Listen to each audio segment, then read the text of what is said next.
about 10 guys that have an opportunity not just to stand on the podium, but to stand on top of the podium. And today shook out exactly how we thought it was going to shake out. Yeah, we know that this race is going to be extremely tight, and with 400 points available, it is going to be something where all of these athletes have to focus on seizing the moment over all else. And the person who seized the moment the best yesterday was Jason Hopper, who will be donning the white leader jersey for the first time in his career. Yeah, you love to see it. Jason Hopper stormed onto the CrossFit scene a few years ago and has been an athlete close to those podium dreams. And this weekend, he's going to have an opportunity to make it a reality. We'll see how Jason now dons that pressure of the white and red leader jersey. The pressure is about as tight as it can be as the leaderboard is more compressed than we've ever seen after day number 1. 2 sets of ties on the leaderboard. But Jason Hopper is not alone because Jay Crouch is tied in points with him at 260. That's right. Jay Crouch, we talked about having that it factor yesterday, and it's the it in the CrossFit competition. Looks like a very well-rounded output, and he's got that in droves. He might not be an outlier and win any event outright, but you're going to see him towards the top a lot, and that's how you chase the podium of Fittest on Earth. And Roman Krennikov, who had a great event 1 and just a solid day overall, sitting in 3rd place, 4 points out. That's right. Roman's a consistent threat, and he is a home run hitter, Chase. So there's going to be some stuff on the menu, and it could pop up today within these 400 points that are going to be right up Roman's alley. Here's what's on the menu today for you viewers at home. Event 1 will start with the men for day number 2. 4 scored events, 400 points up for grabs, and I couldn't think of a better way to put it, but today is truly moving day for these athletes. Individual action from MVP Arena coming up next.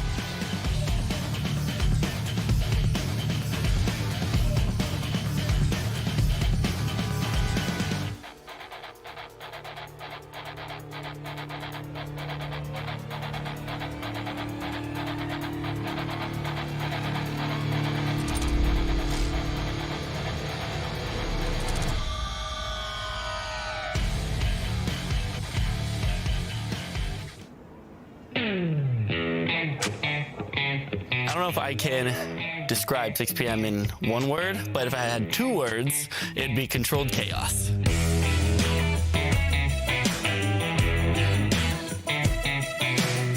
Each of our classes has its own unique characteristic. The 6 p.m. class is a little unique in that it used to be a class that we had a hard time filling, and over the last year or 2, it's become our only capped class because we'll now have upwards of 23 to 26, 27 members in that class. So we kind of become its own little family. Some of the groups in 6 p.m., they're either highly competitive or they're kind of just starting out. It is controlled chaos. It is chaos. Everybody just kind of understands how busy that class is, and everybody loves it so much and wants to be a part of it that they help me kind of control all of it. Nobody's ever interfering with each other. Everybody works really well. Everybody shares a barbell if they need to. If we have to run 2 full heats on a workout with like a 10-minute delay, it's not a big deal. They're so good about just listening. They actually listen, unlike some other classes. We do kind of a social beer club once a month where a group of us will go out and visit a local small business, try them, just get outside these 4 walls. Maybe someone from the 5 a.m. class may meet someone from the 7 p.m. class where they usually wouldn't. That gives them an opportunity to find camaraderie and family and home. And keep it a nice tight core. We're gonna go 5 straight on pullovers.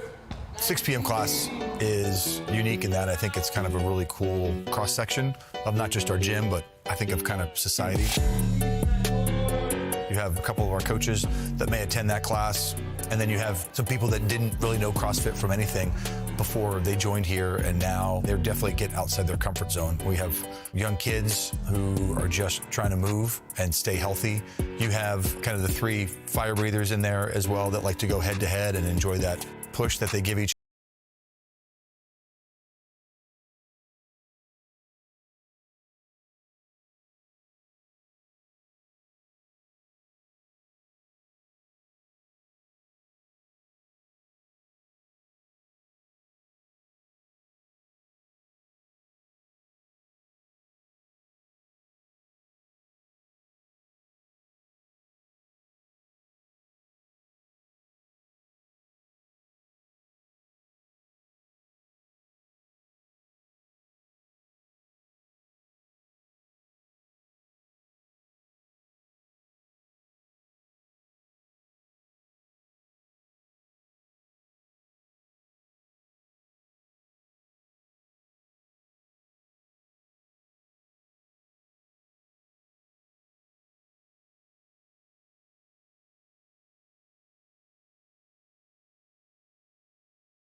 Welcome back inside MVP Arena as day 2 of the 2025 CrossFit Games continues, and it is effectively moving day here in Albany, New York. I'm chasing with Adrian Conway and Mr. Saxon Panchek.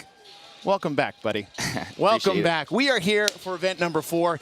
You've got to test this event, but this is the CrossFit Games. Dave Castro just announced there's a little twist to what we announced, and the 300s are going to 400, and we're adding an extra 50 feet at the end on that last handstand walk. Yeah, I think this is originally with the 300, I thought it was going to be a little bit more about the transitions. I think it's going to be who can clear the fatigue the fastest on that run. And with this particular event, it is the Albany Grip Trip, Adrian, and this is about as classy as you can get. We've got some monostructural work. We've got the deadlift and the handstand walk. What's the wrinkle here in this particular event? I mean, the wrinkle, of course, is the additional running, but it's going to be a 400-meter run. They're going to go to 12 deadlifts, and then, of course, we are now handstand walking 100 feet, where they're going to go 50 feet out and 50 feet back. What's your tempo recipe for success here? You got to be pretty disciplined on keeping your cadence, and that's going to be with the runner. It's going to be a little bit of a blind run knowing where your competitors are, and then you've got to race the rest, which means it's okay to break those deadlifts, but you need to be urgent and getting to that next set, and it's a similar approach with the handstand walk. Lena Simons for heat number 1. We have 2 heats to start the morning off. We flipped the field. We've got 2 sets of 15, rescoring after every single event. Have a lot of athletes trying to get their way out of the bottom 15 that had a tough day 1, and good for them. They got 400 points up for grabbing. Saxon, you tested this. Where are the athletes, and when are they going to feel it the most in this event? I think getting into that second run and that third run, I think that's going to be the most important, especially with those runs being a little bit longer. I think looking at their posture running, it will be a really good indicator. Day 2 underway, starting with a 400-meter run on these runners. And Adrian, we talked about this. We went long yesterday on the run, 6 miles, but that was outside on some asphalt and roads. Yep. What's the difference between that and the runner? Well, it's a few things, and Saxon and I were actually chatting about this right when he got up here. I was like, sir, these woodways are a little different than what you can find between most floor-wall affiliates, and what this tends to do is add some taxing to the back half of your body. The hamstrings, the glutes, the low back are going to be fatigued a bit differently than what these athletes feel when they're running on regular asphalt. The meters will be designated in front of their lanes. Again, 400 total. And speaking like air runner to air runner, there's a difference too, because we haven't seen a woodway version in live competition, maybe ever, especially at the CrossFit Games. What's the difference? Yeah, I think there's a little more tension in it, so I think it's going to blow that posterior up just a tad more, and I think you'll spend a little bit more time on there than you're expecting. You know, we're looking at these athletes just passing that 200-meter mark, and we're about 1:10 in. You know, that's putting us a little over 2 minutes for a 400. So I would say outside, these guys are running anywhere from 1:30 to 1:45. So there's going to be a little more time on there for sure. Again, this is 5 rounds, 400-meter runs on the runner, 12 deadlifts at 350 pounds with the axle bar, and then a 100-foot handstand walk down and back 50 feet across the field. Now, in a 5-round event, Adrian, is that you use that first round to say, hey, listen, I know how I felt in testing, I know how I felt in the warm-up area, but let's see how I feel out in the competition floor. Do you use that first round to get a feel for how your body's responding? Yeah, I mean, to a degree, Chase, what you want to do is make sure that you get off that runner in full control, but immediately ready to deadlift. Where you'll start to see athletes run into trouble is if they get off that runner and there's a lot of pausing and waiting before they approach the bar, you know they overshot their run pace. First athlete off the runner was actually Thiago Lucis at a split time of 2:35. Now, Saxon, you tested this event, and the early twist was that the deadlifts will be done with an axle bar. 350 pounds for elite games athletes like this necessarily isn't the heaviest weight, but for 12 reps times 5, 60 total. What's the trick of that axle bar? Yeah, I think it's fast, manageable sets. You got to stay over top of the barbell. Don't move your feet. Make sure you're dropping it over your shoes and pick it up right away. You're seeing Nick Matthew here. He moved pretty quickly on that deadlift. He was aggressive. He's kind of looking around and seeing where other athletes are and how they're breaking. Right now, I would say he's kind of controlling this race, and we'll see what he does on this next run. The deadlift split, the fastest one is Colton Mertens, who finished it in 19 seconds. Nick Matthew, as you mentioned, was 6 seconds behind him. But it'll be Matthew to the runner first. Handstand walk split for Nick Matthew is 37 seconds. Most of the time will be spent on the runner. If that's the case, is there more of an emphasis to push the pace on the one that's going to take the longest? I think, yes, but I think also, you know, if you push that too hard, it's going to blow that posterior up a little bit more. I think, you know, who can clear fatigue the fastest within that first 100 meters? You know, if you can do it in the first 20 to 50, I think that would be ideal and be able to pick that speed up. I think seeing who gets off this next run will be a really good indicator on who's going to be able to move through these next 2 rounds.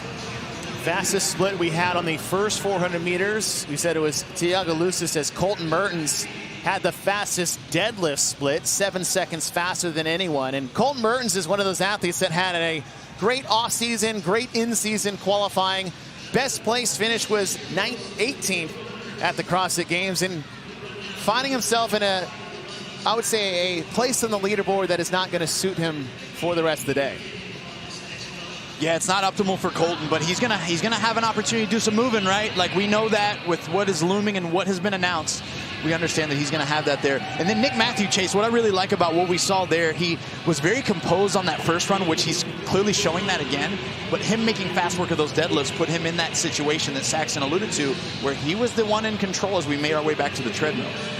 One of those things you said looming later today, it'd actually be the next event for the individuals, and that is a 1-rep max back squat.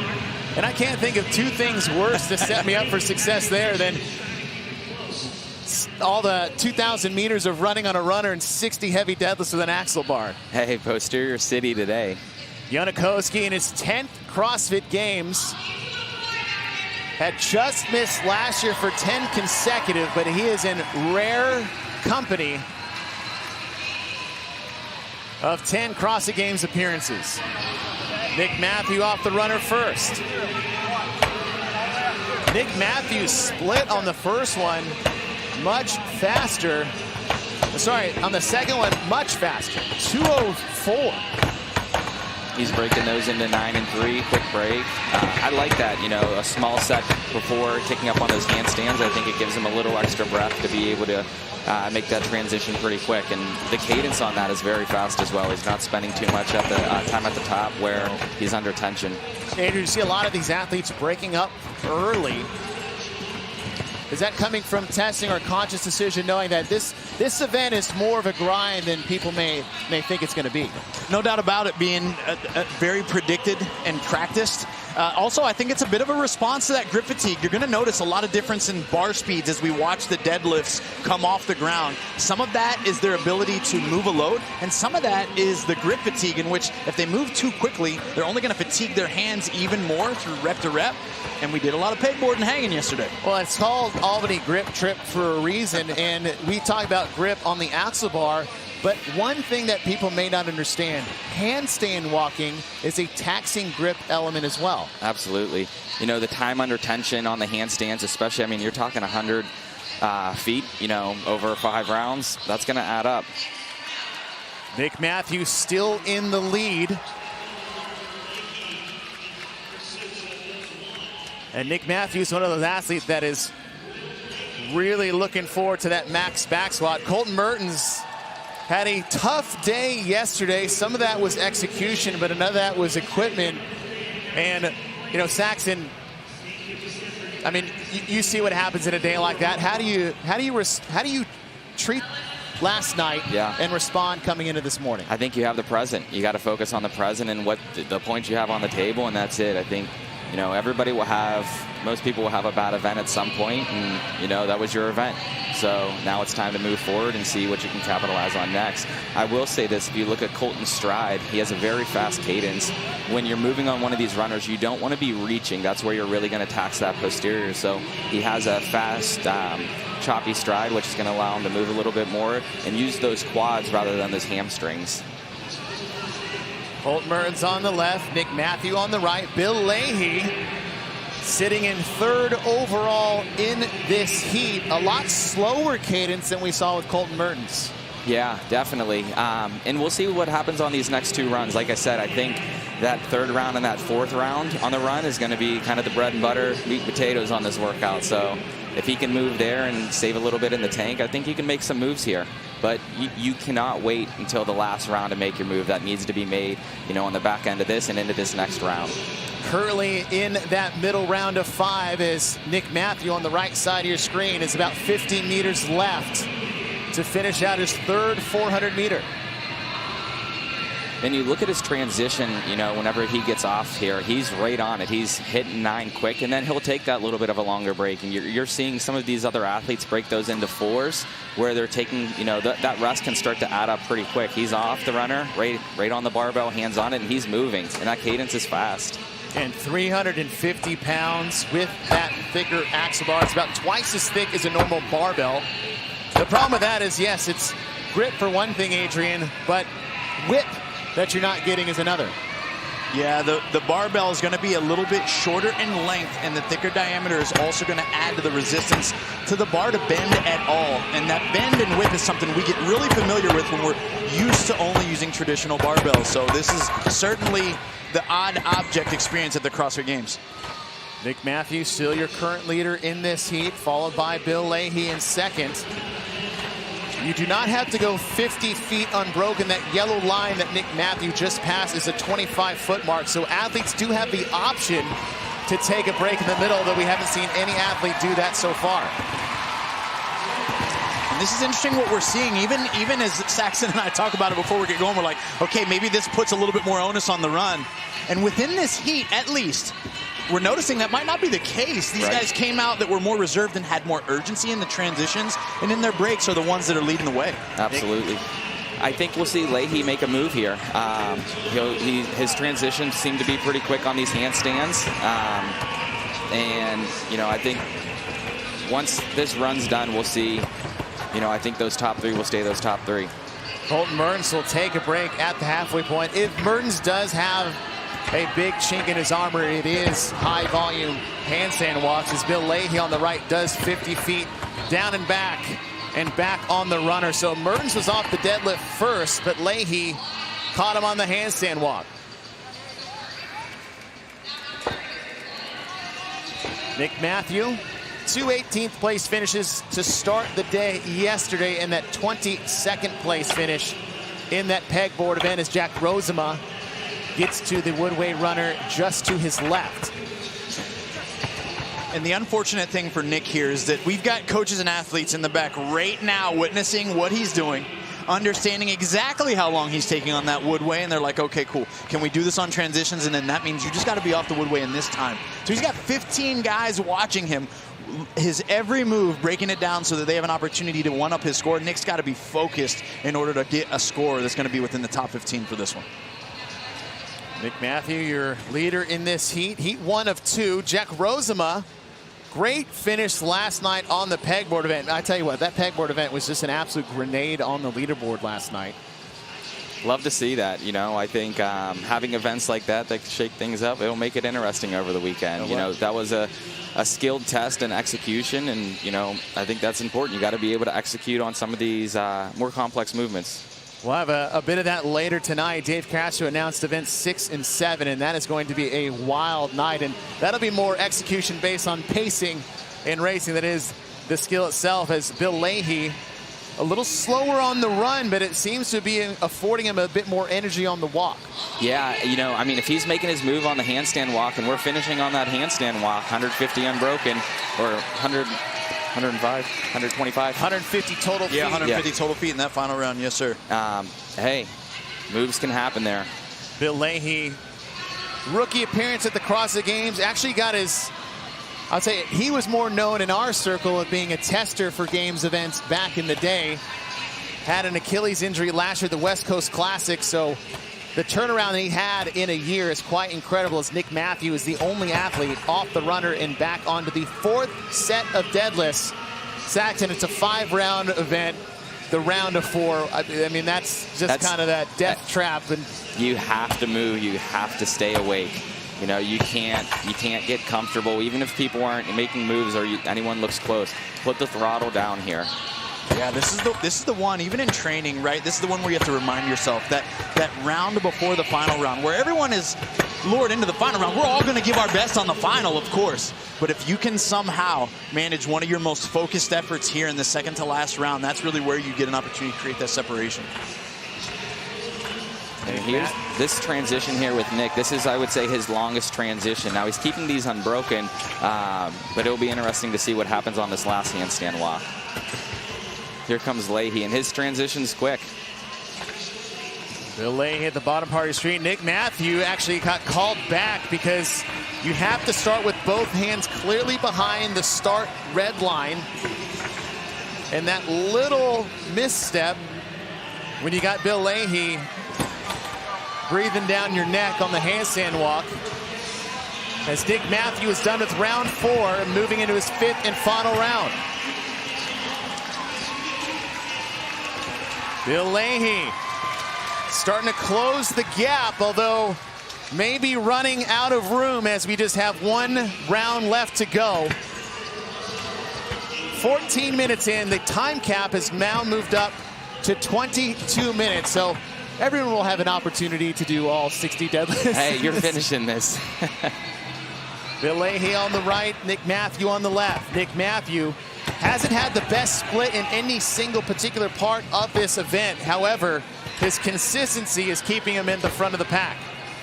And Saxon spoke to this about stride length and frequency, and Nick Matthews got a pretty short, choppy cadence, but keeping it quick with a faster turnover. When we get a chance to see Bill, we see that his is a little bit longer, a little bit slower, and then you wonder, is that accumulating for him on his deadlift, or is he waiting for a moment to maybe speed it up here going into the final? Yeah, you've kind of seen that stride lengthen a little bit more, and you know, when you look at athletes' shoulders and chest when they're running, you know, I think that's a good indicator with how they're feeling, and you can kind of see he's coming down a little bit. I'll tell you who's looking strong on this run is Colton.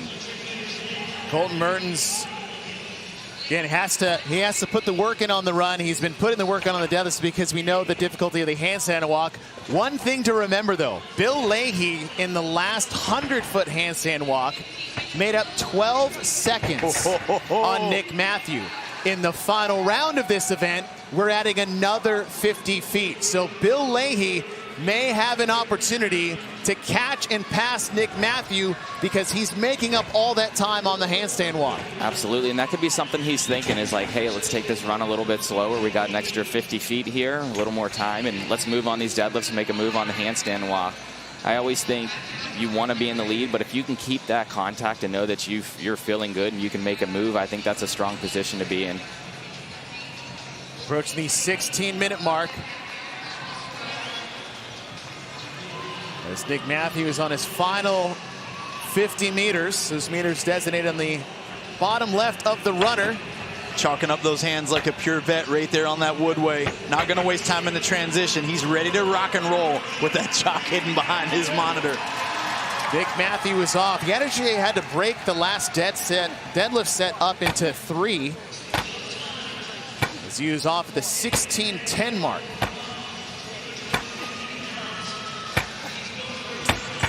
His cycle rate really is impressive with that 350 at this point in that workout.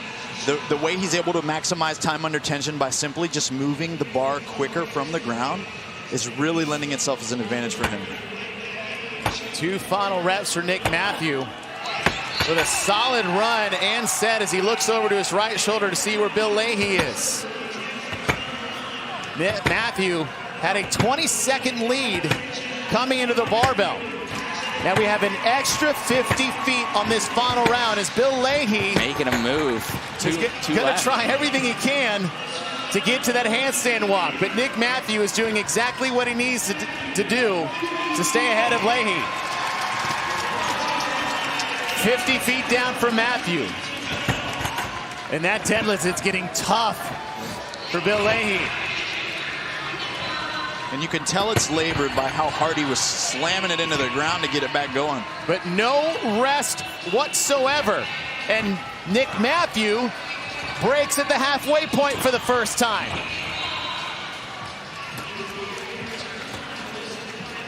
Matthew's done with his first 50 feet. Second 50 feet. Leahy done with his first.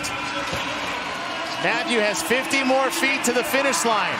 And this is where we're in a little bit of foreign territory for Nick. We haven't had to do this extra 50 feet the entire event, and now he's got to finish with 50 more. Getting a little shaky on that walk. Will he break it 25 feet again? He will. Keeping his eyes on Bill Leahy. Nick Matthews, 25 feet.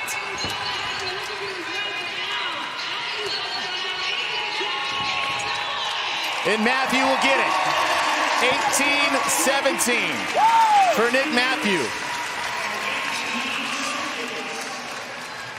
Bill Leahy will break at the 25-foot mark for the first time.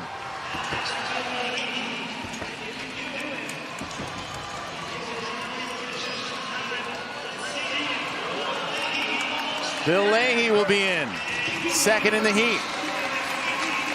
This is heat 1 of 2. Ty Jenkins came across, really flew through his final round.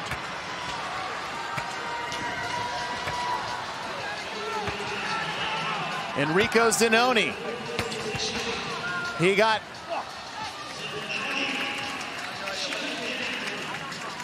actually had to get called back earlier as Colton Mertens is trying to get across the finish line, and he'll be in. Yeah, I don't think Jenkins got his hands across that line. I think he had to go back and redo that 25 feet. Jorge Fernandez, we're going to his final 150 feet.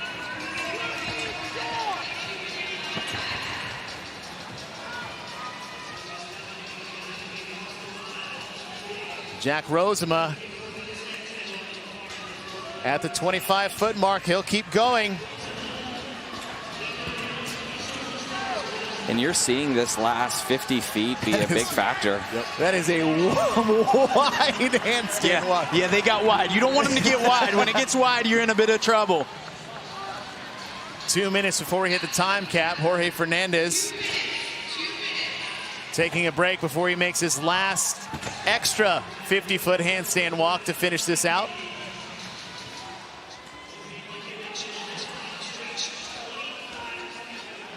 Yes, 25 feet left to go. Yeah, we talk about accumulation of work, and I mean, we're getting through 60 of these deadlifts at 350 with a fat bar. Already 350 feet of handstand walking as you lead into that final round. And so it's certainly, we're seeing its toll add up on these athletes as they enter that final phase. Absolutely, and looking what this will do later today with the back squat coming up, and we got some gymnastics movements on the bar, you know, grip and posterior will be a big factor. Moritz Fiebig finishing out his final handstand walk. Got a little over a minute to go. About a minute to that time. Satson, you've been a part of a lot of different competitions around the world in your career.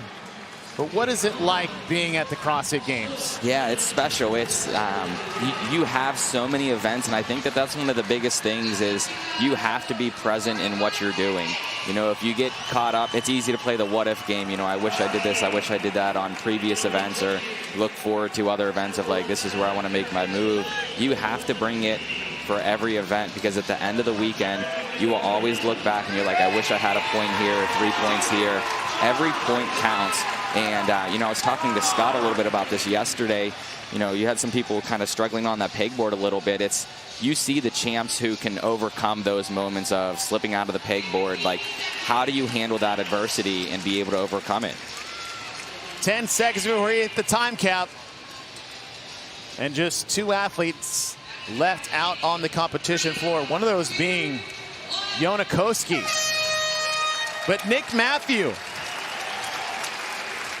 wire to wire, takes heat number 1 for event number 4. And these highlights presented by Rogue Fitness.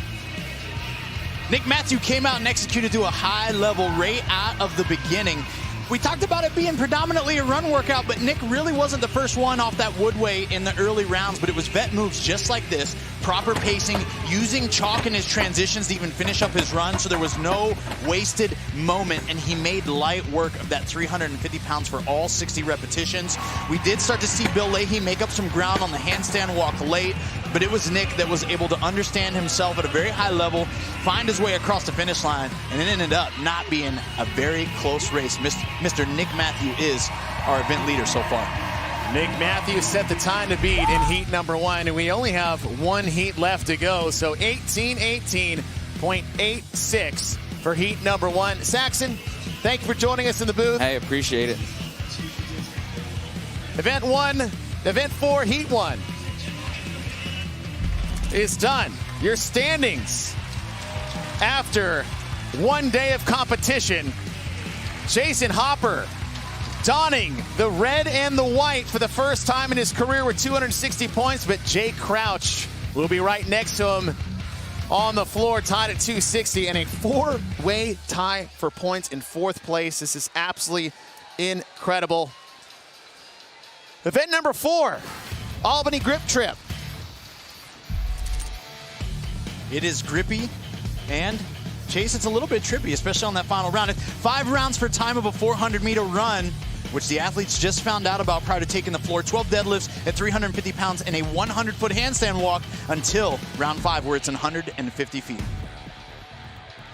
For more on this event, let's go down to Mike Arsenault. Well, thanks, Chase. I had a chance earlier this morning to spend 5 minutes on one of these woodways, and immediately the first few strides, you feel it in your hamstrings. You guys alluded to that in the first heat.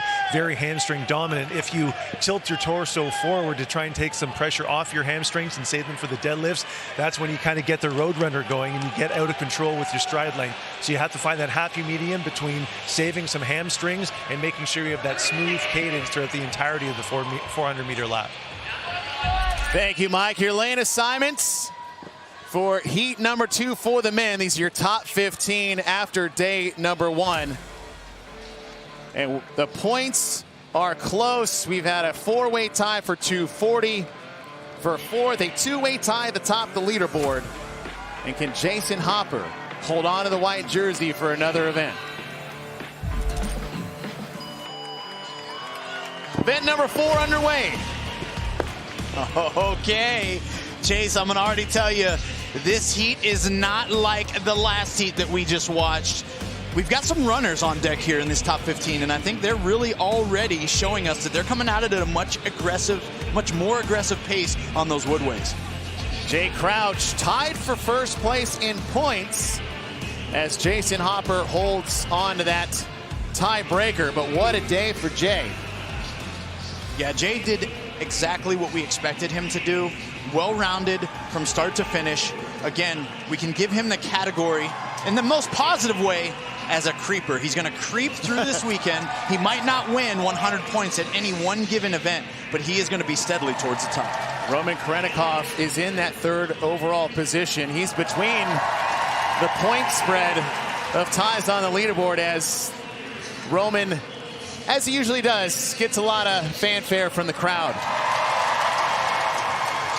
But heavy is the head that wears the white leader jersey, Jason Hopper, donning the red and white for the first time in his career. What type of pressure does that come with? It comes with a lot of pressure, and I think there's a unique mindset that you have to go in. Yes, you want to acknowledge that, hey, you're in a position that you want to be, but you also have to equally acknowledge you have so much more work to do and simply get hyper-focused on one event at a time. It's just nice to see an outfit that matches his hair color for the first time. Hey, the audience said they loved it. So who's he going to listen to, the crowd or his wife? We know it's always wife. Always wife. Jason Hopper in the center lane, Jay Crouch to his left. Jay Crouch is off the runner first, along with Ricky Garrard and Austin Hatfield. We saw a lot of this in the first heat as well, where it was very crowded at the bar, quick transition from the runner. Many athletes select and opt for a pace that's really similar to one another. And then we're going to start to see some paces start to settle, as we're already seeing the deadlift reps be broken up. 12 deadlifts at 350 pounds with that thick axle bar. As Ricky Garrard is trying to keep pace with his countryman Jay Crouch. Ricky Garrard is donning the leader jersey last night in the 3rd event. Lost it in the pegboard to Jason Hopper. 50 feet down, 50 feet back. Athletes can stop in the middle at that yellow 25-foot halfway mark, but we haven't really seen that until the later rounds due to fatigue. And that transition was extremely fast here by Jay. I mean, it was literally looking like the transition of a shuttle run. His feet touched the ground, and immediately he was right back to those hands and upside down. Jay Crouch back to the runner, had the second fastest split of all the athletes in the first round at 2:38. Ricky Garrard had the fastest at 2:36. And this is where we're really going to start to see some large separation from heat 1 to heat 2 is going to be the cyclical speed at which they hold on the woodway. I would argue that Nick Matthew may have some of the faster deadlift splits even after the event entirely is said and done, but this is where so much time can be made up on these runners, and these men all have the fitness to attack it aggressively. Jason Hopper, your overall leader after day one, had 300 points yesterday. We've got 400 points on the table today. As Jason Hopper's looking side to side, trying to catch some run paces. Yeah, and I think this makes it harder for Jason. He's very much one of those athletes that feeds off of the presence and positions of other athletes. We see him constantly looking left or right, and here it's a bit more of a blind experience as you can only hope to read stride cadence and a bit of body language from knowing where your competitors are. Jason Hopper in lane 8, Roman Krennikov sitting in 3rd overall. Just a handful of points separate the two. Four total points. That's 1 place on the leaderboard as your 2023 CrossFit Games champ. Jeff Adler is looking to work his way back into that podium contention. Won the first event of the weekend. That's right, won the first event of the weekend. 2023, second in that 5K. Won Helena. We got to keep our eyes on Mr. Jeff to see anytime there's running present, whether it's mixed modal or if it's single modality. It's like you've got to keep your eyes on what this guy can do because we know he's got tremendous self-awareness, but he's got a lot of fitness there when it comes to running. Go from one champ to another. Your reigning CrossFit Games champion, James Sprague. Last year at the 2024 CrossFit Games, James currently sitting in 8th overall with 196 points. And to his right is your 20, 21, and 22 Games champ, Justin Medeiros. Can't miss him in no shoes. 3 champs in 1 heat. Just on to the second round of deadlifts. Jay making very short work of those deadlifts. Jay Crouch. Much faster split on round number 2.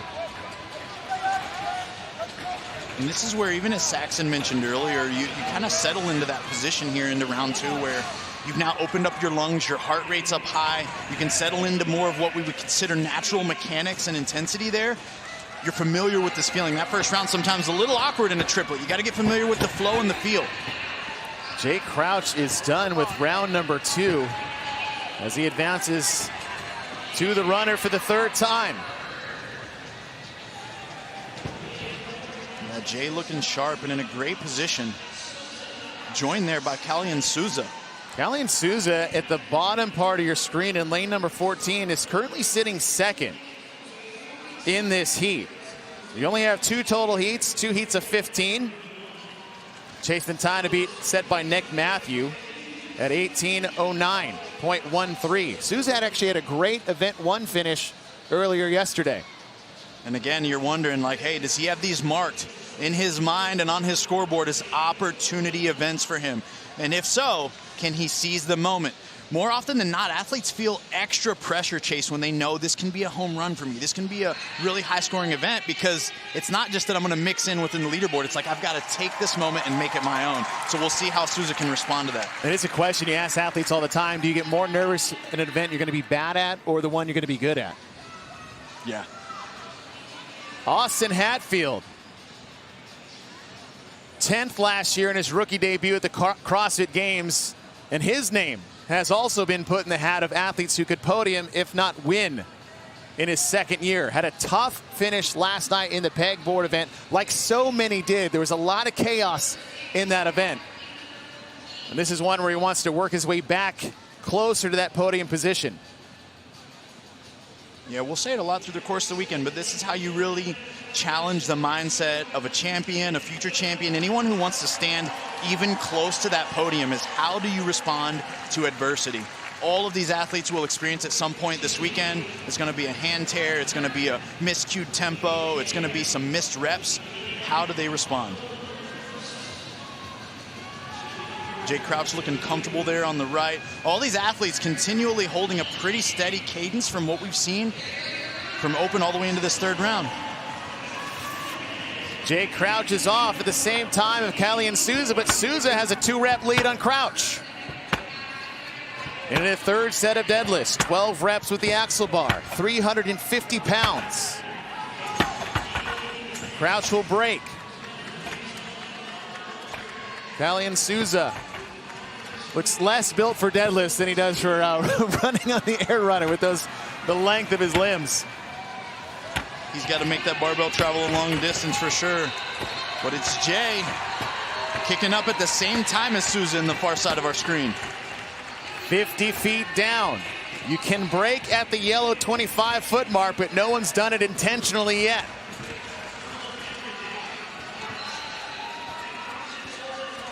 Crouch and Souza deadlocked in event or round 3 here in event number 4. Often, Chase, when you're in a position like Jay Crouch, you're looking for your Adlers and your Hoppers and your athletes that are closer, your Krenikovs to the podium position. But with this weekend, an athlete like Souza with 400 points available today is just as much of a threat as anyone out on the floor, and every point is going to matter. So Jay's even looking over his shoulder at the outside lanes as well. It's important. Jason Hopper tied with Jay Crouch in points, but he's holding that event win tiebreaker he got last night in event number 3. And he's trying to keep pace with your heat leader, who may be able to snatch that jersey off of him in one event.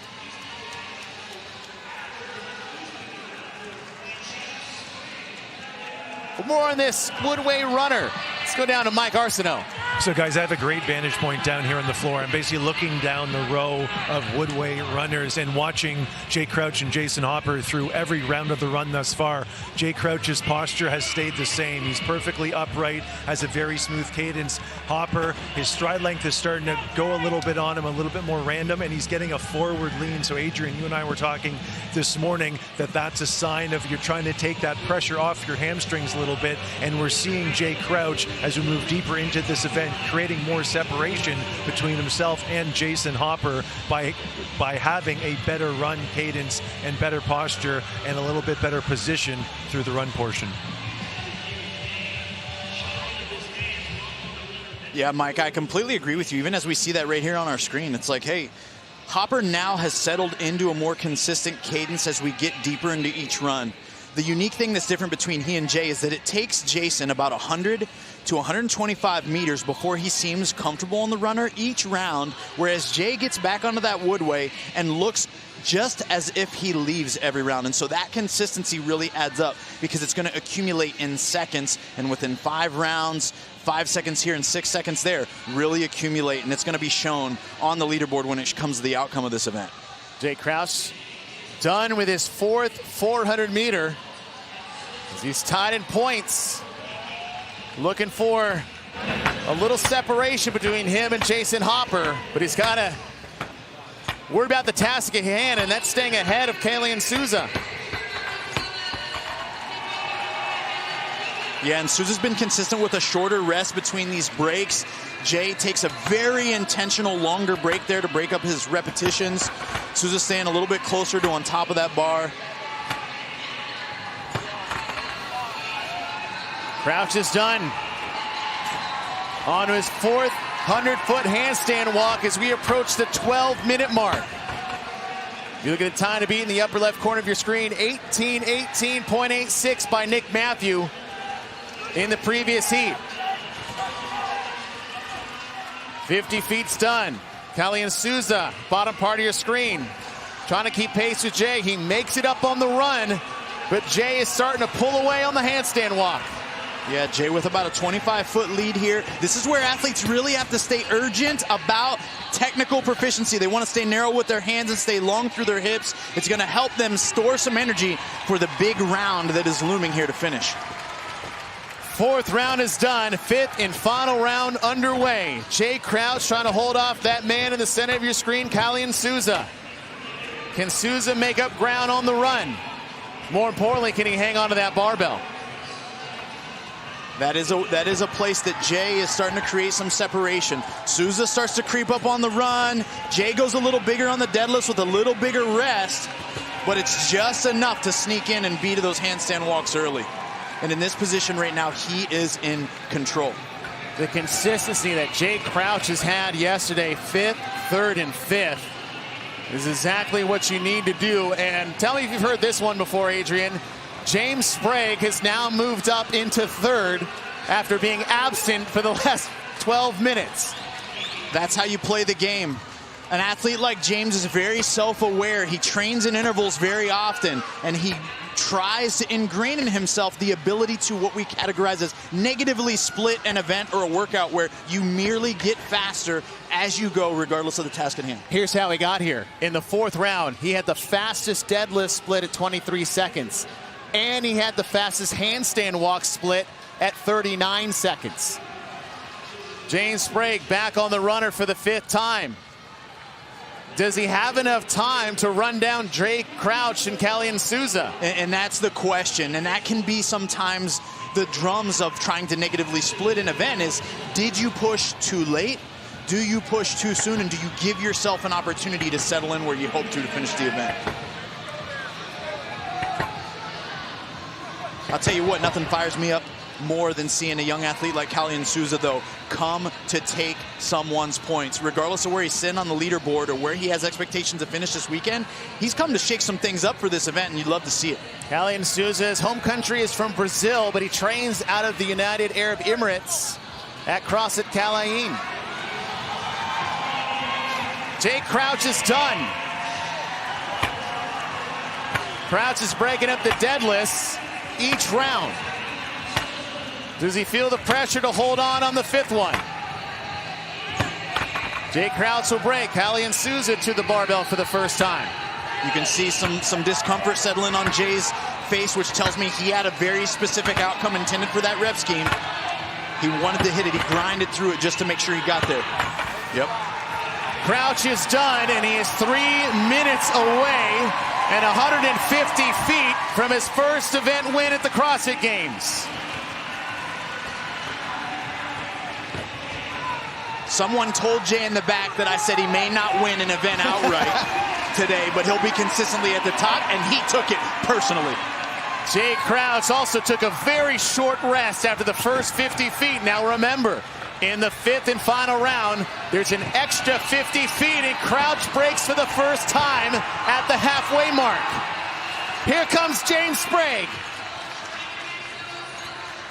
James Sprague takes a break at the 25-foot mark. That lets Jay breathe a little easier. He's got plenty of time for the time to beat. Crouch is up. 50 more feet to the finish line. This is where you start to feel that pressure, Chase. Are you going to do it? No, he's going to break. It's smart, because that time under tension really starts to add up here. 25 feet left for Jay Crouch. And for the first time in his career, Jay Crouch wins an event, and will be donning the white leader jersey. Wow. With Kalian Souza there in second place was such an impressive finish. That walk across the finish line almost cost him right there. Kalian Souza was only 4 seconds behind. James Sprague has plenty of time in the center part of your screen as Jason Hopper in the white leader jersey just finishes his 100. And this was much needed by James. James was outside by a significant margin of your top 6. We have 4 athletes tied at 240 between 4th and 6th place. Jason Hopper, 10 feet left. A little hesitation there, a way to reconcile that by Jason. Good fight for Hopper. Jeff Adler working on his final 25 feet. And just a massive handstand walks as Pepper will get in just ahead of Adler. Austin Hatfield is also finished. As Ricky Garrard is trying to get in ahead of Nick Matthews' time of 18:18. And by the way this shakes out and where athletes are finishing in every single event, we said points were precious, point gaps are tight.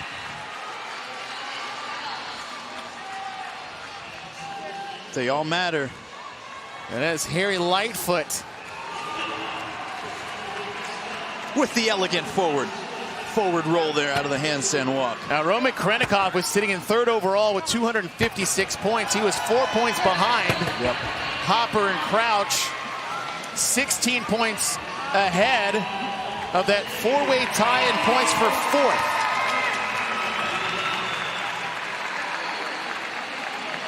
Up and down and all around, Chase. That's what we can expect all weekend long. Even after we rev this and we still got 300 available points, it's going to be how composed can they stay and how do they respond to where they sit on the leaderboard. Let it go and look forward to what's next. 3 minutes left before we hit that 22-minute time cap.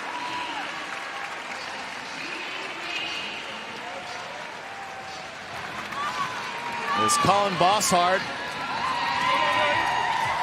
finishes his first 50 feet of his 150-foot handstand walk to finish round 5.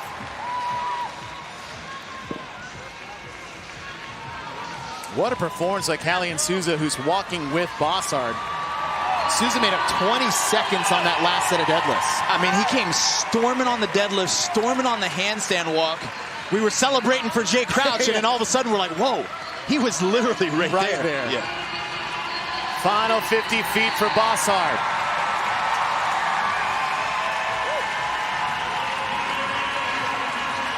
Bossard's rookie debut, he goes past the 25, and with the crowd behind him, the man for Switzerland will close out his final handstand walk.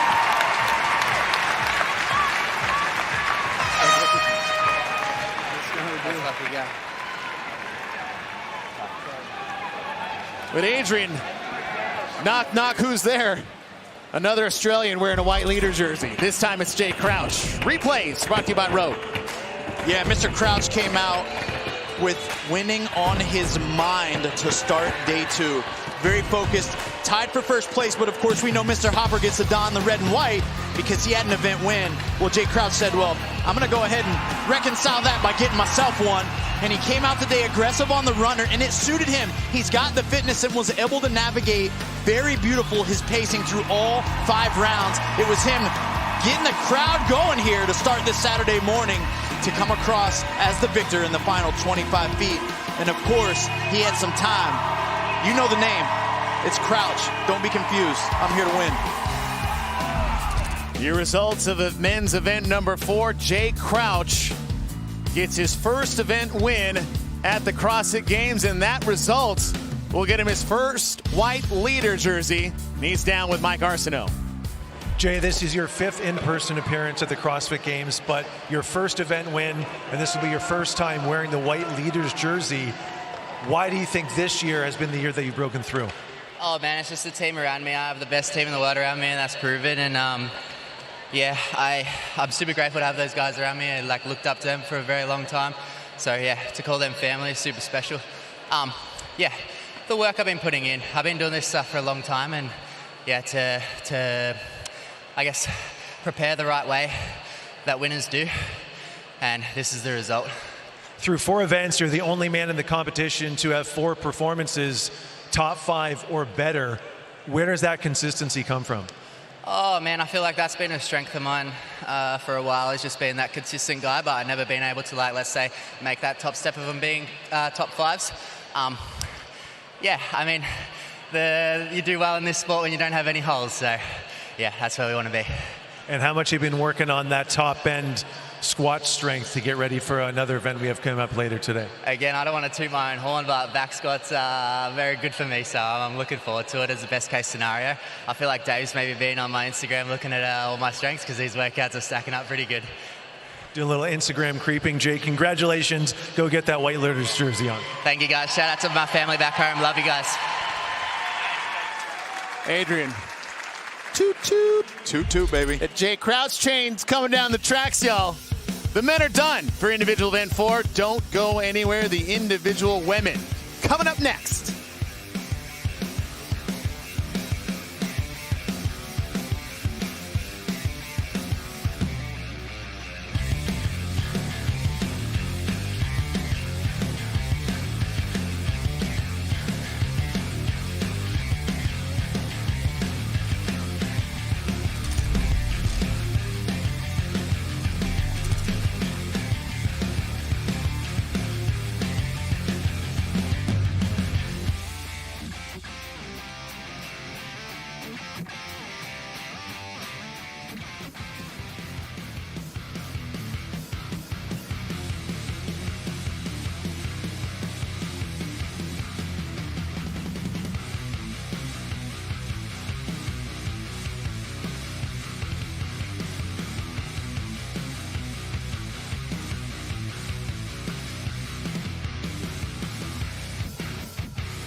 Welcome back inside Arena.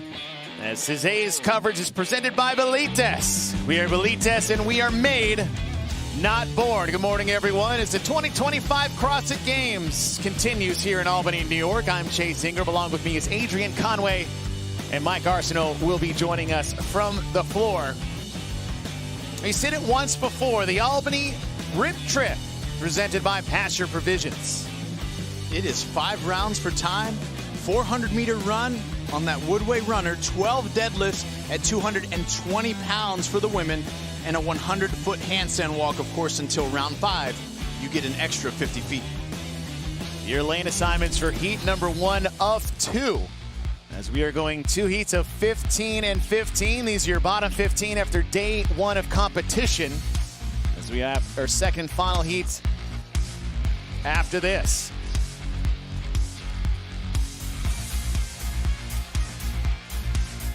Your Vision Fuels Victory athletes to watch, and all eyes are on one athlete who makes her 10th and last appearance at the CrossFit Games this year, but she is not alone, as Yona Koski and Tia Claire Toomey are 3 athletes that join the 10 Games Club. And more on Brooke Wells. Let's go down to Mike Arsenault. Oh. Adrian, more on Brooke with you, sir. Yeah, listen, all of us could give you some more on Brooke. We've gotten 10 years to watch her at a very high level. She's an athlete that has been a fan favorite. She has also finished as high as 5th 2 times at the CrossFit Games, has come back from injury. We have seen her grow up in the CrossFit space, so we've got a little bit of it all from Miss Brooke Wells, and it was a shock to me when she announced that this would be her last year competing at the CrossFit Games, but I can tell you what, she's going to go out fighting tooth and nail for the best finish possible. Heat 1 of 2 underway for individual event number 4. As you see Abby Domit, who had a tough day yesterday. Domit, one of the athletes that could be in podium contention this weekend and just not having the, at least day 1. But the good news for Domit is that there's 400 points up for grabs today. Yeah, and she's an athlete that you like to consider doing pretty well on an event like this. We know historically she's actually got some back issues that she's dealt with and managed throughout sports as a youth athlete, coming up through gymnastics, something she's had to be mindful of even coming into the sport of CrossFit, as it was almost something that helped strengthen her back and posterior. So you wonder how she approaches these deadlifts that, of course, she's going to do in high number throughout this event. 400-meter runs on that Woodway runner to start. As you see Carolyn Prevost there in lane number 2. One who knows her way around a deadlift bar. Yeah, she knows her way around a deadlift bar, chasing anything athletic. I mean, she's moving quickly through space on a regular basis, and she's going to be a good runner, too. Gracie Walton in this first heat. If you look at what's stacked up later this afternoon, we said there's a lot of points up for grabs. So we have tonight in event 6 and 7, maybe an awesome opportunity for Gracie Walton to put herself back in that top 10 position. Got to get through this first event of the day. As Gracie Walton is watching her fellow countrymen donning that white leader jersey. Christina Lividakis qualifying out of the Rebel Renegade Games. This is her first appearance at the CrossFit Games, as Jennifer Muir is off the runner first, along with Mariana Mesa. Muir, another rookie out of Scotland. Muir actually made a little splash and name for herself in the 2023 semifinals, as Brooke Wells is onto the deadlift as well. Now, if you think prime Brooke Wells, this is a home run potential event for someone like with Brooke's skill set. You've got running, deadlifts, and a handstand walk. Yes, you do. You've got it all. And we're starting to see some real variation in regards to who's kicking up and when on this handstand walk.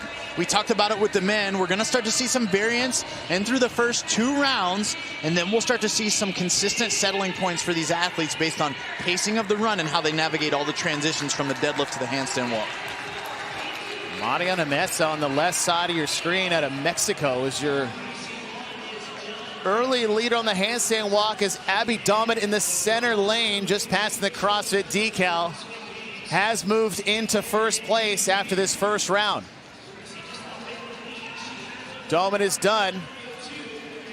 Actually looks like lane 10 already on the runners. Gracie Walton.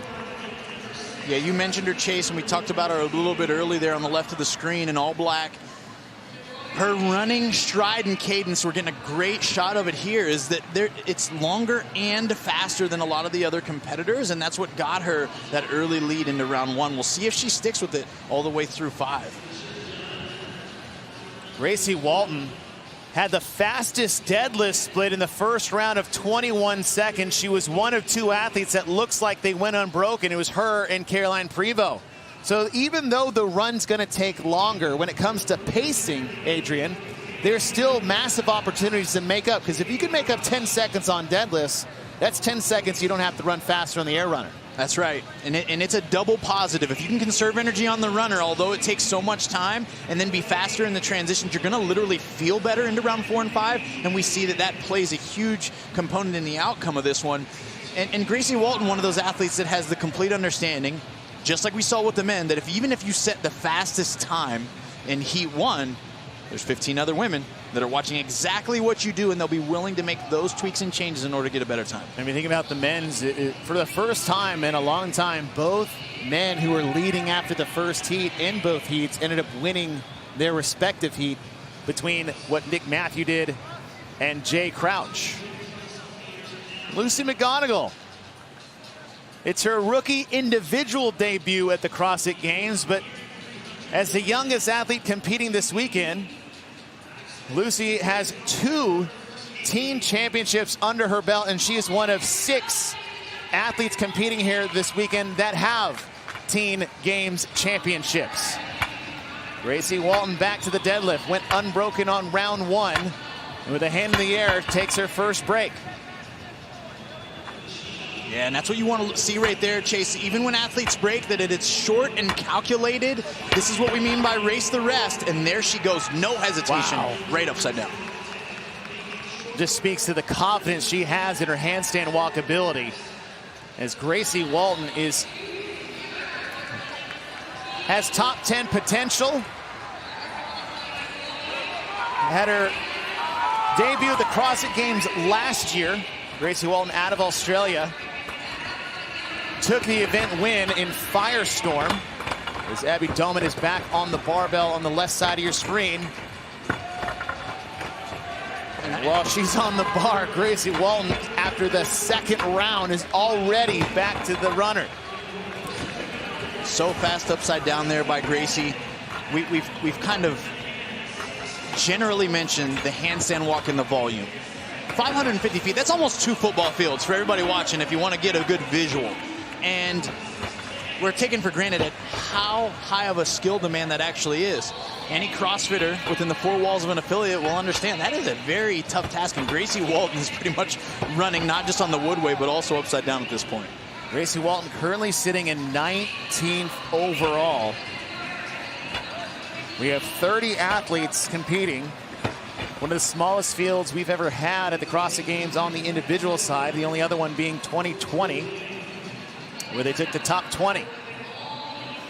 So Gracie Walton is looking to try to get herself closer to that final heat, which traditionally is the top 10. Brooke Wells was moved into 3rd. Brooke Wells had a tough day yesterday. We saw the inability to get up the pegboard in that 3rd and final event last night. We saw the emotion come out there. How important it is to have maybe a great event for a potential bounce back to get back in the game. There's a lot of events left to go this weekend. Yeah, it's a lot left, and historically we know Brooke struggles with upper body pulling, right? So the pegboard wasn't a huge shock to us, but certainly she expected better than a 22nd, and she's in this unique situation where she's verbally committed to, hey, this is my last year. You got a real unique opportunity here to set yourself up for success in day 2 that can keep you emotionally invested in the fight towards the top, because otherwise it could be really easy to check out also. I was speaking earlier about this being her 10th and final CrossFit Games. As she has announced her retirement earlier prior to coming in. She has 3 event wins under her belt and has finished in the top 5 twice in her career. 400 meters on those Woodway runners. This is the 3rd round of 5. As all athletes are chasing Gracie Walton, who's off the runner and back to the barbell. 220 pounds on the bar. Gracie here looking a lot like we saw from Nick Matthew in the earlier heat, where her cycle rate is faster. She's descending quickly from the top, but it's that bar speed from the ground to lockout that is creating a tremendous advantage for her right now. Gracie Walton still had the 2nd fastest split on the round 2 of deadlifts at 22 seconds, and Prevost has the fastest at 20. But even with that break, Gracie Walton is still in that mid-20 time frame. Everyone else is north of 30. So not only is Walton having a good run, she's got a great deadlift and clearly doing well on the handstand walks. She had the fastest handstand walk split in round number 2. 50 more feet for Walton. Great job there by Gracie, keeping a neutral gaze for her handstand walk, not trying to overarch and look too far ahead. She's just spotting right between where her hands are going to go. This helps prevent a lot of that upper neck and upper trap fatigue that a lot of athletes build by looking up too much. And her fellow Australian, golly, maybe I need to move to Australia if I want to get fitter. Emily DeRoy, something in the water on the right side of your screen, is sitting in 2nd as Brooke Wells on the left side holding on to 3rd.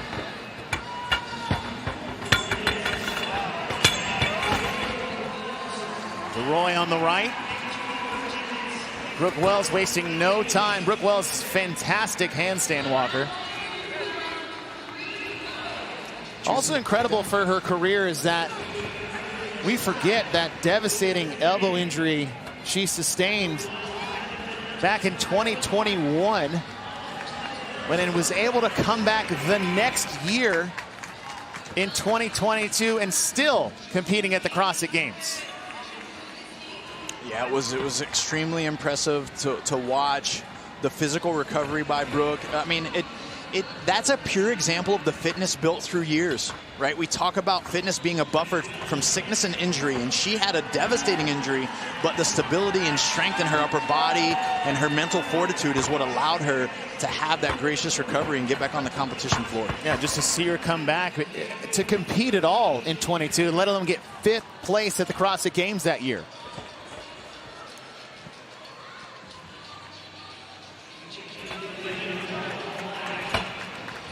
Gracie Walton. You see Emily DeRoy in the far left, who's sitting in 2nd. 2 women from Australia are your 2 leaders in this heat. And Chase, Gracie's face says it all. She is hyper-focused on her pace. She knows exactly what she wants to hit. And of course, I'm sure she's watching the meter tick up towards her end goal, but she's really watching how fast am I running and what do I need to do to change my body posture and position in order to do that. Again, another savvy vet move there, chalking her hands up as she gets near concluding this run so that she's ready to grab that barbell and get to the deadlifts. This is our 19th CrossFit Games, starting all the way back in 2007, and it feels like the tide is turning with fresh new blood at the Games. Lucy McGonigal is your youngest athlete in the field. She's currently sitting in 4th in this heat, but Lydia Fish is sitting in 2nd place. Annika Greer makes the Games for the first time after years of heartbreak. Miriam Von Moors won the Open 2 times in the last 2 years. And just to see, not only is the future bright in terms of age, but the amount of countries that are being represented with this new batch of athletes. Yeah, it's really amazing as we even watch Lucy here grind through this run. These athletes are new here to the competition floor. They don't got the same kind of life experience as someone that's 35 years old that they're competing against, so they're learning so much, and they're starting so young in our methodology that it lends itself as a huge advantage. And that was just the rookies. Gracie Walton, this is only her 2nd appearance at the CrossFit Games. She works her way into her 4th handstand walk. all alone there on the handstand walk, and that's a good feeling, Chase. It's not one you often get. We mentioned this yesterday. When you're in the lead, it's not one you often get. Sometimes you get it when you're the last one on the floor, but this is a really great feeling. Gracie not taking the time to soak it up because she's focused. She knows she's got a lot of work to do left in this one more round that awaits her. I'm used to the other one. I'm used to being the last one. Gracie Walton takes a break as Brooke Wells has moved into second place. Walton takes her first break at that 25-foot yellow mark. Athletes do not have to do 50 feet unbroken as Walton gets to her final run. Yeah, Brooke making slight work of those deadlifts, showing that she really has paced it greatly up into this point. Daru there taking a bit of a longer rest on the right, which shows that she's operating a touch more at her threshold. Brooke choosing to break up her handstand walks in the 25-foot segments. Daru has gone unbroken, was able to make up a little bit more time in previous rounds there, but Brooke's in a pretty strong position right now for that second place finish potentially, at least going into round 5. Brooke finished with her first 50-foot handstand walk. Again, it's 100 total each round except the 5th and final round. They'll have an extra 50 feet at the end. Brooke will stop at 25. DeRoy will go the whole 50. It's Brooke Wells closing out her 4th round. Textbook round there by Brooke to kind of finish that up. We talk about as a recipe to success, racing the rest. And who we're watching right now, Gracie Walton, she hasn't taken much of it at all throughout the course of this event so far.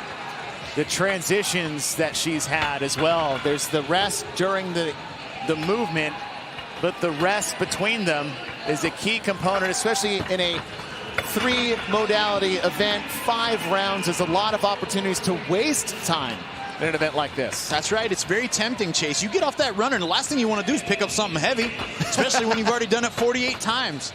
But it's the discipline and the tenacity and the attitude of these athletes that is really the deciding factor in how they get into attack mode from movement to movement. That is something that they have to practice and they have to be very in the moment of in order not to listen to their body. Because from a comfort perspective, you don't want to advance as quickly as they are. They're choosing to do it because they want to win. 100 meters left for Gracie Walton on the right side of your screen, your leader in this heat. Time cap is 25 minutes as Walton is in her 5th and final round.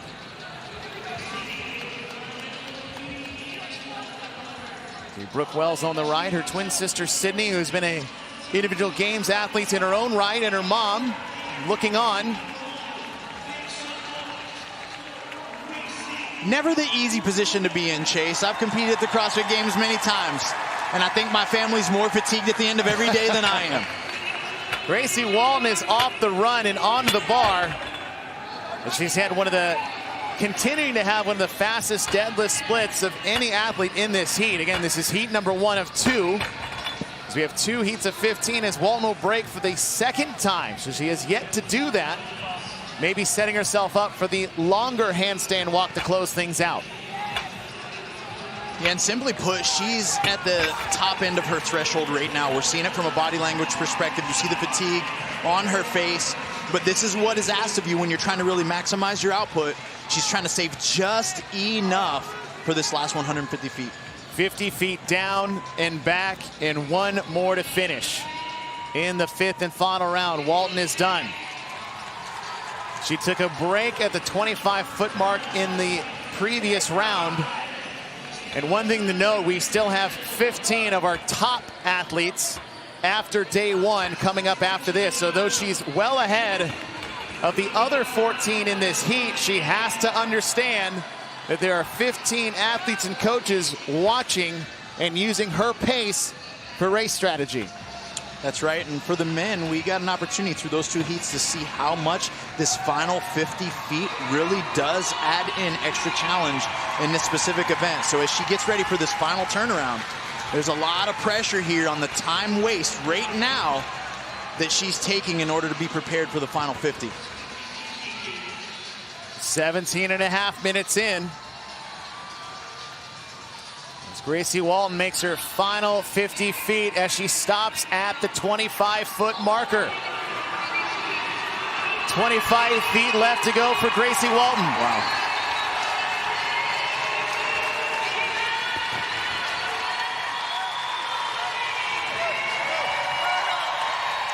She'll get across the finish line, and the time is set for heat number 2.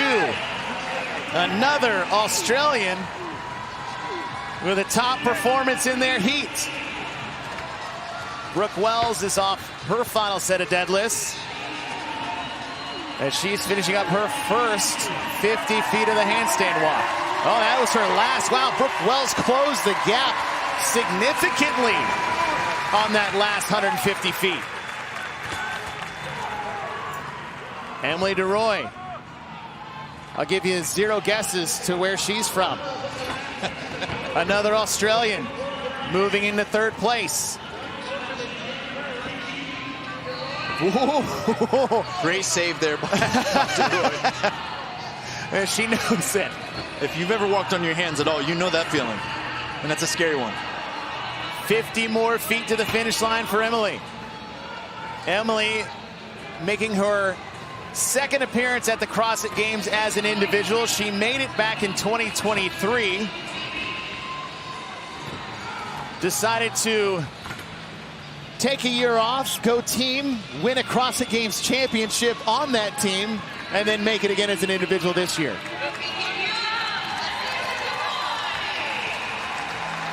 DeRoy is in, as we have plenty of time before we get to that 25-minute time cap.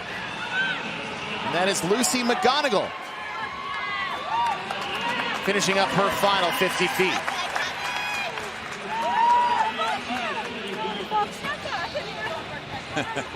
Great finish for the youngster, and she's feeling every bit of it. Lucy McGonigal has actually been staying with and training with your 7-time CrossFit Games champ, Tia Claire Toomey. Jen Muir.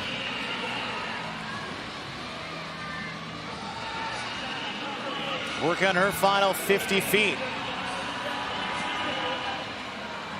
Jen Muir doing a great job using her lower body as leverage to help propel herself forward.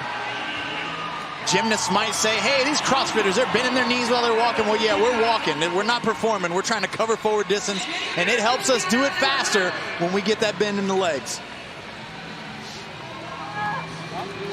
Abby Dahlman's in. She was trying to outrace to the finish line between her and Lexi Neely. As we are past that 20-minute mark, Addie Canio.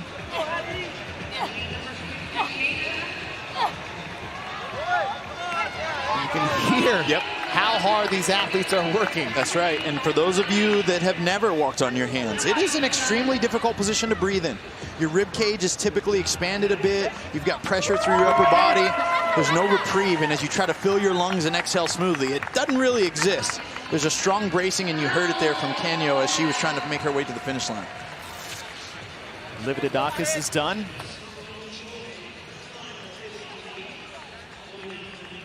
Still have about 3 or 4 athletes left onto the floor.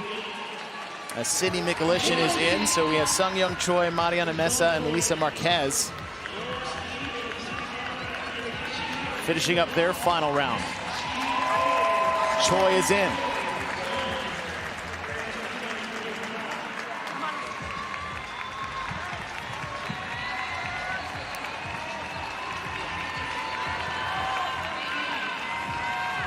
It's hard to find a place for the muscles to recover in this triplet chase. You see athletes shaking out their arms.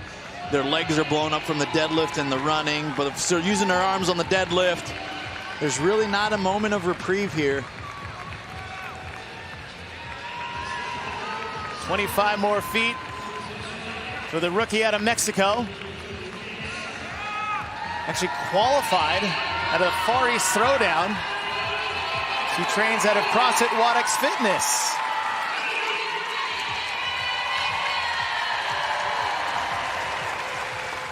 And Mesa's in.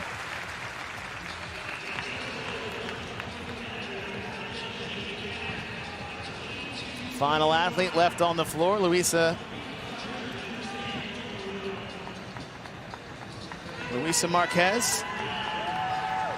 This is more my speed. And if I want my own alone time, this could define my short career.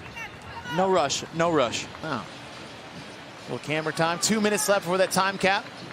Yeah, and for everyone watching at home too, this is a unique scenario where we run on a stationary propelled erg, right? In the form of this woodway right now.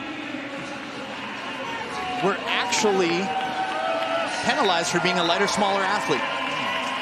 Mass moves mass when it comes to a stationary erg, and so the foot power and drive that you put into this is going to reward you a lot like body weight and power is rewarded on the rower and the bike erg, because we're not moving our body through space. So there's a unique challenge, especially to runners who aren't naturally great runners.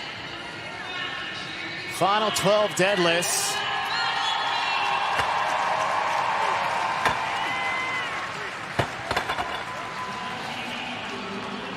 You can tell where the sticking point was, though, and it was the deadlifts. 225 pounds on that axle bar. One thing, we talked about the thickness in terms of grip, but also the thickness in terms of frontal plane. Yeah, absolutely. Chase, you're talking about that fixed plane on the side of your body. Folks, it's like if we cut her body in half from the side, the closer she can keep it to that line right down the middle of her body, the lighter it will feel, and the circumference of that bar pushes the load further from the middle of her body, and it makes it feel that much more heavy. I feel this deadlift struggle deeply in my bones. You got a story for us about that deadlift struggle? Listen, I'm trying not to use the word triggered, but we're getting there.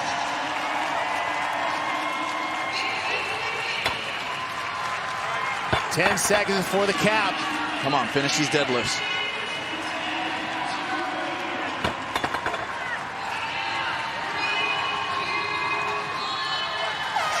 One final rep in for Luisa Marquez as Gracie Walton takes the heat. 18 minutes flat, 0.39 seconds. Let's check out the highlights brought to you by Rogue Fitness. It was a lot of Gracie Walton the entire event. She came to play today, a lot like did Jay Crouch. And just like the other heat winners, she's chalking up those hands on the run. Another savvy vet move that allowed her to move quickly in and out of each and every transition, which we talked about, Chase. There were a lot of them in this. It takes mental fortitude and a high level amount of intention in order to race the rest here. And she did it just like we talked about, all the way over that finish line.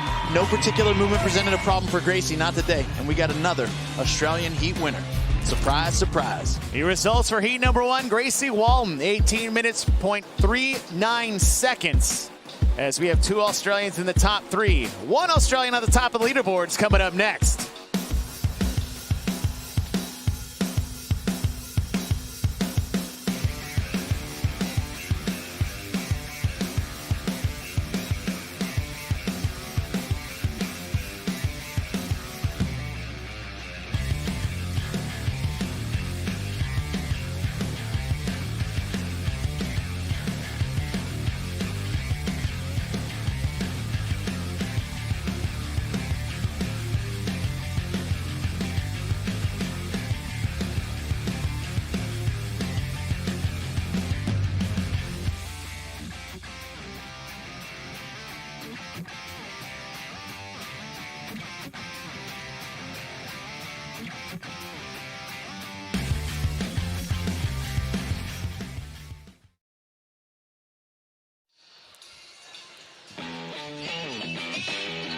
Welcome back inside MVP Arena here in Albany, New York for the 2025 CrossFit Games. One heat down, one heat left to go. I'm Chase Ingram. Along with me is Adrienne Conway.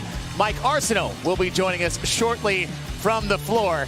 And Tia-Clair Toomey makes her way out on the competition floor. 2 event wins to start, but that 16th place might make her a little angry to start day number 2. Brother, if I'm a woodway right now, or if I'm a barbell out there that's a fat barbell, I'm a little afraid of what Tia-Clair Toomey is about to do right now. Tia-Clair Toomey had a little struggle on the pegboard.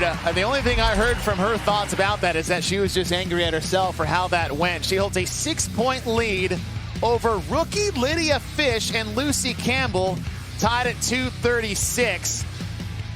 This is what awaits for the women in our event number 4. It is Albany Grip Trip, presented by Posture Provisions. And it's going to be 5 rounds for time of a 400-meter run on that woodway, 12 deadlifts at 220 pounds, and a 100-foot handstand walk in 50-foot segments. Except round 5, they get an extra 50 feet. Adrian, what are your tempo recipe for success? We're going to look at keeping your cadence, and that's going to specifically talk to that woodway. It's a blind run. You don't get to race the field here. You got to stick to your guns, and then you're going to race the rest. We saw it in Heat 1 from Gracie Walton. She made fast transitions at each and every opportunity. Your lane assignments for the second and final heat for individual event number 1, as we have 15 in each heat. Your leader will be in lane number 9, bracketed by Lucy Campbell and Lydia Fish, who are tied with 236 points. And more on the rookie. Let's go down to Mike Arsenault. Where can you be? Chase, great to be here in a school of fish with Lydia Fish's support system. 16 people strong are here from Wisconsin supporting the rookie. She was the last chance qualifier, making the most of that opportunity, finding herself in a podium position after day 1 at the CrossFit Games. She's excited to be here. I've been talking to her brothers, 3 brothers beside me, sister behind me, and a big focus of Lydia has been her strength. So strength is going to be a big portion of day 2, so we'll see how she quits herself. She just started CrossFit in 2019 after winning a free 3-month membership, and the rest of the siblings have started CrossFit as well, because the brothers told me they can't have their sister stronger than her, so it's now a family affair. Thank you, Mike. And Lydia Fish, the rookie, debuting the CrossFit Games, and then on the second day of competition, you're lining up to the 7-time CrossFit Games champ, Tia-Clair Toomey. Yeah, high nerves, high stakes, but you're soaking it in, loving every moment of it. Lydia Fish, go get it.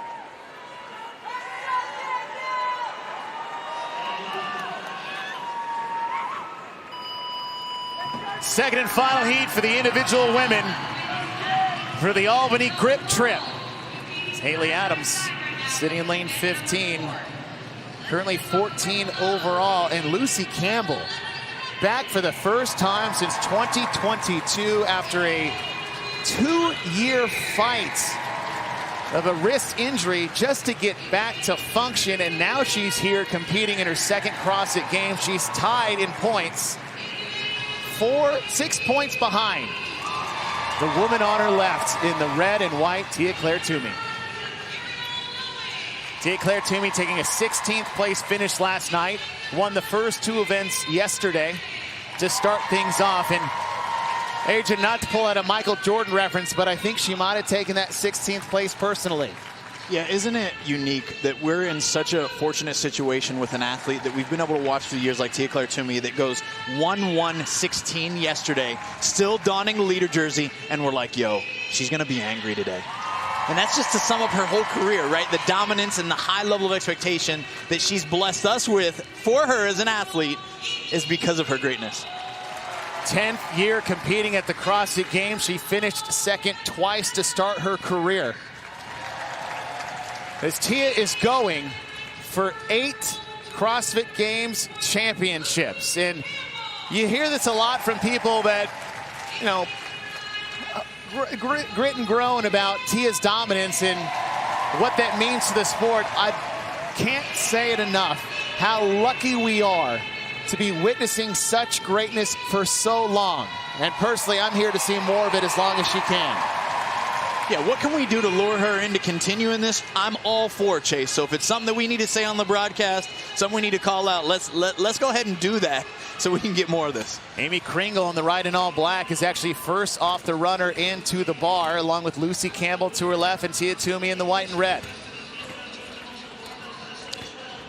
Now, we saw great performance yesterday from a lot of these athletes from the running event to start, as we see Tia get an early start on her handstand walk.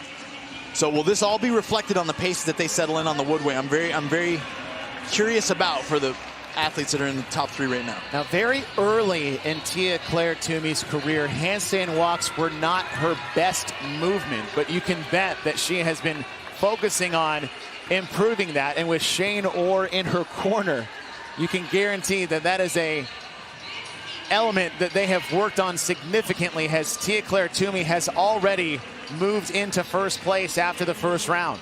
When we talk about that with Lucy Campbell as well, Chase, with the wrist injury and limitations, she hadn't been walking on her hands and accumulating a ton of volume and training there for that long. So how will she respond to this type of test is going to be a great question as well.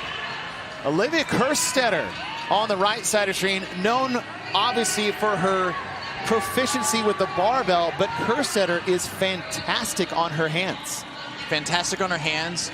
And we saw earlier, even on the men's side, that if you're fast on the barbell, you can make up a tremendous amount of time that it could cost you on the run. So this is going to be a really good balanced triplet for Olivia to make a push toward the top of the finish.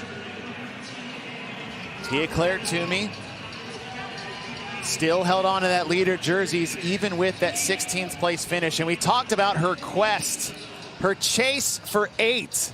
These are some of the great 8s with 7+ championships. Obviously, you have Bill Russell with 11. I mean, look at these names. Don't tell me you don't want to see these people do more of what they're the best at longer in their career. And it's such a treat to have her at 7. And that quest for 8 is alive and well. And look at the names that she's being associated with. Yeah. I don't know if we have one officially. Do we got a CrossFit Hall of Fame, Chase? Listen, you're 20. Sounds like a good idea to maybe bust that out. Maybe Mount Rushmore of CrossFit Games athletes. Yeah, it's time. It's time. 18 minutes flat, 0.39 set by Gracie Walton in the previous heat. Haley Adams is holding on to second in this heat. Haley, someone that has worked on her strength and power tremendously, specifically in the squatting form. Through her years, Haley was actually able to compete at a very high level when it comes to hinging. And when we talk about movements, the deadlift categorizes as a hinge. And so this is one of those, coupled with the run and the handstand walk, that she is also going to be extremely competitive at. Haley Adams' career is quite incredible. She took second twice as a teen, won it in her last year, as she is one of 6 athletes with a teen championship under her belt. But here's her finishes at the games as an individual. 6th, 5th, 9th, and 5th. And Haley is incredible on her hands. And with the way this is put together as far as the programming, is that, yes, if you're the best at all of them, that's your best case scenario. But there is room to maybe mask some deficiencies with the run, the deadlift, and the handstand walk. Yeah, and that's what we're really looking for. When it comes to a beautiful layout of movements and modalities pieced together, this is one of them. Because you could pick any one of these movements and say, oh, that's my thing. But then what about the other 2? Or maybe one is really poor for you, but you can then make up ground on the other 2. So we're seeing it all play out here, and it's going to be the winner, of course, is going to be the one that can piece it all together and compete at the highest level. Tia is done. Hot on her heels is Haley Adams and Olivia Kerstetter. As Haley is a fantastic runner, she looks over her shoulder to see where she's at with the rest of the field. As good as she is as a runner, she's fantastic on her hands as the Haley Adams fan club in the stands cheering her on. You see that cadence difference between Tia-Clair Toomey and Haley Adams. Yeah, Tia much more of that faster, shorter stride length. Haley being a little bit more elongated and relaxed. Tia likely going to have an attack mode where she's going to be increasing the pace of this run as she goes, especially as she finds herself in the driver's seat. Lucy Campbell still in the mix, currently sitting in 3rd overall with that tie between her and Lydia Fish. As Lucy peeking over to trying to get a peek at Tia-Clair Toomey's screen, see what pace she's at, and with the endurance background that Lucy Campbell has. She's on the national swim team there in the UK. Running should not be an issue, but as you said, it's more just time being able to get upside down since recovering from that wrist injury. Yeah, for sure. And just considering her involvement in CrossFit as a methodology, as coach, as teacher, as a broadcaster. It's her specialty is literally not specializing, and so has an opportunity here to really showcase that in this triplet. Lucy Campbell training out of CrossFit Nottingham. See Olivia Kerstetter was in about third place coming into this second round as we are in the midst of the third. Kerstetter at her second individual games, but had been a multiple team, and Lucy Campbell has made up a ton of ground on the third run.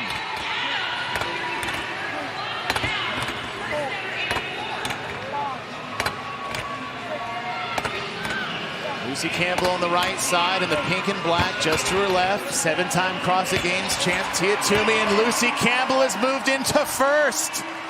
Tia Claire Toomey hot on her heels. We talked about that handstand walk being a big decider here. We questioned how prepared is Lucy. She's looking extremely prepared, very efficient. Tia might have her a little bit in regards to speed, but we've got so much further to walk. That's less of the concern right now. It's Lucy keeping her close so that she has a chance. And here's the thing with Lucy is that she is not afraid of anybody out there on the competition floor, even though this is only her second time in the CrossFit Games. Obviously, Tia's 10th. But what we've seen Lucy do this year, yes, she competed in 2022. She won 2 events at the CrossFit Games, so she has beaten stiff competition over the years. Kerstetter moving into third on the right side of your screen. Lucy made up a lot of ground on that last run. About 4 seconds on the run on Tia and 2 on the handstand walk, or on the deadlifts. Yeah. And that might be it. We know her handstand walks may take a hit just because she hasn't been able to train that over the last 2 years. However, there's opportunities on the board to make up for what she could lose in the handstand walk. That's right, and that's what it's all about in regards to competing head-to-head. You got to know where the juice is worth the squeeze. And if she's feeling good on the runner and she's feeling good on those deadlifts, that is a great opportunity for her going into this next round to potentially try to have a slight lead going upside down. Just past the 10-minute mark, the time to beat is 18 minutes as Haley Adams has moved back into third place on the left side of your screen. Yeah, and it seems like it's her and Olivia Kerstetter back and forth a little bit between third and fourth place, and it's where Haley gets back on that runner and is able to get a little bit more momentum past Olivia, where she sneaks back into that third position. Lydia Fish finishing up her third set on the handstand walk. She's a good runner, great at gymnastics. But we know that deadlift at that weight with that bar will be a tough point for her. She had a great performance last night with a front squat clean complex. Yeah, actually impressed me tremendously the way that she moved those final 2 barbells, Chase.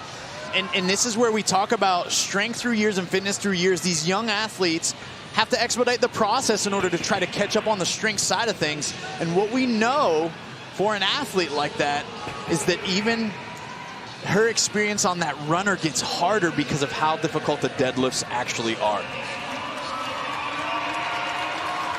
Lucy Campbell back to the barbell, has made up a little bit of that ground she lost in the handstand walk to Tia Toomey, though Tia Toomey is moving that bar a little quicker on this 4th round as Haley Adams on the left side of your screen still holding on to third place. And it looks like Lucy Campbell's just going to hold on to the bar. Let's go. Wasting no time overhead. Forcing the pace for Tia Toomey. What I like about Lucy's walk is that she softens her elbow in order to get her cadence forward. There's bend there. She's able to keep her hands a little bit more underneath her. Tia decides to almost waddle her walk. She pivots her shoulders slightly. This is just a little bit of energy bleed, and both these women are at their threshold. Yeah. Here we go, baby. Let's go. Now Tia has been walking faster than Lucy, but Lucy is starting to pull away and Tia breaks.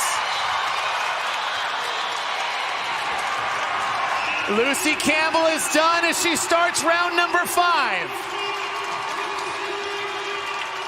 This is her opportunity. Here we go.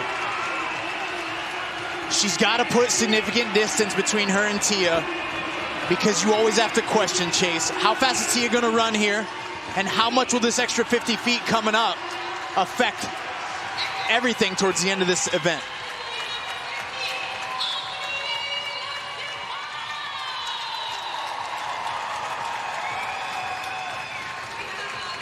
Lucy Campbell was tied in points for second place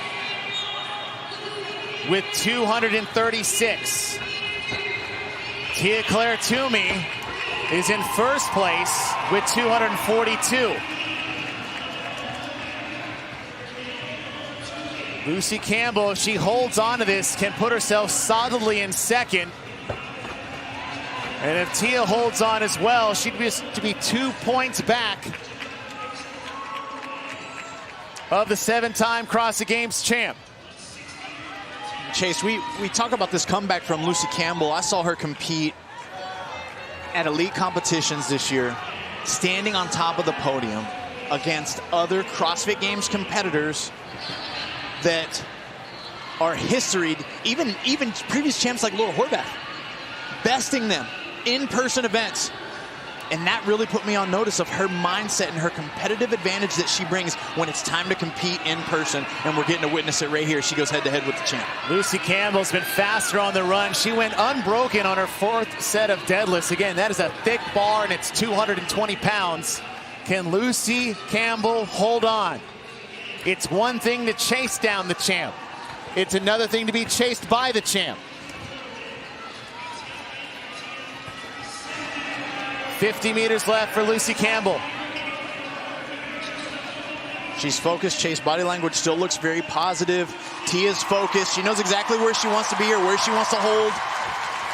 Lucy Campbell went unbroken on her 4th set. The efficiency of Lucy's deadlifts all event long have been extremely impressive. Narrow stance with her feet, getting her feet directly under her hips, softens her upper back, not as a fault, but as an advantage to get the bar to the ground quicker. Lucy Campbell with the crowd at her back is going to try to go unbroken again, and she does. 150 feet stand between her and her 3rd event win at the CrossFit Games. Tia takes a break. Lucy Campbell going for unbroken on her first 50-foot handstand walk. This is where she gets a chance. She's like, okay, I've got time. I've got some space here. Lucy Campbell kicks up again. Tia-Clair Toomey on her hands. Tia-Clair broke at the 25-foot mark in the last round. Lucy Campbell going for another 50. Now remember, we have one more 50-foot section in the 5th and final round. Lucy has plenty of time for the time to beat. She just has to focus on Tia. Lucy Campbell's on her hands again. Lucy Campbell has been at a competition for 2 years. She's won 3 events since she's returned. She's beat a previous champ, and the Queen Slayer, Lucy Campbell, takes down another one.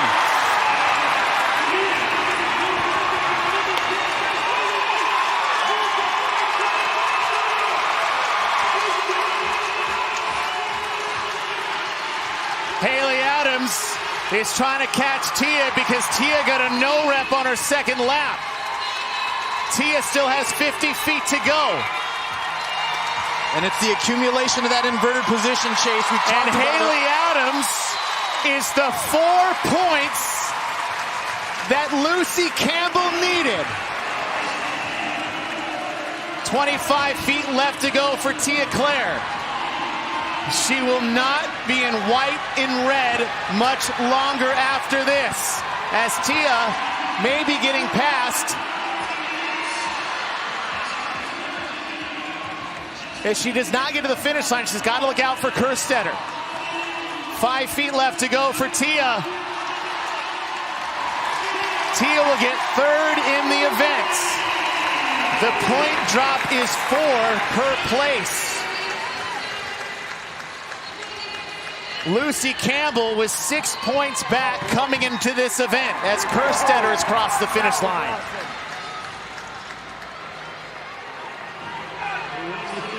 Ariel Lowen work on her handstand walk. We are at the 18. We still have 7 minutes before we hit the 25-minute cap. Amy Kringle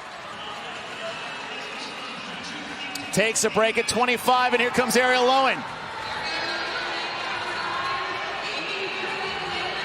It's a race to the finish between Campbell and Kringle.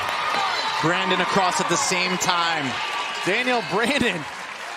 So 3 athletes right there at the finish line with Ariel Lowen, Kringle, Brandon, and Sturt. Wow, what a race. What a race. Lydia Fish. Just trying to close this one out. We knew it would be a tough one for her because of the deadlift. So Miriam Von Rohr is working through her final 50 feet across the competition floor. Miriam Von Rohr has won the Open back-to-back years. In 25 and 24, her first time on the competition floor here at the CrossFit Games.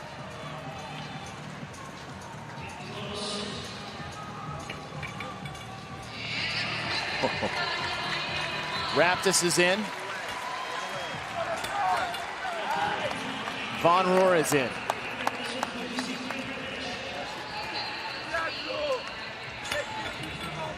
Claudia Gluck still has 100 feet left to go, as we are 5 minutes away from that 25-minute time cap.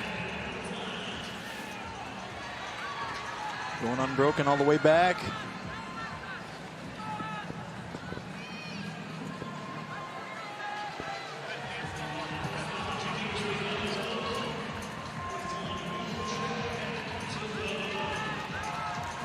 For some of these athletes, this is a big point of contention in regards to how they pace this thing, how they started this thing. Again, we see a lot of athletes get off in round 1 around similar times, and then we see this parity towards the finish as Greer's across. Annika Greer's in. Claudia Gluck finish her final 50 feet. Visa Goffi won the event last night on the pegboard. And just trying to do everything she can to finish this event to start day number 2. Visa Goffi was sitting in 9th overall coming into this event. Again, struggling a bit even with the handstand walk, and of course we understand there's been a tremendous accumulation throughout this event so far to get her to this 5th round. But even the pace at which she's moving on her hands, that could have been a significant time loss throughout this whole event, where other athletes are simply just walking faster on their hands. And what we have coming up, Adrian, is the strength test of the games. Obviously, strength has been tested in the clean. It's being tested here in the deadlift, but a 1-rep max back squat is what is looming for these individual athletes. Now seeing this event take place, what is that fatigue element, that mental element coming in to that strength test for these athletes? Well, along with yesterday, the 3 events that we worked through yesterday, and then this morning, the distance that was covered in the run and all these deadlifts is certainly going to accumulate and certainly affect what we see from a performance perspective on this back squat later. Lucy Campbell will not be wearing pink and black much longer, and Tia will not be wearing white and red either. A little wardrobe switcheroo going into the back squats later.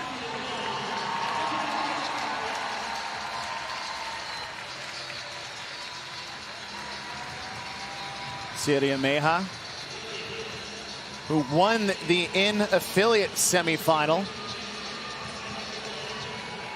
Still, I say still has plenty of time, but sometimes when the athlete is like, listen, can we do about that 22-minute time cap that the guys have? Can we get that back?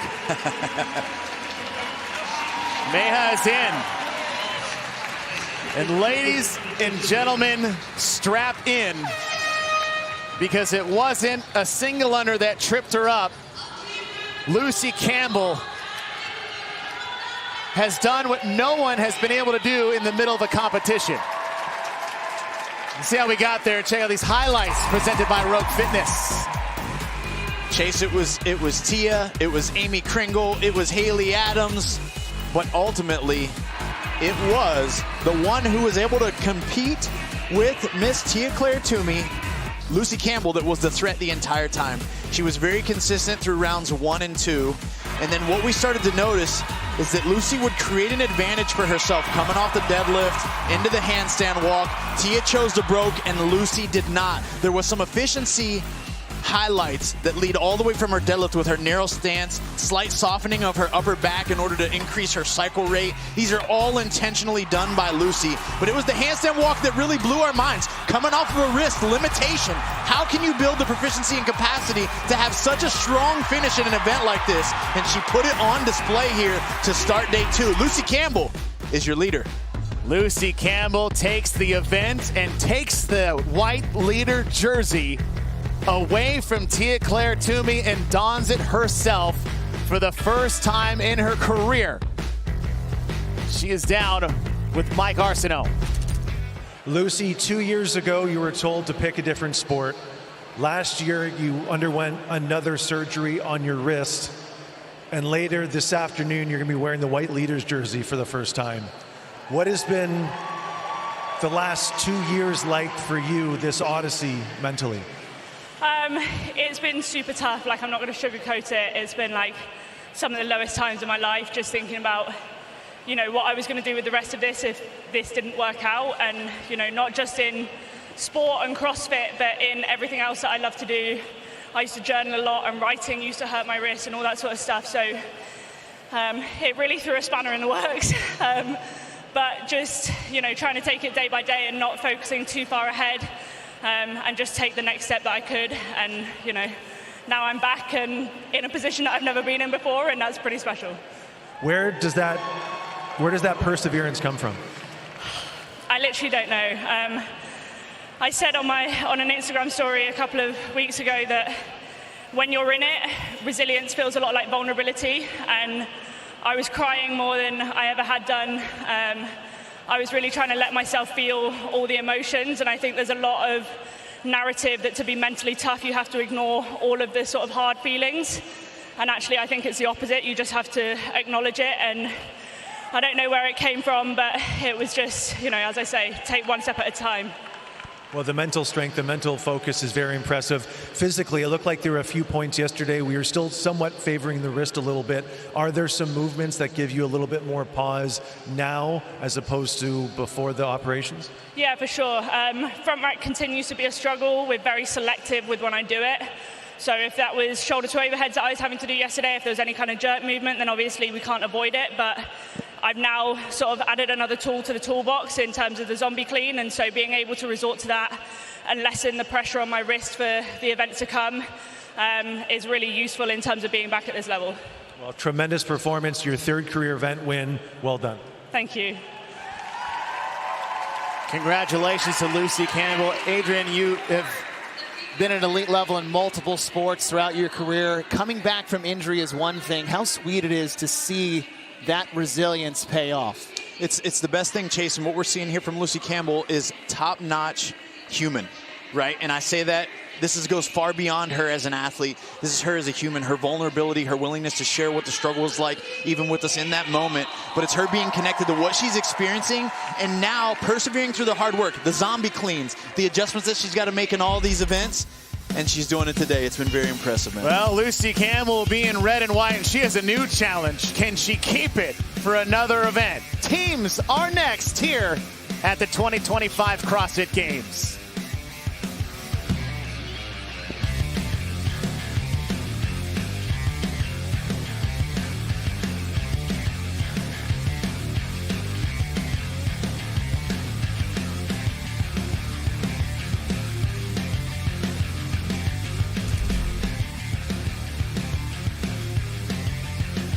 Brought to you by Rogue. Don't weaken.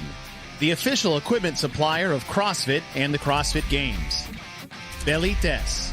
We are Velites, and we are made, not born. The United States Border Patrol. Be an agent of strength. And Sattva. Unlock the superpower of restorative sleep.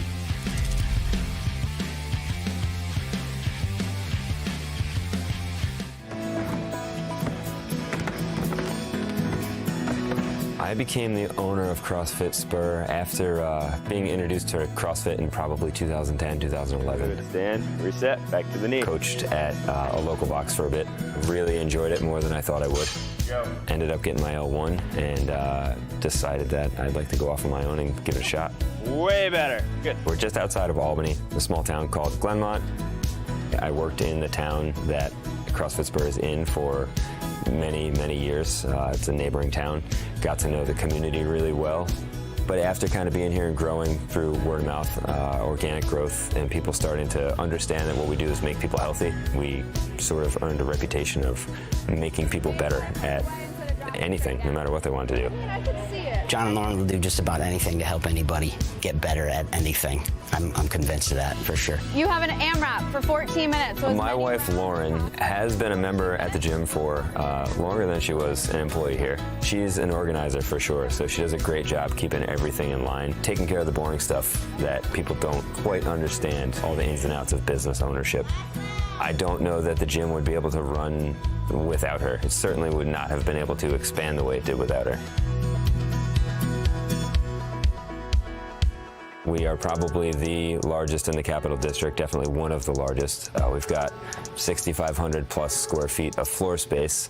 We've got 2 rigs, full corral of bikes and rowers and all the endurance machines you could possibly want. COVID hit, the reality set in that we might not be opening for quite a while. We ended up creating sort of a fitness library. We labeled all of our equipment, and we allowed our members to come in twice a week and swap out their equipment. So they each got to take 2 pieces home. But through that, we didn't lose a single member. In addition to the CrossFit space, we have some offices next door where we've got a therapy room with contrast therapy. We have a cold plunge. We have a sauna. We've also got a barber shop. We have 2 massage therapists that are here full time. We've also got a chiropractor. We've got a little bit of everything to offer for anyone looking to get healthy. I've been a member here at CrossFit Spur for 10 years. That was really good. It's just grown and grown and grown. This business doubled, almost tripled the size of it. I want you to catch your power. So many new members, so many members that have been here for quite a long time, as long as me. So it's really great. Yeah. I moved here during grad school, and honestly, if it wasn't for this community here, I probably still wouldn't live here. John and Lauren have created such a great atmosphere. Everybody here is like-minded. Everybody supports each other. 20 American kettlebells. His programming is fantastic. And what's really impressive, when the people don't know this, they don't realize what goes into the coaching aspect. They don't see the notes that I see from him saying, this is what I want you to focus on today. Make sure they do this. Don't let them do this. I want you to check this. He's not throwing stuff together. It gives you a different perspective. It's not just a place they go work out. This is where their friends are. This is where they enjoy spending time. It makes going to the gym something that they want to do, which I think is part of the reason that we've grown the way we have. It's their place.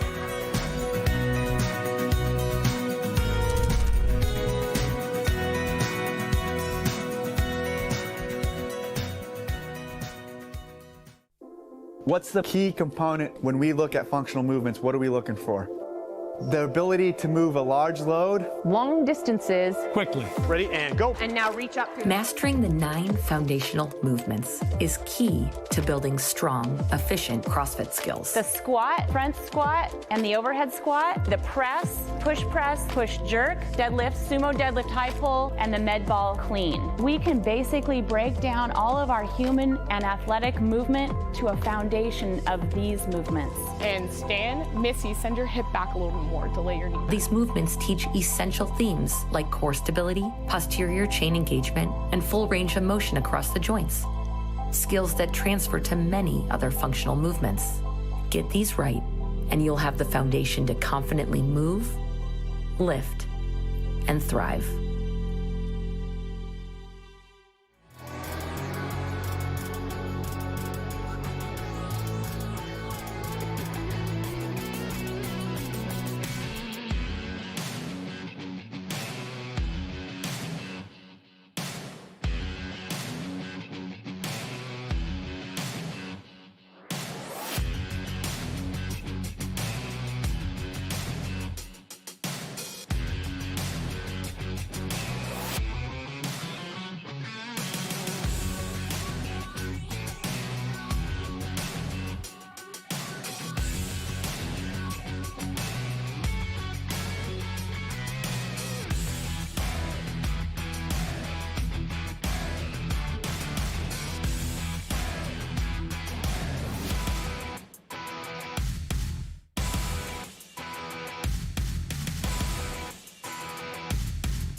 Today's coverage at MVP Arena in Albany, New York of the 2025 CrossFit Games is presented by Velites. We are Velites, and we are made, not born.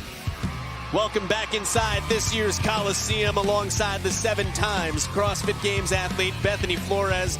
Bella Martin down on the floor. My name is Joel Godet, the rest of our crew. Glad to have you with us for team competition. And if you thought that Camel City CrossFit was going to be in first place after 4 events, you go to Camel City CrossFit in Winston-Salem, North Carolina. They were shocked when we spoke to them this morning. A phenomenal first day. Q21 is in 11th place, trying to crack their way up into our second heat based on their performance in our first event today. All right, team event number 5. It is up, over, and back, brought to us by the United States Border Patrol. And Bethany, this is a grinder. This is. We have 6 total rounds. It'll be a 20-minute time cap. The first 3 rounds are 40 chest to bar, alternating pairs every 10 reps, with 10 worm over and backs, into 3 rounds of 28 bar muscle ups, alternating pairs every 7 reps, 7 worm over backs on the shoulder. It's going to be a spaghetti fest. United States Border Patrol. Be an agent of strength. Bella Martin's pretty strong. What do you got for us? Well, I'll tell you what, guys. This is the first event of the weekend for the teams that requires pure teamwork and communication. Those teams that can communicate on the rig for the bar muscle ups and the chest bar. It's quick sets, so it'll be pretty important to have no reps there, but it's going to be on that worm where the teams that have trained together, the teams that have good communications and probably fewer big personalities are going to be proven successful here on this kind of moderately longer test. We'll see if the teams can go no reps. Every single one counts. So you're going to want to make sure you're communicating clearly and moving as quickly as you can, guys. Bella, thank you. Q21 in 11th place is the highest seeded team in this first heat. It'll be in the middle of the floor on lane 5. CrossFit 1124 in lane 6, overcoming a last place finish in the first event with a first place finish in event number 4 to get themselves back into contention. They are in lane 6. Speaking of 1124, they are one of our Vision Fuel's victory athletes to watch. The group from Marietta, Georgia, a second-year team at the CrossFit Games. They added Jessica Androsik, 161 in the middle of your screen, a Mayhem athlete looking to make some big strides. And then Q21, they are looking to be the best Latin American team to ever compete at the CrossFit Games.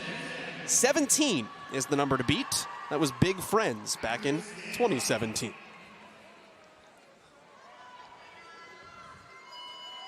And away we go with pairs to the chest to bar pull-ups. You don't have to specify which gender goes first here. It can be either your males or your females, but you must complete 10 repetitions of chest to bar pull-ups before you switch to your second pair. A lot of pulling yesterday, Bethany. Yes. How do your pulling muscles feel? I hope okay with some of these athletes, but you might be a little sore with some of these, especially the bar muscle ups. When they get to the 3 rounds of bar muscle ups, I foresee that being a little bit of some trouble for some of the athletes, especially having to hold at the top. Those triceps are going to be a little spicy. 40 total repetitions here. We were talking to Butcher's Lab, team in second place overall just before this event began, and Pernilla Christensen said, I feel really good about my pulling, and Thomas Stroyer looked at us and said, no, biceps are a little taxed from the pegboard climbs yesterday. Yeah. I think a lot of the athletes, though, it's the lower body. They said they're pretty sore with the hamstrings and the lower body just from, it's a lot of running they did yesterday. A lot of running. 2 sets of 10 for each of these athletes. That gets you to 40 total, and then on to the worm.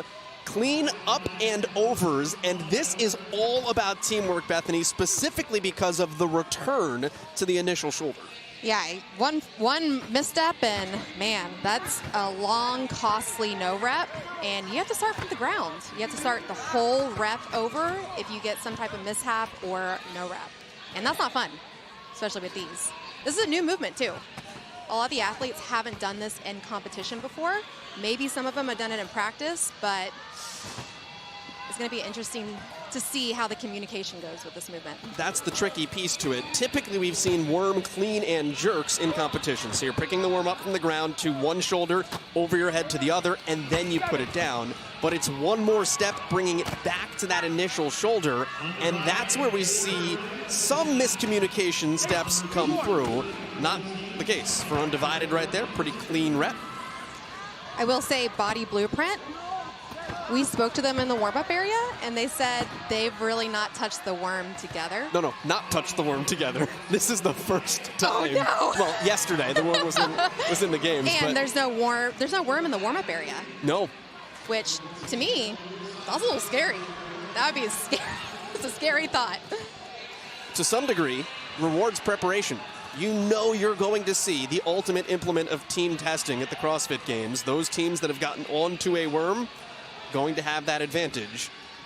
Greater Heights veteran group right now in your lead, tied with Prestanda going back and forth, also a veteran group out of Sweden. And there is Greater Heights Overtake. It's a team made up of pieces from last year's Einhorn CrossFit team, last year's Overtake team, and now competing out of CrossFit Greater Heights, which has previously sent teams to the games. They're all Texans, if you just will simplify it. Yes, and they want to be one of the best Texas teams. Don't Stop has that record, 2019, finishing 6th overall, qualifying out of Texas. So they got some work to do. Need to make their way into the second heat first and foremost. Yes. So I can foresee, you know, even though, I mean, those chest to bars are going to add up very quickly. So doing that plus trying to communicate on the worm, that's going to add up on the upper body very fast. So we're going to see how they do once they get into rounds 3, 4, 5, 6. Oop. 3:47 into a 20-minute time cap. This is the second of 3 times to the worm, and you're taking a look at the Long Island team from CrossFit Undivided. Christine Best, Griffin Raleigh, Christine Zanosko, one of the strongest women in CrossFit, and Mike Needleman, who's previously competed on a team for Training Think Tank. That's a veteran group. Struggled so far, though. 17th, 11th, 16th, and 16th with some work to do today. A lot of work. When you, Bethany, having competed at the games, maybe have a day that you didn't expect or see coming, what's your mentality when you start the next one? It's just next day mentality. You have to reset. You have to let go of whatever happened in the past, whether it was good or bad. Because if you hold on to good things too, it can also cause some mental mistakes because you just get really excited. But especially when it's bad, gotta let it go. Do you change your strategy? Do you say, all right, we're not where we wanted to be. We need to try to take some shots and maybe be a little uncomfortable? Depends on the workout. It depends on your strengths as a team and as athletes. If you feel like you can make some moves, especially if you know that you've done the worm over and over again, and you're like, I am so confident, even though we've not done this movement in competition, this is the time to make a move. Got to make some risks. Greater Heights took a 20th in event 4 yesterday. They are the first team back to the rig, although here comes Zanosko and that crew from Undivided. Greater Heights on the right side of your screen, Undivided on the left. Sierra Cole, athlete closest to you on the right side, working with Sydney Waltz, the former Kentucky gymnast. I think a good note too is every round they can decide which pair goes first. So if the males are like, hey, I'm toasted, y'all get up there, females, or same thing, vice versa with the females. They're like, I'm not going, I'm not ready. The males can go first. So that's kind of nice. Looking for synchronized chest to bar. And it's actually kind of nice that you're looking at your partner here as opposed to being next to your partner and having to look over. Correct. And then like if you're on one bar next to each other, you're having to go a little bit more narrow, which is not fun. So I like this setup a lot more. It's pleasing to the eye, I think, for the fans and people watching on camera, but also probably nice for the athletes.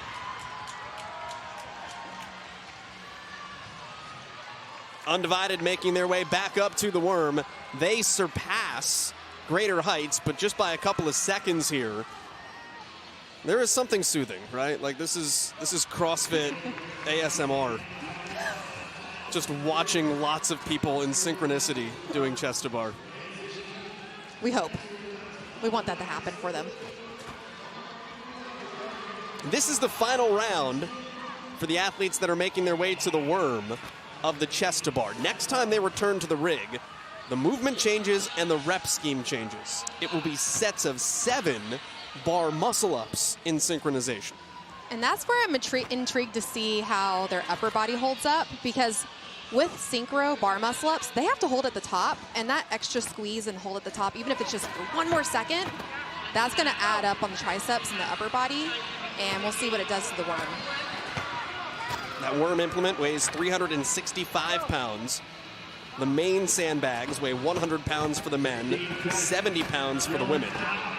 So you'll always have a male competitor in the front and a female competitor in the back. And then the gaps in the middle are 15 pounds, or are they 7? Do you know that? The skin itself is 7 pounds. And then the spacers are 6 pounds each.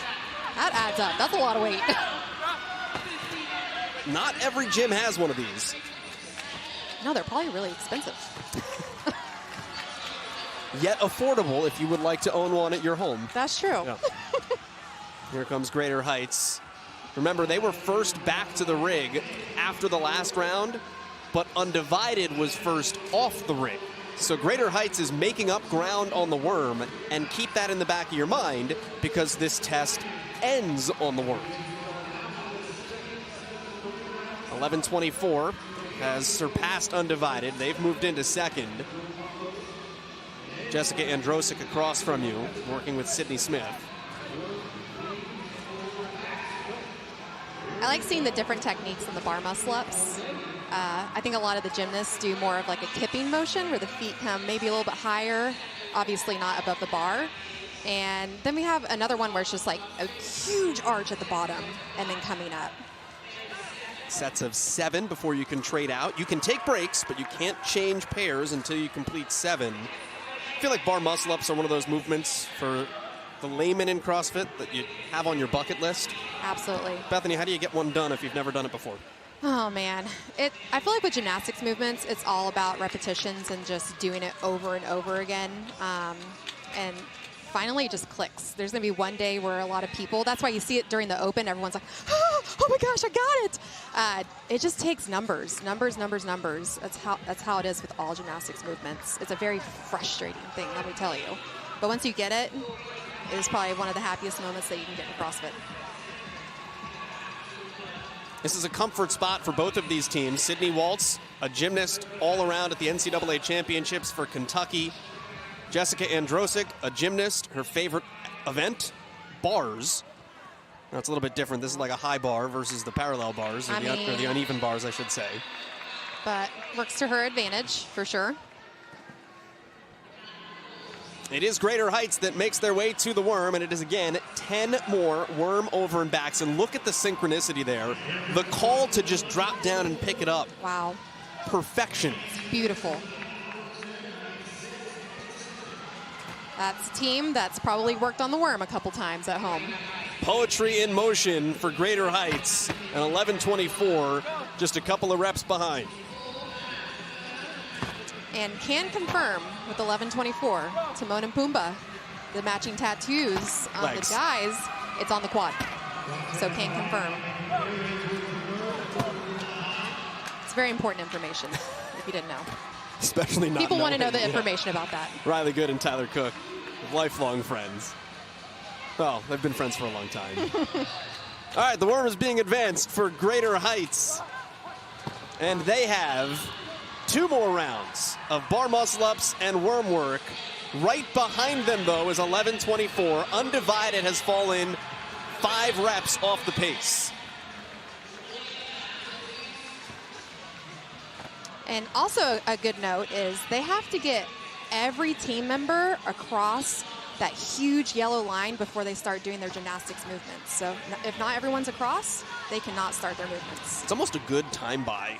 Like, it does slow you down, but it also lets you shake everything out. Gives you a little breather for a second, which is probably much needed in this long, grinding, spaghetti mess of a workout.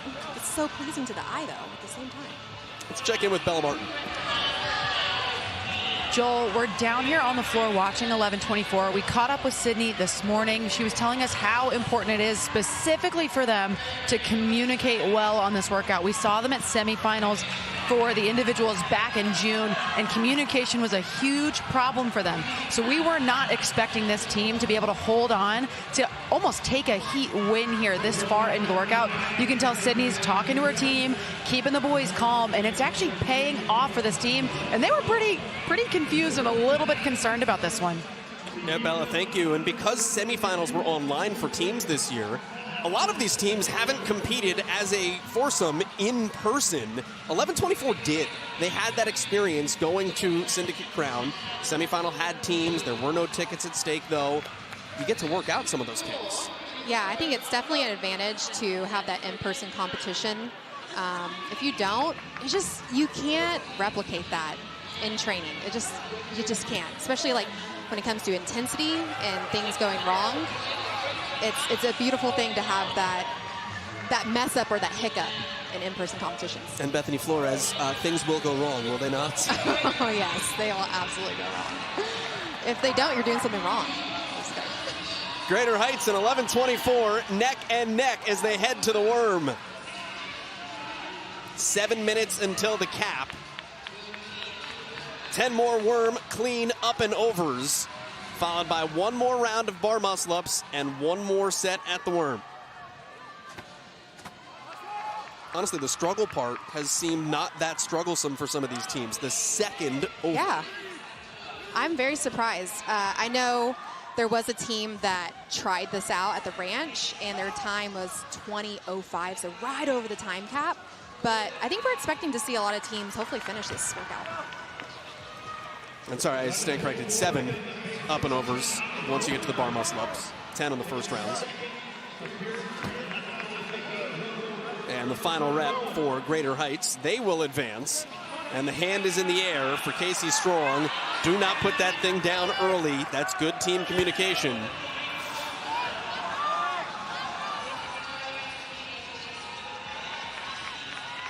They are neck and neck.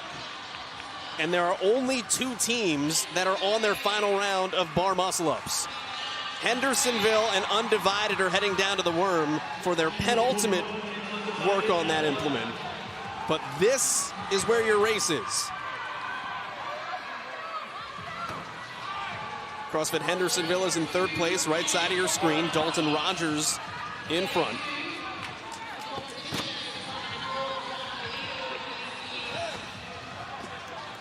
And you can see just a little bit of the fatigue here, Bethany, that extra push and the dip out of the bar muscle up. They add up very quickly. And once they go, they go. So if you need to break them up, but you don't want to start failing on bar muscle ups. This is 102 upper body pulls in this event, and there's a no rep for Casey Strong on the right side. How often are you training that kind of volume? Hopefully a good amount. You want to hit that, because if you don't, then when you get to a competition, it's going to be a nice slap in the face. So, but that's also showing you that they're leaving everything on the line. They're coming here and they're going to try. They're putting everything out, and I love to see it. I love to see it. Looking to set the time to beat here for 11:24. They are 25 points out of right now the second heat. You can't get to the podium from heat 1. Long way to go, but 11:24 needs Riley good to go. Tyler Cook is saying, get up. We're in Albany. Yeah, we had a little bit of some yelling out there, but we got some passion on the floor. Passion on the floor. And there goes 11:24. Tyler Cook pointing up to the crowd. Overtake has hit a snag, and 11:24 is all alone here at the front of heat 1. 7 more reps. Comes Greater Heights right behind. This is where it's going to be costly. You have a no rep. It could be do or die. It could be between first and second place right there for this first heat. That's the key. 11:24 needs to be clean here, and they just got no reps. Got to start the whole rep over again. And that's what we've seen with Greater Heights. They've actually been very pretty with their reps the entire time. Greater Heights is a full rep behind. Now we are even. 11:24 is able to hold on. Wow. That's an event win and a heat win back to back. 5 big booms for 11:24. With Greater Heights not that far behind, 4 seconds.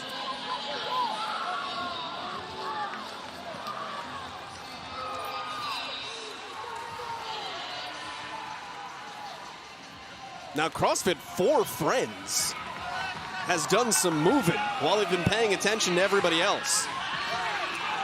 Here comes Hendersonville Mayhem. But already at the worm is the team from For Friends Smart out of Castellón in Spain, one of the first affiliates in Spain. Led by Elena Caratala, who has competed individually at the highest levels of this sport, not only at the CrossFit Games, but at the Rogue Invitational.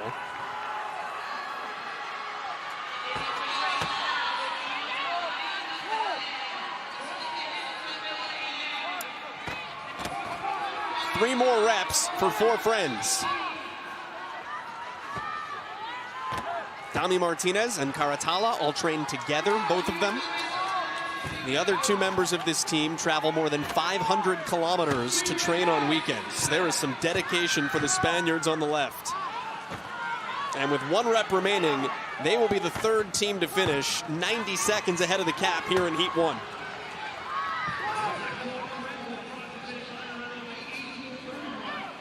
Hendersonville, last team in and the 4th team to finish.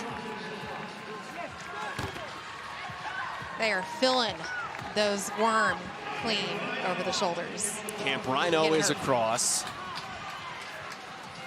Yeah, I feel like after this, everybody's going to be excited to squat later. Yeah, back to the lower body, away from the upper body.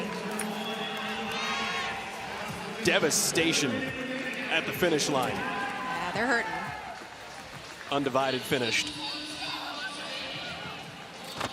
As they should be. They should be hurting. That means that they're just leaving it all out there on the floor.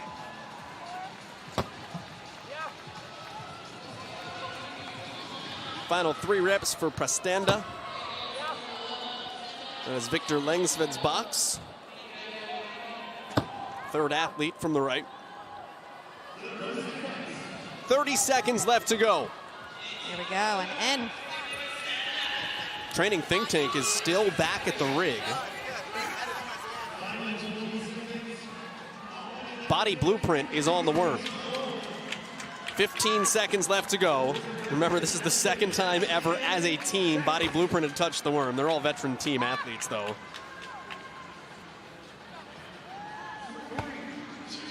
And time will expire on the Body Blueprint crew and TTT. Who, by the way, in case we don't get a chance, happy 30th birthday, Bryce Broom. Yes, that's a good one. The big 3-0. But 11:24. Pose. W. For the benefit of those with flash photography. Cindy Smith, yeah, go get your belt. You just won a heat. Take a look at our replay from Rogue. Wow, what a grinder of a workout. That was a tough one. We had Greater Heights coming out in front. And let me tell you, their reps were clean the entire time. Those bar muscle ups started to get a little spicy for actually 11:24. And to see them just to continue to move through that was amazing. Greater Heights stayed in the lead pretty much the entire time up until the last round where CrossFit 11:24 came with the W right at the end. They did have a no rep though.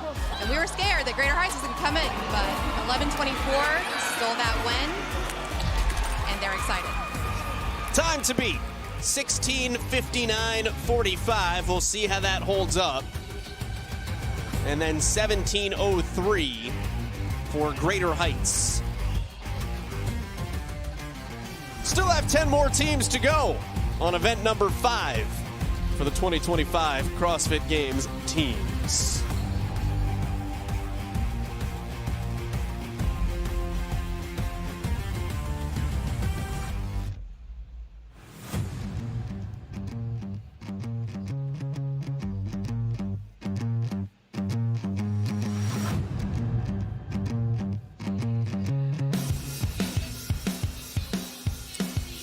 This is the 2025 CrossFit Games. We are at MVP Arena in Albany, New York. Today's coverage is presented by Velites. We are Velites, and we are made, not born.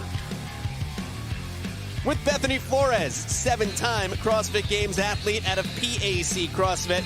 Miss Bella Martin out of CrossFit Mayhem down on the floor. My name is Joel Godet from Resilience CrossFit Medfield.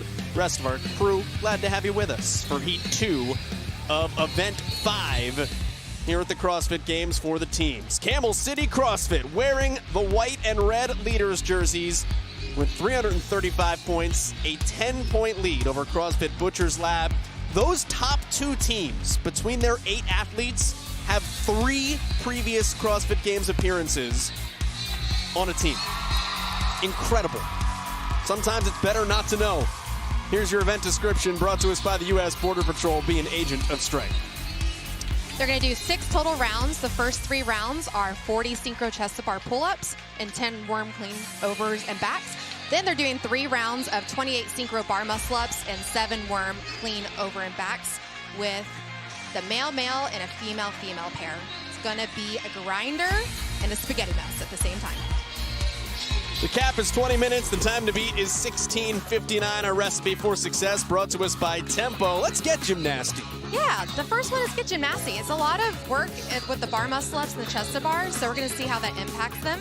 And then the second one is you're going to have to grind it out. This is one where it's a long workout, a long time cap, and we're going to see how they do when it comes to the end and how they're feeling.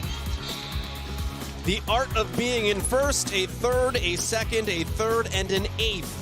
Those points will add up to a spot in lane 5 for Camel City CrossFit.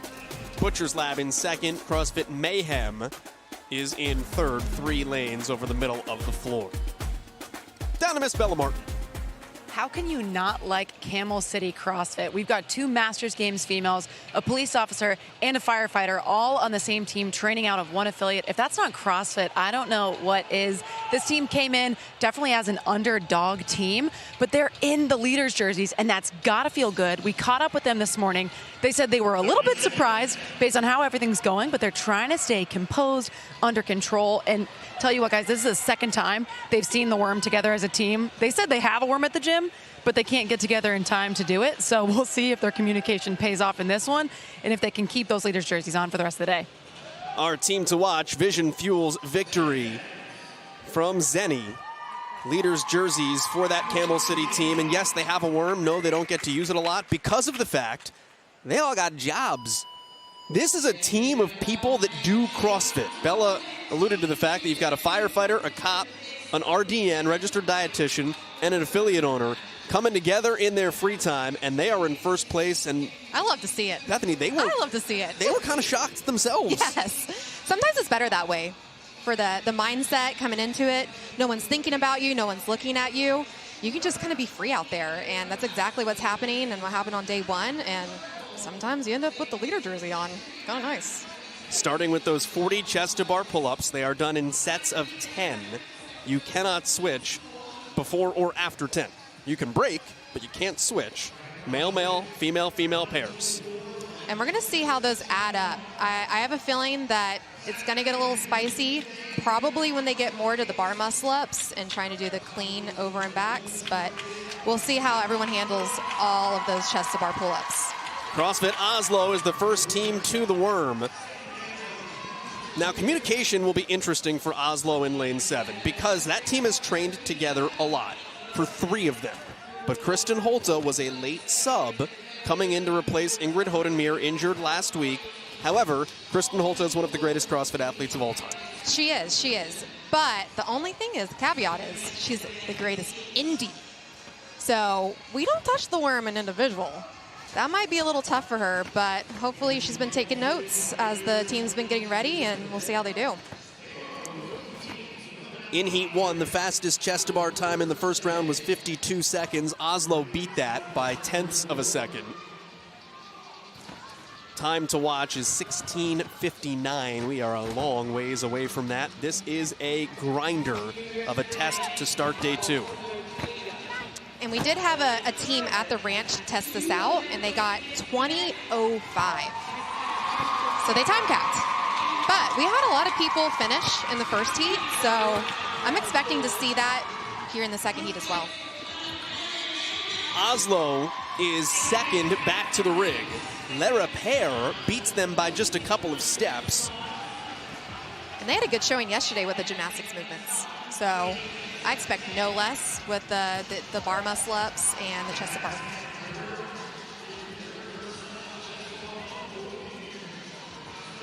Same thing here in round 2 and in round 3. It is the sets of 10 chest to bars until your team accumulates 40. And you can choose every round with your pair. You can decide who wants to go first. So if the males are feeling a little tired, maybe the females go first. And then the next round, females feeling a little tired, then the males go first. Let's check in with Bella. I'm on the floor watching Le Repair, and they had a solid first day, and they're having an even better show out day 2. We've got 2 gymnasts and 2 lifters on this team. So if there's anybody that's going to be balanced on the floor, it's these guys. They're going to try to get an event win, but they're going to have to catch Oslo. But I think their communication might be what gets them across this line first, Joel. Well, they are just behind Oslo right now. Making their way to the worm, Oslo has completed 1 of the 10 worm up and overs.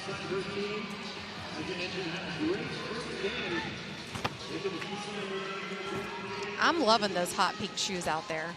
Those look pretty great. You talk to the people at home, like, how do we find you when we're watching on the stream? Look for the bright pink shoes. Gotcha. I mean, honestly, as a competitor, I do that too. Just for like your family and friends out in the stands. They want to see those shoes so they can point you out. So good on them for doing that. Hand is in the air for both Le Repair and Oslo.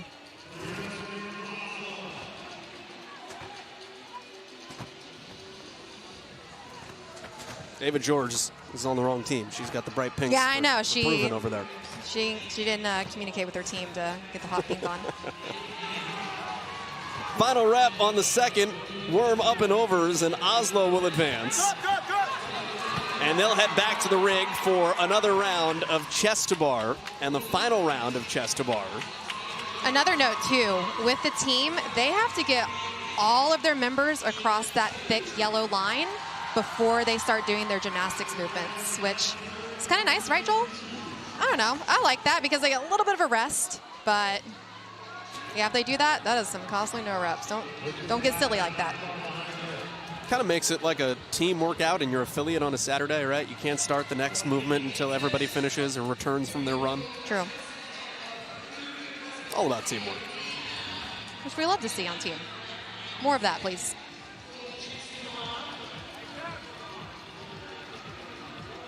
Tola Maracanyo finishing with Victor Helsinghoff. And now look at the way that Oslo is doing this, right? They're not swapping athletes in and out, right? They're putting themselves next to each other and just popping up and down off the rig. It's saving time, energy. Milliseconds, but those can matter. Everything counts and everything adds up. So those little things are veteran moves for sure, even though maybe those 4 haven't worked together on a team at the games. Tola has, 7 appearances at the games on different teams, so he definitely has his own veteran experience. Butcher's Lab has made up some ground. They're now in second place. Le Repair is just behind them in third. And then Franco's at the top of your screen is in fourth. Here is Le Repair. With the hot pink shoes on. And they've got a nice fan base. It's a fairly easy drive. Yeah, but they should have wore hot pink shirts to go with the hot pink shoes. I'm a little disappointed. They have maple leafs on those shirts. Okay, all right. Counts for something. Le Repair is led by Adrienne Perry-Dupuis, the 21-year-old affiliate owner. Excuse me, now 23-year-old affiliate owner. That's really young. helped buy into the affiliate when she was 18. Wow. That's impressive. 6:30 into our 20-minute time cap. And as Oslo advances the worm, they are halfway through this test as far as rounds. Right now, fewer reps in these back 3 rounds, but halfway through at the 6:50 mark, they're going to obliterate the time to beat. Impressive. I am interested to see how these bar muscle-ups start adding up. You do have to do it synchro, so you have to pause at the top to make sure that you're staying synchro with your partner. And I don't know, that's gonna get a little spicy on those triceps. So we'll see how the worm is in the second half of this.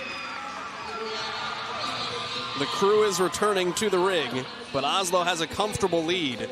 As soon as the women drop, that means they're halfway through here. That'll be 14 bar muscle-ups in the bank. And you're going to see different versions of the bar muscle-up. Some people come a little bit higher with their knees and do more of like a kipping gymnastics movement. And then some people are more vertical and just have a huge arch. I think it's just going to depend on comfortability. And sometimes that gymnastics background, you're going to bring your knees a little bit higher. That's what I do. This is the 20th of 28 bar muscle-ups for Oslo Krieger. Now 21. And they'll break final 7. Those belong to the ladies. Those are your top 3 teams right across your screen.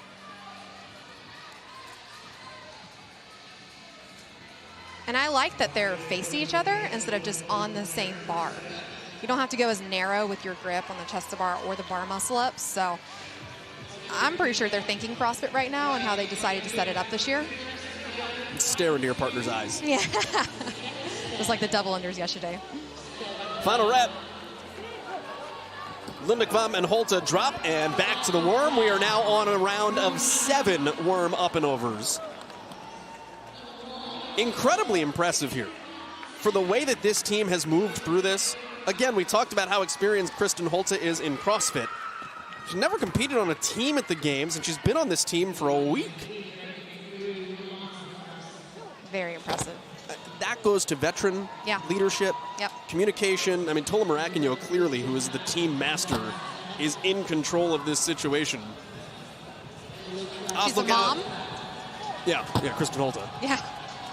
I think that kind of helps. You're just like, I don't know, you're more level-headed, a little bit more calm. Oslo won the first 2 events yesterday. It was the 3rd time in games history a team won the first 2 events, and the first time Rich Froning wasn't on that team. But then took a 17th in event 3. That dropped them off the podium. Right now, 30 points out of first place, but they are going to make up some serious ground. 5 points is the difference between each placing with every event the rest of the way. And Oslo is back to its second set of 28 bar muscle-ups. And the guys will go first. And Leia Repair is kind of fallen off the pace a little bit. I saw they failed a couple of bar muscle-ups with the guys, so it's costly. Any type of no rep, very costly. Helsinghoff with a great handball background. It's a really big sport up in the Nordic countries.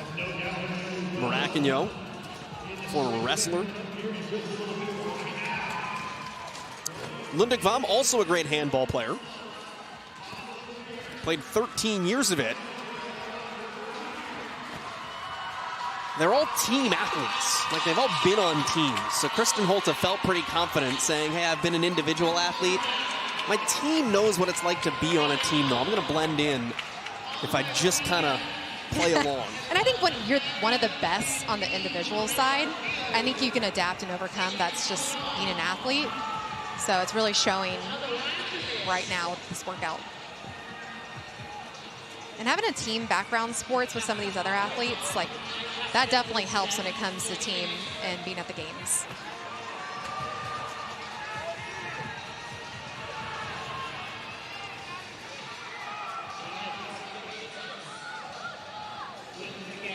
Final 5 reps for Oslo Krieger. Krieger, of course, the training program. It has 2 full-time employees, Joachim Riding and Kristen Holte, and then a host of coaches. Those triceps are probably on fire. This is getting tough with the bar muscle-ups, especially for the females.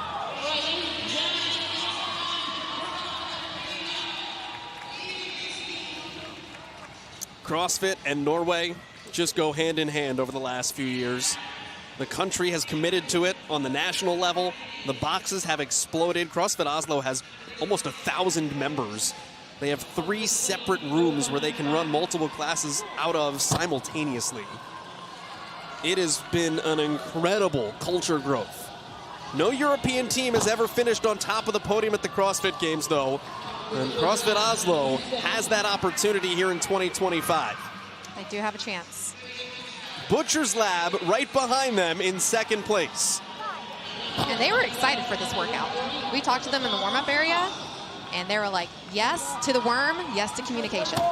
We talked in Heat 1. Many teams haven't worked with worms a lot.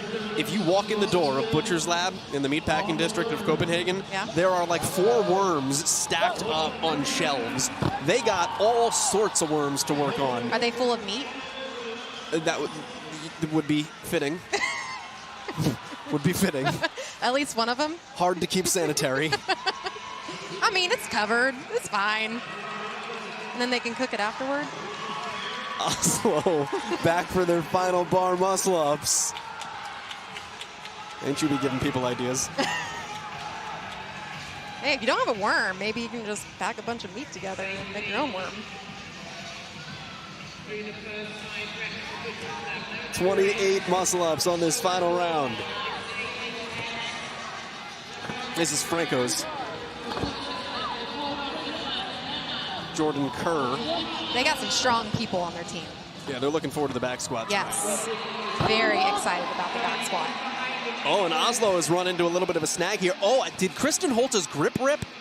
Wow. Kristen Holta's right grip ripped. You just got to go bare-handed.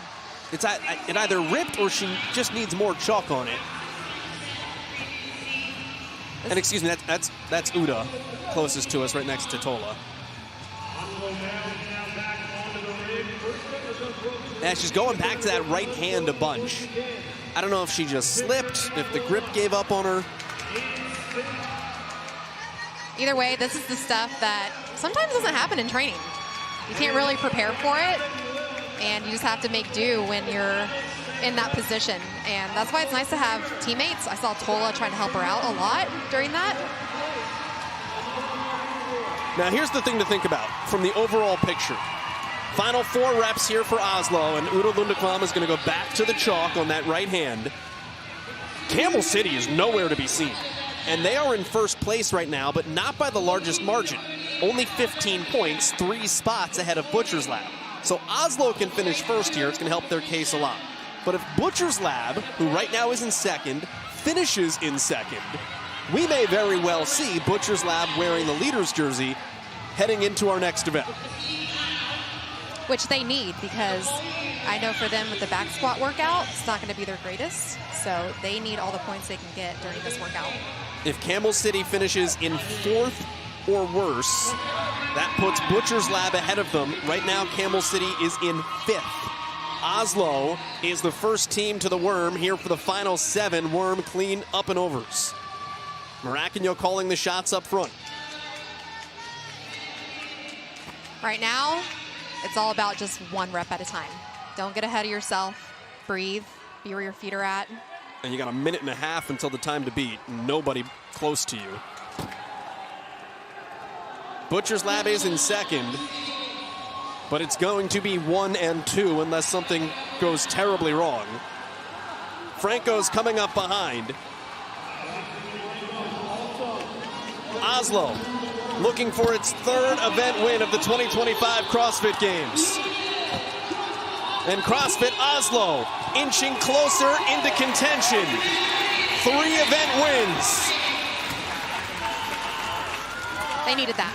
They needed that win. That was good. That should put them back into a podium spot after that 17th on event 3 yesterday knocked them out. Butcher's Lab.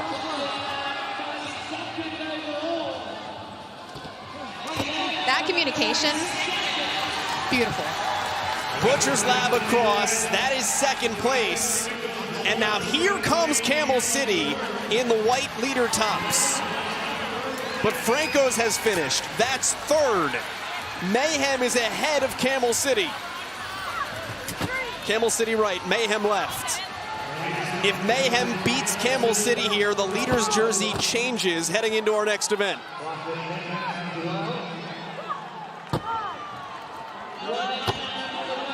And Camel City just got a no rep, so that was pretty costly. Oh, and you know what? Time to beat coming in to be a factor. Leader's jersey is changing. Mayhem comes across, and the 16:59 from Heat 1, 11:24, that also will beat Camel City. So CrossFit Butcher's Lab is your new overall leader. And Camel City is in a little bit of damage control here, trying to stay in the fight. There we go. They come across. And that's where you can see like teams that have used the worm before and have that communication and teams that don't. 17:24 was the final time for Camel City. Multiple Heat 1 times are coming in to be an impact there. Greater Heights had a better score. And each placing is 5 points on the leaderboard. That's why even if you're in that first heat, you have to give everything you got because those times start factoring in.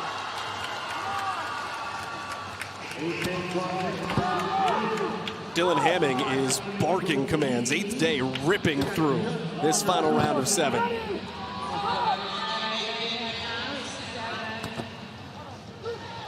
To be honest, that's actually really impressive because this is at the end of a 20-minute workout almost, and you're exhausted and you're yelling. That's some fitness right there. And it keeps you going. No time for rest. Here comes Proven. 90 seconds left before the cap.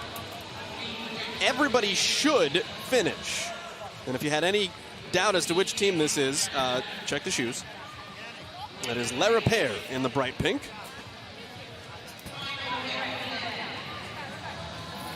They did run into a snag. Remember, they were in second at one point. But Le Repair is through. And all 10 teams finish in Heat 2.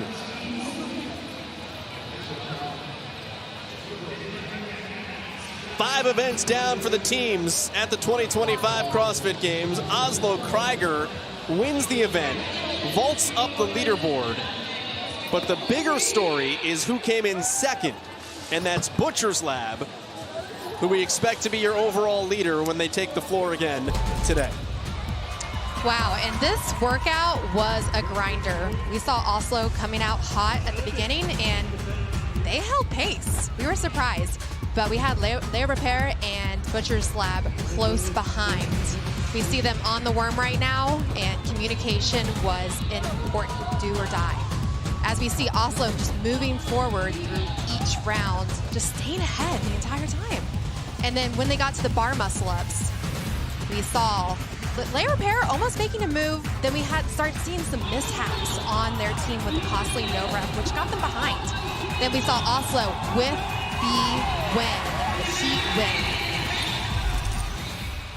Oslo in 15:56. Camel City winds up in 7th, so 2 times from Heat 1 get in ahead of Camel City, who were your leaders coming in, as we wrap up our highlights from Rogue. Bella Martin, though, you know, every team has a different way to get to the games. For Butcher's Lab, they made cookies. They were very good. They sold them at the gym to help pay their way here, and it's paid off because they are unofficially your new overall leaders. They are with Bella Martin.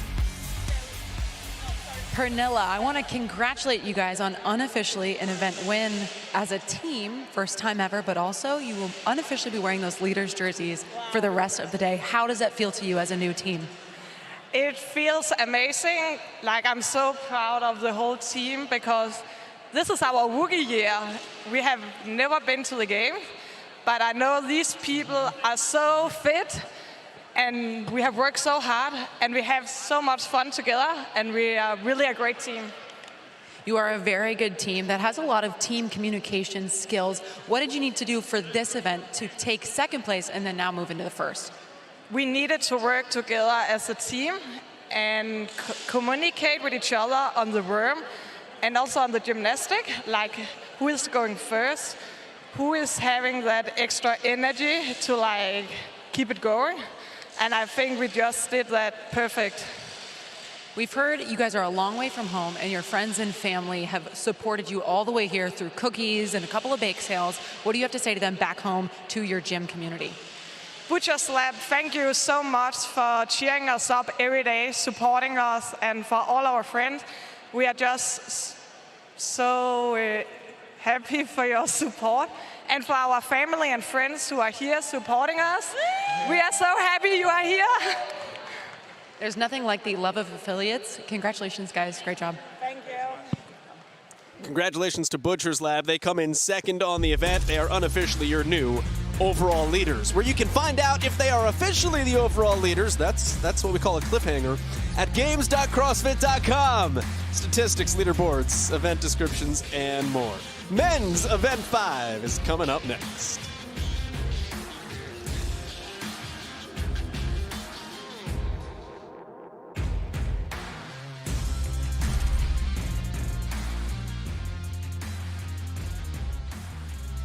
The 2025 CrossFit Games are brought to you by CrossFit, forging elite fitness.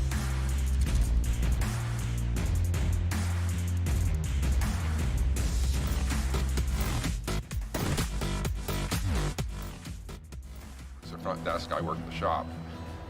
CrossFit is my social time. And I think that is true for a lot of the people that come there, because it's, you know, they're my friends, they're my family. And, you know, we welcome everybody. Our wall in the front is, you know, you come and visit, you're gonna come and see us, and you're gonna get to sign your name on the wall. CrossFit is family, it is. It's one of the side effects, you get in good shape. My wife signed me up without me knowing. Oh, by the way, you got level 1, 1st of November. And I'm like, we got too much going on. She's having SI surgery next Wednesday on her back. And I'm like, we got too much going on. I says, tell them no. And she says, oh no, I already paid for it. It's not refundable, so you have to go. Okay. And then when Coach heard, you know, well, this is good. He says, because, you know, you're one of our older participants here, been here forever. He says, this will encourage more people to come. It'd be nice if everybody in the gym was a level 1, and then just keep going up. I read the bios on our instructors down here last night. That's incredible. Makes me jealous. I wish I was 20 years younger. It doesn't matter what you do in life. You learn. If you go through a day that you do not learn something, I don't care what it is, that day to me is a waste. That is my philosophy of life. Every day you have to learn something. I've done automotive repair for 51 years, and I'll have somebody come in and say, well, I did this way. Look at it, that's a better way to do that. You learn something. I really liked the way they broke things down here. They break it down. You know, Cal is an incredible instructor, but they broke things down even at a greater level. Andy, widen your stance. Good. Michaela, push your knees out and lift your hips up a little bit. Ready, go. That was way better, Dave. Good job. But the way they broke things down yesterday, it was very interesting. The front squat was amazing. You know, the way I have never cleaned a front squat because I have bad shoulders, no rotator cuffs, no bicep tendons. A lot of times in a front squat, I'll come off the rack and I'll set it on my shoulders and I can balance. I can lift 200 pounds doing a front squat that way. I can't do 55 this way. But the way they broke it down, I was like, man, I could do more. I could, you know, learn something. And that's cool. So yeah, I'm not apprehensive anymore. Everybody should take this course. You'll get something out of it, and I sure as hell have. My folks made it to their mid-90s and never did nothing. When Dad was my age, he was on his second pacemaker. I'm not. You know, I have lung problems. I used to smoke when I was young. I owned a martial arts school for many years. I should have done this instead of that. I wouldn't have bad knees, plates in my feet, pins in there, plates in my head. You know, I don't need that. It's more controlled fitness than going out and, say, beating the hell out of somebody. It was fun, but just as fun as well. So, yeah.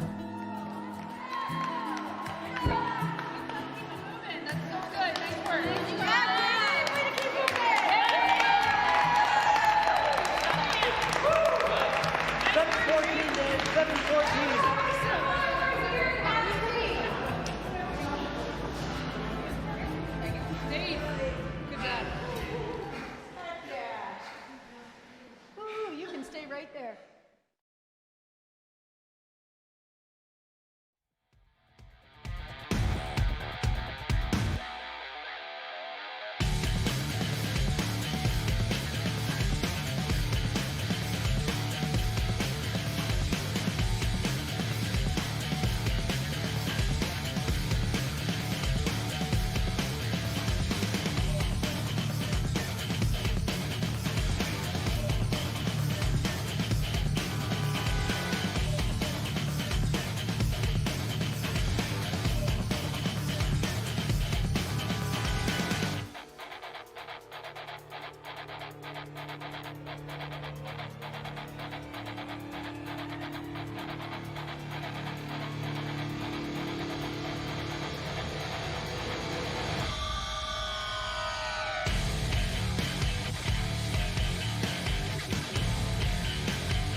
And we use CrossFit.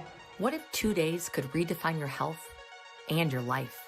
Welcome to your CrossFit Level 1 seminar. Our goal is to give you guys a better understanding of our definition of CrossFit. When we talk about CrossFit, the definition is constantly varied functional movements executed at high intensity. Forget fleeting trends and empty promises.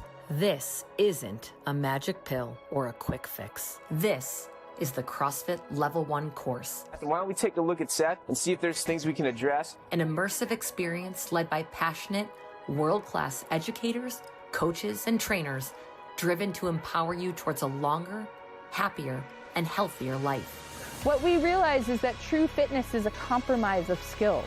And that's what we're talking about, being generally physically prepared for anything. Over 2 transformative days, you'll unlock the power of foundational movements, understand the artistry of effective programming, and grasp the science behind lasting well-being. Everybody's journey is different, from the CrossFit Games athlete to the person like me who just started CrossFit 2 weeks ago. You'll discover how integrating sound nutrition and movement can be your greatest defense against chronic diseases. You'll learn to move with purpose, live with vitality, and truly thrive. What distinguishes it from other courses is the fact that people are watching how to make people better. This isn't just a fitness course. It's an initiation into a life of intentional health.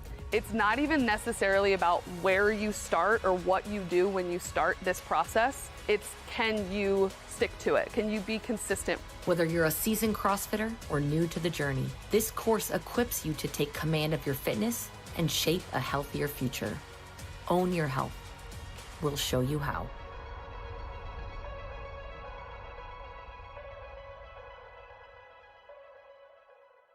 Our prescription for wellness in CrossFit is meats and vegetables, nuts and seeds, some fruit, little starch, and no sugar. And what that is a prescription to eat real, whole foods. At the CrossFit Level 1 course, you won't just learn about moving well. You'll learn about living well. And living well starts with eating well. Because at CrossFit, we believe that nutrition is the foundation to a healthy lifestyle. There's this theoretical hierarchy in the development of an athlete. It looks like a pyramid. At the bottom of it, we've got nutrition. The theoretical hierarchy of the development of an athlete. So really, when we think about this, like in our training, nutrition should be the first thing that we focus on. In this course, you'll find inspiration not only to move better, but to fuel better. Because you can't outwork a bad diet. If your nutrition sucks, these things will not be where they could be if it were more solid. How we eat either supports or undermines our fitness over time. And all of this will help you own your health, optimize your fitness, and thrive. There's a timelessness to the message that's contained in the level 1s. It's the unchanging heart of what CrossFit is. They really helped us out and gave us key ingredients to CrossFit. The learning progression and all that stuff has really helped me out. Since its inception, hundreds of thousands of people have taken the CrossFit Level 1 course all around the world. I got what I hoped for. I learned the movements, got some techniques corrected, learned some better coaching cues. And it will help you in your own individual journey, even if you never want to coach, in knowing really the methodology behind CrossFit and why it's so different than anything else that's out there. From teenagers to retirees, from doctors to teachers, coaches to students, the CrossFit Level 1 course changes lives, offering every single person, regardless of ability level, the opportunity to understand health, nutrition, movement, and CrossFit. The best learning experience I've had. I really liked the way they broke things down. Everybody should take this course. The way that they taught, it built a desire to really want to be part of something that was bringing that more into other people's everyday life. In short, our members have the tools they need to approach their health and fitness more productively, more effectively, and more confidently. It's about how we're serving our community and try to empower them with more skills and tools in order to be able to take this back to their communities. It's worth every penny. You get so much more out of it than what you pay for it. Empowering you with the knowledge, confidence, and tools to live better, healthier lives. Own your health. We'll show you how.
Saturday continues here at the 2025 CrossFit Games, but on Wednesday and Thursday of this week, we had the first ever Coaches and Owners Conference presented by Hustle Up, where owners and coaches all around the world descended on Albany, New York, and the best minds in the business came together to create better coaches, better business owners, and better CrossFit affiliates for the most important thing we have in this community, and that is our CrossFit affiliates all around the world. And inside the MVP arena, we have the racks as we are going to get set to go heavy. I'm Chase Ingram. Along with me is Adrian Conway. Mike Arsenault will be joining us on the floor shortly, and we have our heavy test today. 1 rep max back squat, presented by Lu Xiaojun.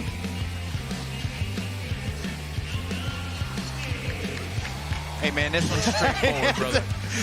They're gonna give you a 1 rep max, and the secret to this is to make sure that you know your squat.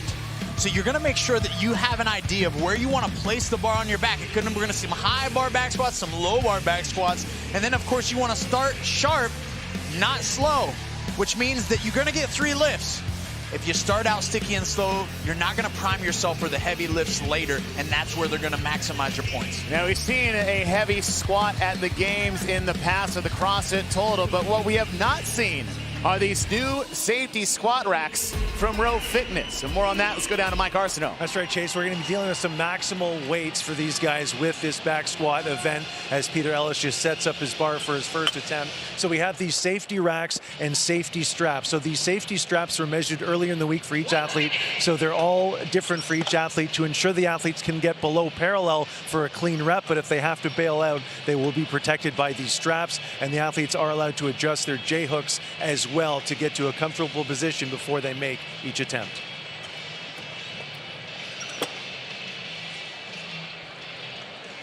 Thank you, Mike. Your lane assignments for heat number 1. We're back to 3 heats of 10 as we'll start off with the men.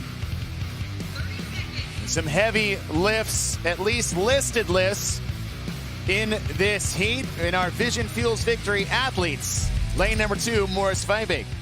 Morris Feibig, an athlete with a listed back squat of 485, at least as a previous best. Now, we're using this data as a reference point, of course. This is why we play the game. The numbers don't matter as much. You got to see what you can do on game day. And Jorge Fernandez, who has a listed max of 495. The question is, will we see 500 pounds this weekend? Enrique Moriera. The attempt will be on the right. If you look at the bottom part of the lane, 445 to open things up. Very nice there by Moriera. More vertical in his squat position, choosing the high bar method. And one thing I want to keep an eye on the next time Moriera comes back up is that he tapped the straps at the bottom of his squat. Moritz with a listed max. Again, these are listed max we have. A lot of these athletes like to play little coy, little cat and mouse with what they put out as far as what we can see. We're seeing some smooth as butter lift attempts going on right now. You'll notice a lot of these athletes just trying to prime their central nervous system, familiarize themselves with the load on the platform. And then we'll see some weight start to go up in these second and third attempts. Toby Buckland at 445. Buckland does not have a listed max as Bronislav Olenkowicz. Braun very intentional with setting his hips down and back. Really great squat mechanics there.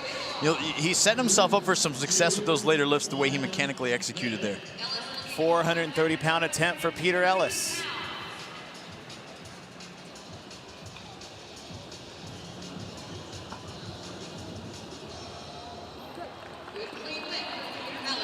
You'll notice the signal go out. The hand comes forward as a good lift. Judges are looking for that the hip crease lowers clearly below the top of the knee.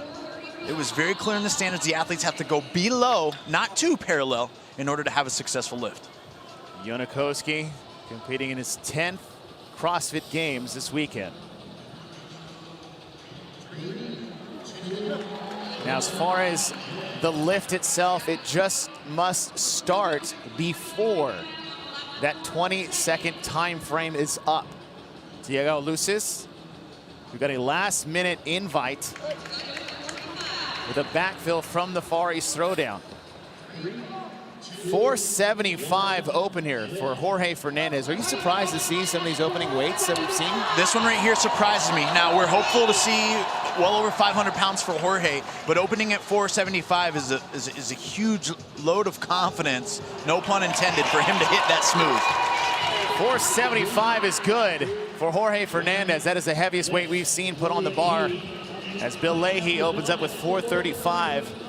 Now, Leahy has a listed max at 480, and that looks like no issue whatsoever. Tremendous speed going the down and up there for Bill.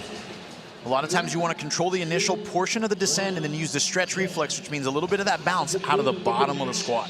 435 attempt again for Isaac Newman. He will be your last lifter in this first heat. As the listed max of 485, that rep is good as the round one is done. And we'll go back to Enrique Moriera. The question is how's that depth going to fare with the straps that he chose to have set? And he's got to get out of the rack cleanly. Yeah, he has a little, almost like a stumble coming back.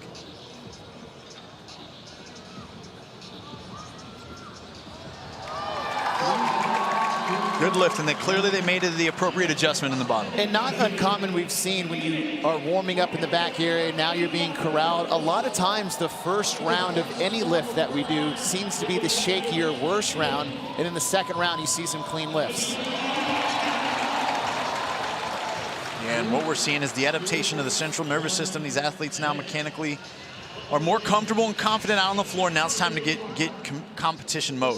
Fiebig just hit 485 as Buckland gets set. That's Fiebig's listed max, so some of these numbers we have might not be the same once we leave this event, as Buckland will hit. Next is Bronislav Alenkowicz. Attempt is at 470. His listed max was 441, so. And as you said, as he sets the hip back, another thing in setting the hips back is he's not tilting his pelvis to do it.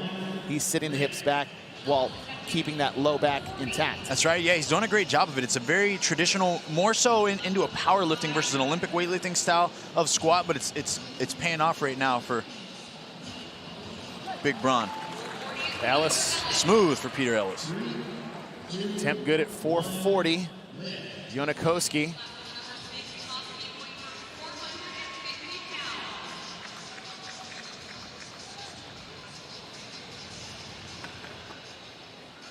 $450 on the bar for Koski. Oh yeah, great job there by Yona to drive through the middle. That's the tricky part. The squat's gonna start to slow when you're at your threshold. That's a vet move by Yona to force his hips forward and keep it under the barbell.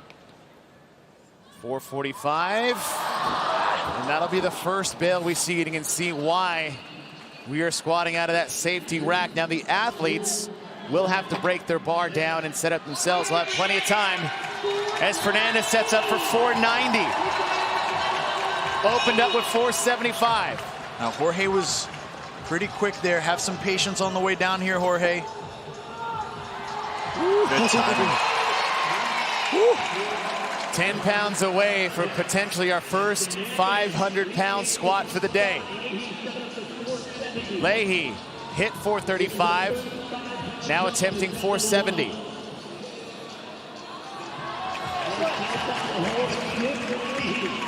Good lift there for Leahy.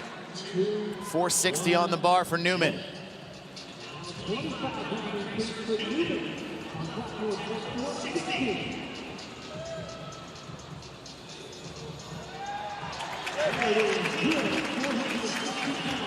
Newman with a very vertical torso through his squat. He's got a long torso, really helps him keep his hips directly underneath his shoulders throughout the full range there.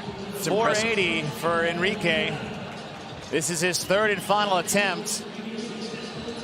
This event is sponsored by Lu Zhangjun. That is the shoe that Enrique is wearing, and it pays off. And that, my friend, is the heat of competition and the crowd coming to life. 530 on the bar.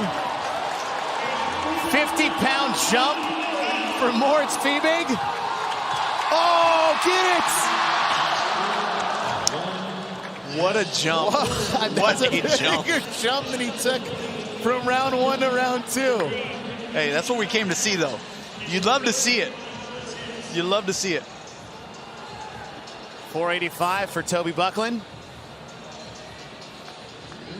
Now, Liu Zhongjun is not just the shoe or the name brand. That is the name of one of the best Olympic athletes to ever compete in the sport. And there's a bit more on the line. If you use the shoes, the athletes will get 500. If you win the event, you get another 3,000. There it is. 500 for Big Braun. And score one on the board for Bronislav Olenkowicz. 500 pounds. Peter Ellis, he'll get his lift. Great clean lift there by Ellis. Very structured and strategic there. Still smooth. He had plenty in the tank. 465 attempt for Janikowski's third and final lift. Now right out of the bottom, he's got to start to drive his hips forward as he presses through the bar. Not in time. Not in time.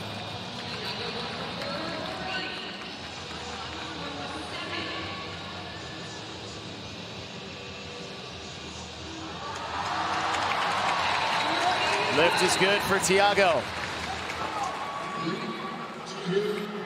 505, and this will be for the event lead for Jorge Fernandez. He went 475, 490. Can he get another 15 here? Adrian, you feel like he got a little shy at the very bottom, not bouncing out like he did for the 490? A little shy. Yeah, you really got to fight to maximize that stretch reflex, Chase. You want to use muscle, but if you can get some assistance from the joints and tendons, just like Bill Leahy did right there on that repetition, it goes a long way. 485 is good for Bill Leahy. That's good enough for a third in the heat, tied 3 ways with Toby Buckland and Moritz Fiebig. Newman, watch how tall, look at how tall he keeps his chest. And that is one of the hardest aspects. When you can have the unique ability to stay vertical through a squat, you've got to brace tremendously firm. You got to rely on that belt, press your belly into that belt, and Newman just came up just shy. The question was, would we see it? And now it'll be, how many will we see? But Bronislav Olenkowicz hits the first 500 back squat of the afternoon.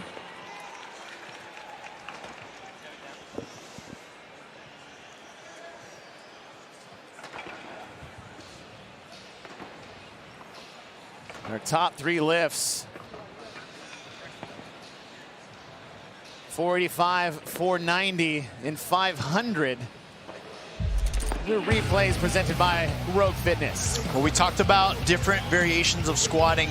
Fiebig, one of the athletes that really gets the bar pretty low on his traps, sends his hips back. But man, it was clean speed out of the bottom for his lift attempts. And then it was Jorge Fernandez. We would go on to see him attempt a lift over 505, but this is where he hit his sweet spot, finding that timing, and Chase, you alluded to it, really maximizing the stretch reflex out of the bottom. It helps him have more speed out of the hole there.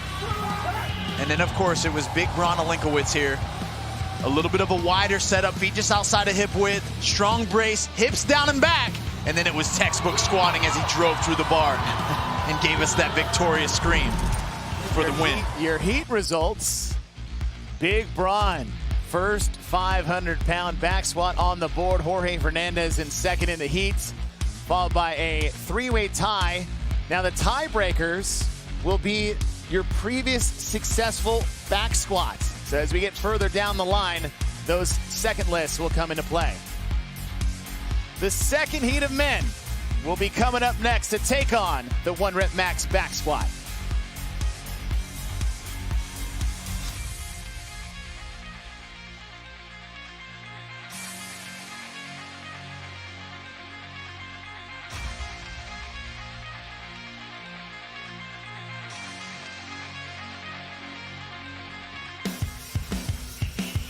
1 heat down, 2 heats left to go in this second heat.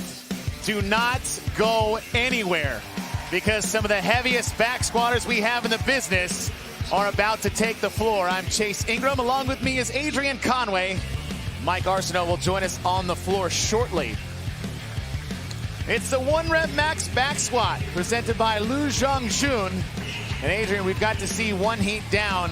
It goes pretty quick, so you got to be dialed in and ready to go. What are your tempo recipe for success? Well, these athletes are going to get 20 seconds each. They're going to rotate through 3 rounds, so they're going to get 3 attempts. You got to know your squat, and you got to start sharp, Chase. Your lane assignments for heat number 2. The top 3 heaviest squats in the biz are in this lane between Hatfield, Nick Matthew, and Colton Mertens. So Mertens will be kicking things off. He'll be over in lane number 1. For more on Mertens, let's go down to Mike Arsenault. Well, Chase, we just saw the heaviest weight lifted in heat number 1 was 500 pounds. Well, guess what? Colton Mertens has already eclipsed that in the warm-up area. I saw him hit 515, and it looked like an air squat. So the amount of weight that's going to be lifted by these guys in heat number 2 is really going to be impressive. Will we see a number from this heat that begins with a 6? Remains to be seen. I can't wait. Woo! I mean, we might see it. Yeah, look, I'm not going to argue against that. And Colton Mertens needs to be one of those guys with an opportunity there. We mentioned earlier that this event is sponsored by Lu Zhang-Jun. That is the weightlifting shoe that is on the feet of several athletes, including Colton Mertens. And they're giving away $3,000 for event wins during the games. They're giving away an additional $3,000 if you win wearing the shoes. Nick Matthew, that guy has squatted 500 pounds a couple times in a row himself.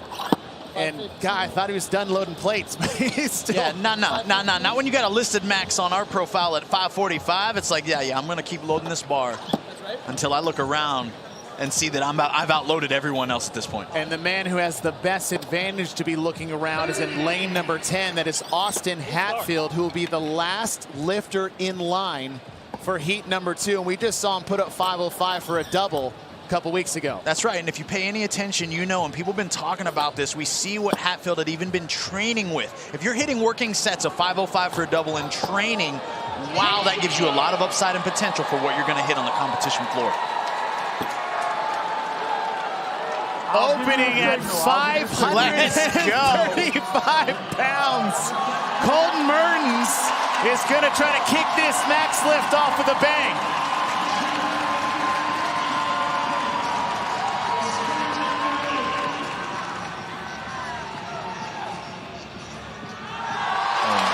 Okay. Oh my God. I thought Mike Arsenault was being ridiculous. I thought Mike was being sarcastic. Yeah, could we see a 6? I'm like, yeah, maybe in the middle of the 3 numbers, but not the first one. Not to mention Mr. Captain Jack Rosema opening at 500 pounds also. Oh, come on. Okay. I'm starting to get some 2021 Mac heavy snatch 300-pound vibes here. 3 back-to-back attempts at 500 plus. Wow, Nick beautiful Matthew, squat. 515. What is happening? Listen, Colin, I'm sorry you have to go after those 3. It's like going after the smart kids in the class project. I'm like, can I have just gone first, please? That's right. Boss hard. Handle your business, though. 420 is still wildly impressive. That's keep right. It up. Yeah, keep it up.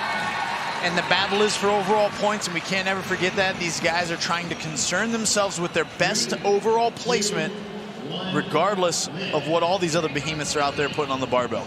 Enrico Zanoni settling up for his first attempt.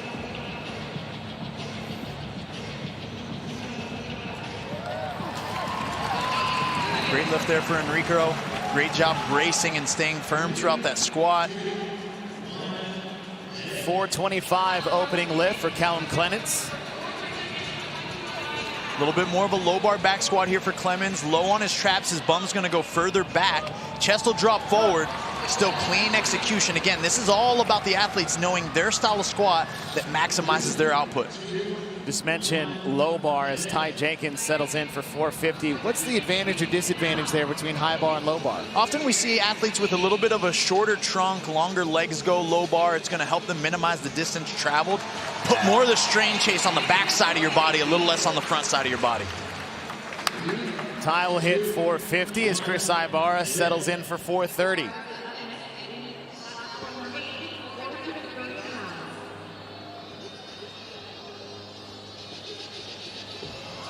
That's good for Chris Ibarra. Do not be confused by the numbers you see at the top of your screen. This is still the first round of 3 in this max back squat event. Magda, a young athlete with also a big 1-rep max lift. We hadn't seen him hit a max in many years, but he knows he's going to prime himself for something heavy today. Also rocking that thick leather weight belt that usually are reserved for powerlifting gyms, as Austin Hatfield puts on 500 for his first attempt.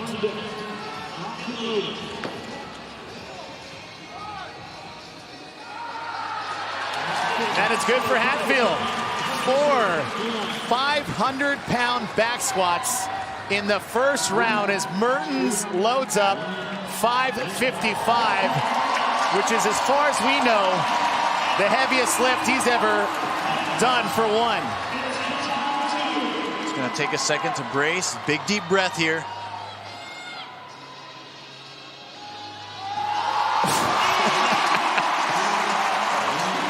$555 is good for Mertens. Jack Rosema was laughing as he strapped up his belt. 515 for Jack Rosema.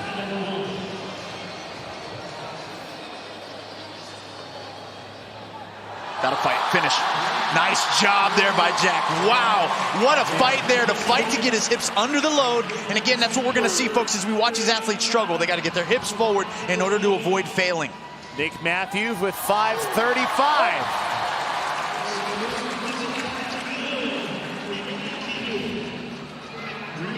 $435 on the bar. Chase, they've run 6 miles. They've done 60 deadlifts at 350. I mean, these guys, what they're showing is phenomenal. Enrico Zanoni waiting for his turn as Bosshard gets his second lift. 435 for Zanoni.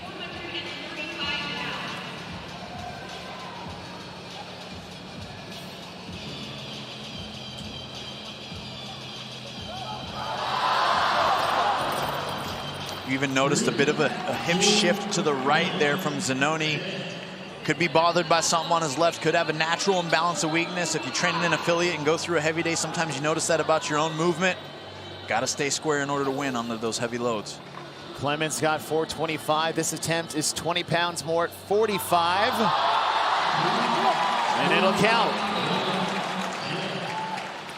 He was feeling good about that when he gave us that extra pause and grimace at the top. Ty Jenkins going for 470.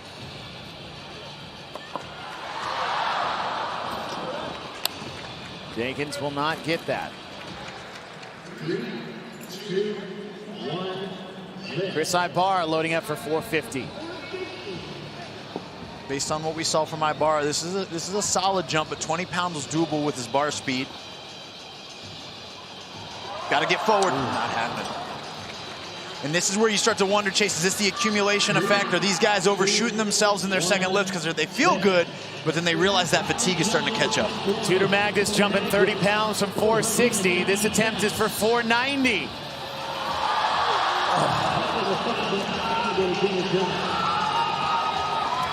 Austin Hatfield has made a 25-pound jump from 500 to 525. As Austin Hatfield might say himself, if you ain't first, you're last. That's his mindset going into a lot of these. Not today. Now, decision to make for Austin Hatfield as Colton Mertens is putting on 5. I was waiting to see 575, to be honest. With the way that moved, I'm not surprised. Let's get it.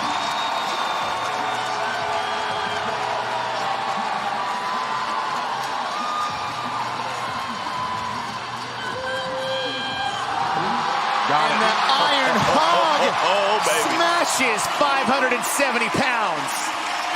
Great shot of his coach there.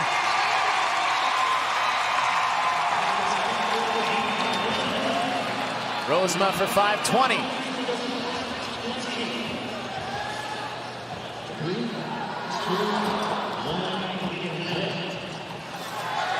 555 for Nick Matthew.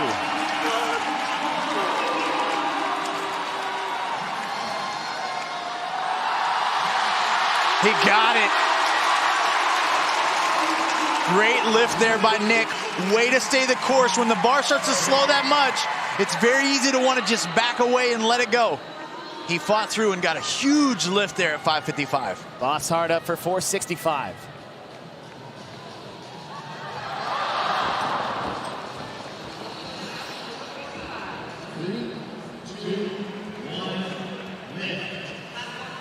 Rico Zanoni going for 440, missed his previous attempt. Zanotti's got to stay firm out of the hole. He gets a good bounce, got to keep it. Still has his successful first lift. 10-pound increase for Callum Clements. 455. This lift, if he wants to make it, it's going to take some time. He's got to be willing to fight. He's got this low bar approach where his hips are back, less forward. And so he's going to use a little bit more musculature to stand it up. He's got to fight. He does. Wow. And Clements is happy about that one. Now, Ty went for 470, has now dropped down to 460. Previous best was 450, and the extra 10 pounds are good. Great execution there by the rookie. Another 450 attempt for Ibarra. Missed his first shot on the second round.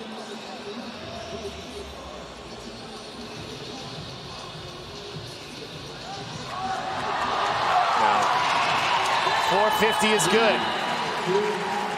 Nice job there by Ibarra.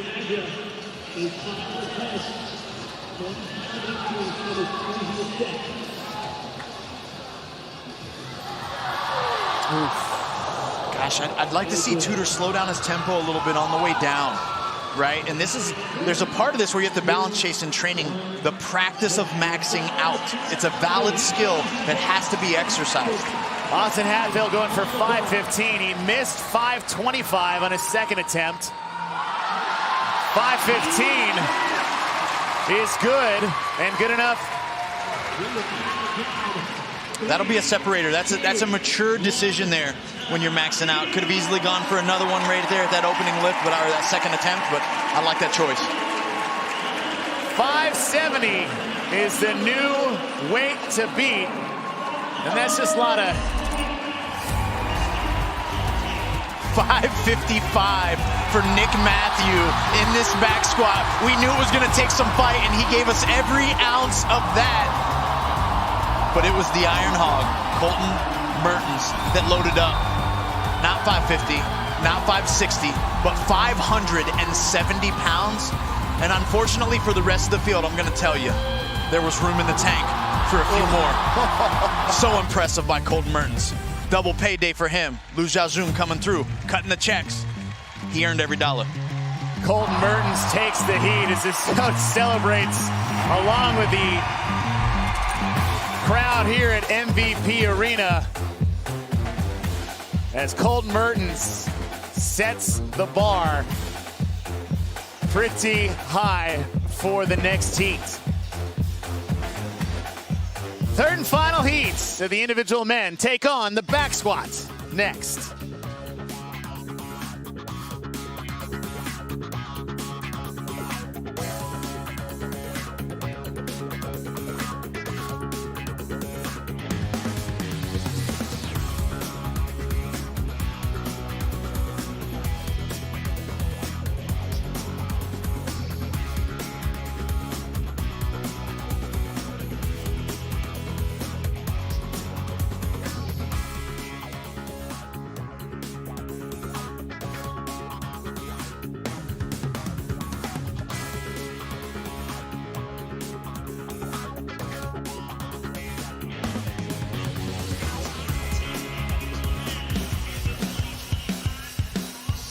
Welcome back to the MVP Arena here in Albany, New York, the new home of the 2025 CrossFit Games. Today's coverage presented by Velites. I'm Chase Ingram. Along with me is Adrian Conway, and Mike Arsenault will join us shortly. But if you missed the action earlier this morning, you missed out. Jay Crouch takes the event and takes the leader jersey from Jason Hopper. He did it in impressive fashion too, Chase. We talked about him earlier today being a threat that kind of slides under the radar, and someone must have told him, and he wanted to put us on notice. I'm gonna tell you, when it has running, when it has deadlifts, when it has handstand walking, you're gonna need to watch out for Mr. Jay Crouch. Jay Crouch is in there. Take this black shirt off of me. I want the leader jersey. Jay Crouch sits on top of the leaderboard. 12-point lead over Jason Hopper, and Jeff Adler has moved back into podium position. Only 4 points ahead of Ricky Garrard. The individual event 5 is simply named the back squat, sponsored by Lu Zhongjun. What is your tempo recipe for success? It's pretty simple here. You're gonna wanna know your squat, which means know the style. We've seen a varied approach. We got low bar back squats, we got high bar back squats. You've gotta optimize it for you, and you wanna start sharp, build confidence, not slow and sticky. That doesn't set you up for success on lift 2 and 3. For more on this, let's go down to Mike Arsenault. Thanks, Chase. Each athlete has a 20-second lifting window to complete each lift. What does that mean? As long as the athlete unracks the bar before that time elapses, they are able to complete the lift. In previous heats, we have seen a few athletes utilize the safety bars. If they fail the weight, it falls on the back and it's protected from the floor with those safety straps. Then it's up to the athlete to then unload the bar and get it back on the J-hooks before they complete their next attempt. Your lane assignments, your top 10 after 4 events. We're not even halfway through the weekend yet, and fireworks are already flying. And in this heat, we have not only your top 10s, but several games champ. 2 of those belong to Justin Medeiros. And we know that Justin Medeiros is a tremendous competitor, Chase. He's coming in this year looking as fit as ever. He follows coaching from Adam Neefer and also Jesse Buffano that really go into practice a lot with practicing and maxing out. It's a part of regular upper and lower lifts for both of them. Man who was wearing the leader jersey coming in this morning, lost it in the individual event number 4, but only a few points behind, and he has himself a pretty heavy 1-rep max squat himself. Jay Crouch, who in his interview said, Dave must have been watching my Instagram lately because these events post up very well for me. Kalian Souza, second place finish in event number 4, finds himself inside the top 10. Souza with a great lift there. He's a tall drink of water now. He's not a short guy, so he's got a long distance to travel to get to that below parallel position, and had some great positions on his way down and up. Dallin Pepper opens with 470. Pepper here, more of a low bar back squat approach, lower down on his traps, sends his hips down and back, clean as can be at 470. Your 2024 CrossFit Games champion, James Sprague, opening up with 440. James always getting that bar as low as he possibly can on his traps here. 440 is a great opening lift for him. Strength, something that he's been working at tremendously. Harry Lightfoot sitting in 7th overall after 4 events. Opening attempt at 445.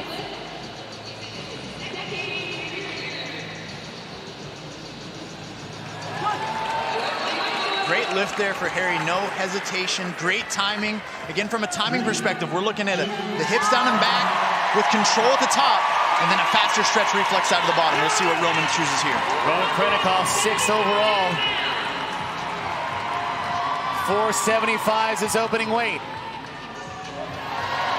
And that's good for Roman as he's leaning on the crowd to get him through this max lift. Justin Medeiros looking in championship form.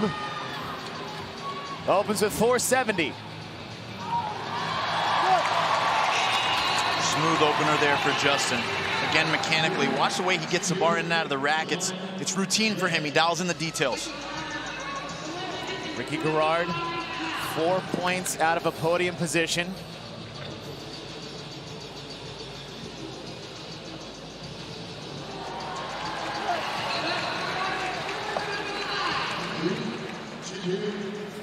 Jeff Adler, your 2023 CrossFit Games champion. 3 previous champions in this third and final heat for the men.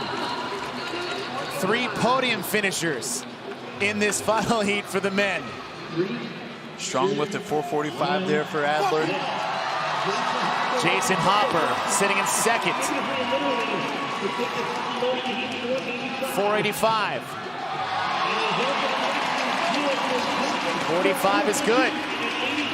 Yeah, that's a great opener at 485 for Hopper.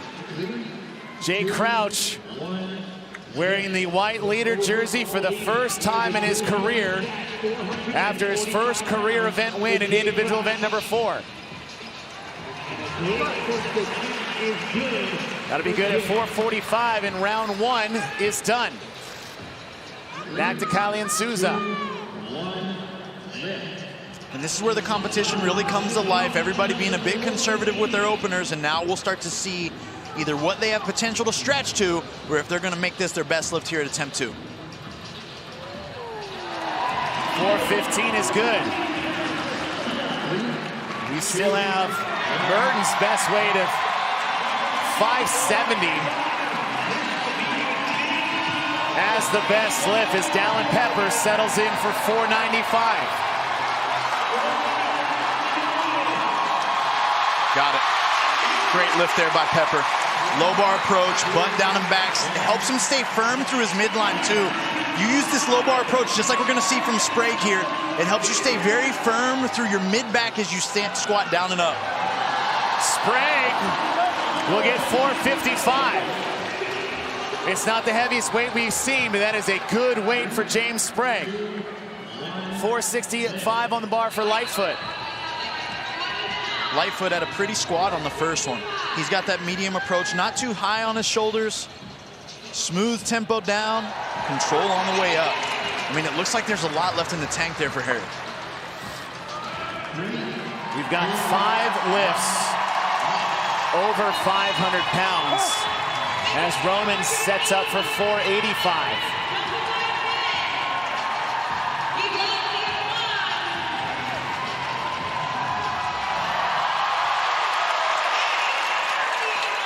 $45 is good for Roman.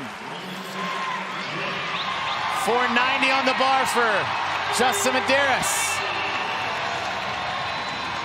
Open with 470.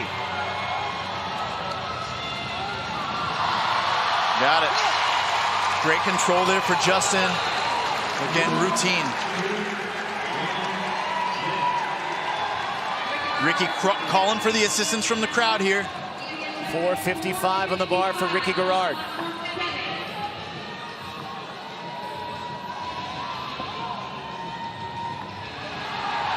Wow. Know your squat is huge. I mean, look at the control Ricky goes down with and is still able to render that great stretch reflex out of the bottom to pop him right up. 475 for Jeff Adler. And he'll, It looked like he had it, Chase. I wonder if he almost got a little lightheaded there, because he was really close to coming out of that sticky part of the squat, and his eyes looked a little lost as he bailed that lift. And here we go. Our first 500-pound attempt for heat number 3, and it belongs to Jason Hopper. Hopper will get it. Great lift, Jason Hopper. Jay Crouch asking for a little help from the crowd. Putting on 485. Big jump here for Jay. He knows he's only 12 points ahead of Jason Hopper, so he has to stay close. He's got to get this. Got to fight, Jay. Wow. 2 rounds done. We've got 2 485s on the bars. Kalian Souza sets up for 425.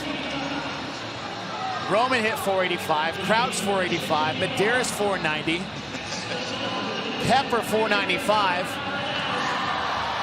and with Hopper hitting 500, that's 6 guys at 500 or more. This 5-pound jump would put Dallin into that 5th place position.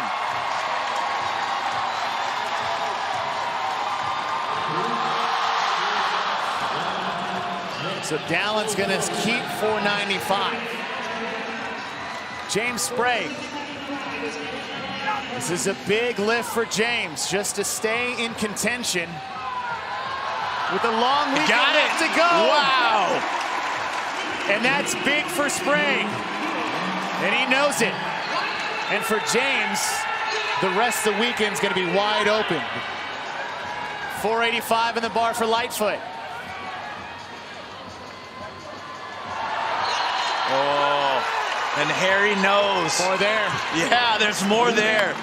He's celebrating that. He's probably had some great strength progress through the summer in training because there's some poundage left, and that's a pleasant surprise for an athlete. Roman hit 485. 495 on the bar for Roman.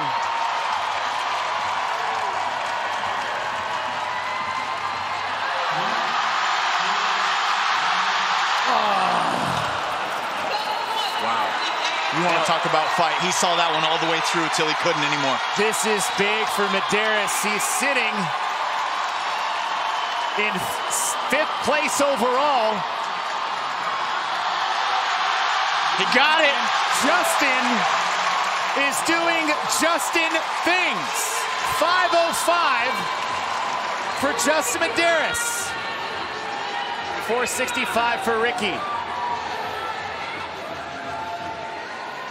If he gets this,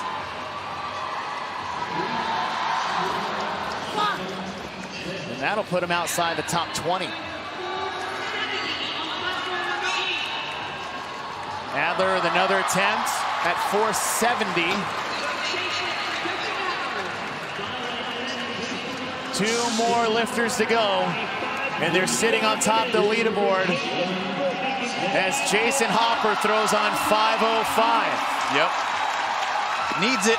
505 is tied for 5th at the moment.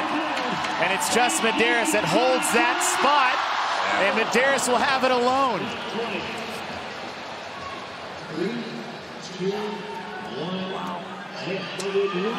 Huge for Crouch here. If he can get this, he may be able to hold on to this jersey for another event. 495. And he's not going to get it, and that'll put him at 485. And Justin Medeiros wins the heats. And Justin Medeiros, we've seen this before. 12th, 2nd, 4th, 9th. Not many event wins, but lots and lots of top 5s. And he may have stacked another one. And Justin Medeiros looks very dangerous. We had some great squats in this heat, as we knew we would. And this is Dallin Pepper putting on a show with a bit more of a low bar back squat here. Again, knowing yourself, drive through the middle, getting his hips forward and not being denied, no matter what that weight was on his back. But it was Hopper getting up underneath this 500 pounds that really fired up the crowd. Hopper using a very opposite approach to Pepper. High bar, keeping that chest tall, drives through the middle, a little sticky. No problem for Mr. Hopper. He saw it all the way through. But it was Justin Medeiros, the one that's building this dangerous momentum through the course of the weekend. We talked about Jesse Buffano, Adam Neefer, priming him with maxing out lifts by strategy every week. And it's a skill that Medeiros has learned to master. Look at that. That's how you meet yourself where you're at and maximize where you're at today. Justin Medeiros putting on a show with the back squat. As Medeiros playing in the stands, as they always are, cheering on the 2-time CrossFit Games champ at 505. But it is Colton Mertens who put on a show for this crowd inside the MVP arena, is down with Mike Arsenault.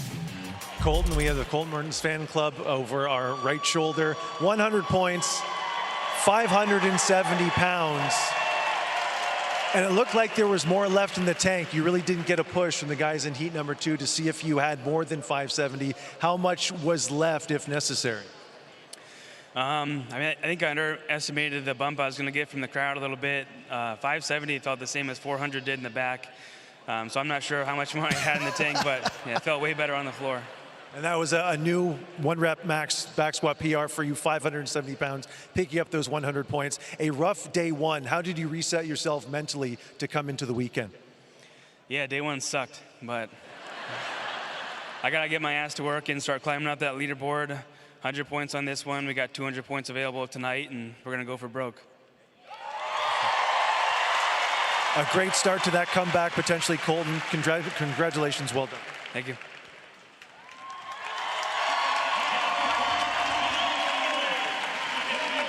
The Lu Zhangzhu promo offer, guys. Looking for a serious upgrade in your lift? Save 15% on the Lu Zhangzhu shoes. Scan the QR code now or head to luzhangzhu.com and grab your pair, because Colton Mertens just got $6,000 richer with that Event 5 win. The men are done, but the women are coming up next.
Welcome back inside MVP Arena here in Albany, New York for the 2025 CrossFit Games. We are getting set for individual event number 5. I'm Chase Ingram. Along with me is Adrian Conway. Mike Arsenault will be down on the floor later. Women's event number 5, presented by Lou Jeanju, is simple as a 1-rep max back squat, but it is not that easy. Adrian, what are your tempo recipe for success? These athletes need to know their squat, which means, are they going to go low bar? Are they going to go high bar? Are they going to move fast? Are they going to move slow? And they need to start sharp and not slow, meaning that they need to build momentum for lift number 2 and lift number 3. Your lane assignments, 3 heats of 10, starting with our bottom 10 after 4 events. So we have 3 total heats of this max back squat. Your Vision Fuels Victory athletes to watch over there in lane number 2, Mariana Meza out of Mexico. Taking the floor here. Mariana has actually been on the scene. If you've been following Wodapalooza Latin Cup, she's won it 2 years in a row. Now she's on the big stage here at the CrossFit Games. On the big stage as a rookie with a listed back squat at 335. So she got to be a natural, someone that we keep our eyes on in this 1-rep max. Emily DeRoy is back from individual competition for the 2nd time, as DeRoy has one of the heaviest listed squats for the women, although if it's anything like the men, we might as well throw those maxes out the window as we bring in a guest to the booth that knows a little bit about competing on the competition floor. Alex Gazan, welcome. Hi, thanks for having me. Alex, we've seen some crazy weights tossed up by the dudes. You've been on this competition floor for years. You've done max lifts in front of the crowds. What is it about the crowd that boosts those lifts for an athlete? Oh, there's nothing like it. Like the adrenaline, I swear you could lift whatever you think you can lift 20 pounds more. It's so cool. That in the background, I'm assuming the warm-up area, you're sitting with your coach. You've got a plan. This is lift 1. Maybe look for me for 2, 3. But does that plan every once in a while, you're like, I don't know, that felt pretty good. Maybe we'll go off script a little bit. Yeah, I feel like Justin and I usually have a pretty good game plan. First lift, you always want something safe, get a good number on the board. Second lift is like I'm happy with this will be good. And then you want to set yourself up to have some fun on that 3rd lift. See Caroline Prevost. Now, Alex, you did qualify out of the NorCal Classic. Caroline Prevost, since you had to withdraw due to injury, got that spot for you. And not pouring salt in the wound, but you've competed here. You've finished at the highest level. You get to sit back and watch this for the first time from the stands. But talk about you had to be there. What does it feel like from the outside looking in for those that cannot understand at home? Yeah, like for me, it's really bittersweet to watch. Like I'm just sitting here like, man, like I want to throw some weight around and be down there. Yeah, these athletes are incredible, and yeah, it's really fun. Luisa Marquez will kick things off. 270. Now, I heard you place some bets earlier on a podcast of what that number may be. What is that? What do we think we may see after? Does it change after you saw what the men did? No, I'm going with my gut. My first thing was 350. I feel like we're going to see at least someone hit 350. That's what I would have wanted to hit. Caroline Prevost sets up for 295. As we are going to go through 3 rounds of this 1-rep back squat attempt. Athletes will have 20 seconds. Now, Alex, how is the recovery from that injury you sustained earlier? Definitely getting a lot better on the mend. For a while I had some nerve damage, and it's starting to come all back, and now just getting my calves and all the surrounding muscles firing again. So yeah, definitely much, much better. Sungyeon Choi. She'll get her first lift. 280 on the bar for Christina. 280 pounds on the bar. Nice. Yeah, solid lift for opening lift for her. Alex, how important is that first lift? Not necessarily about the weight you put on the bar, but building confidence for the 2nd and 3rd attempts. Yeah, for myself, and I think a lot of athletes can agree, like the way you feel plays a huge impact on how the lifts go.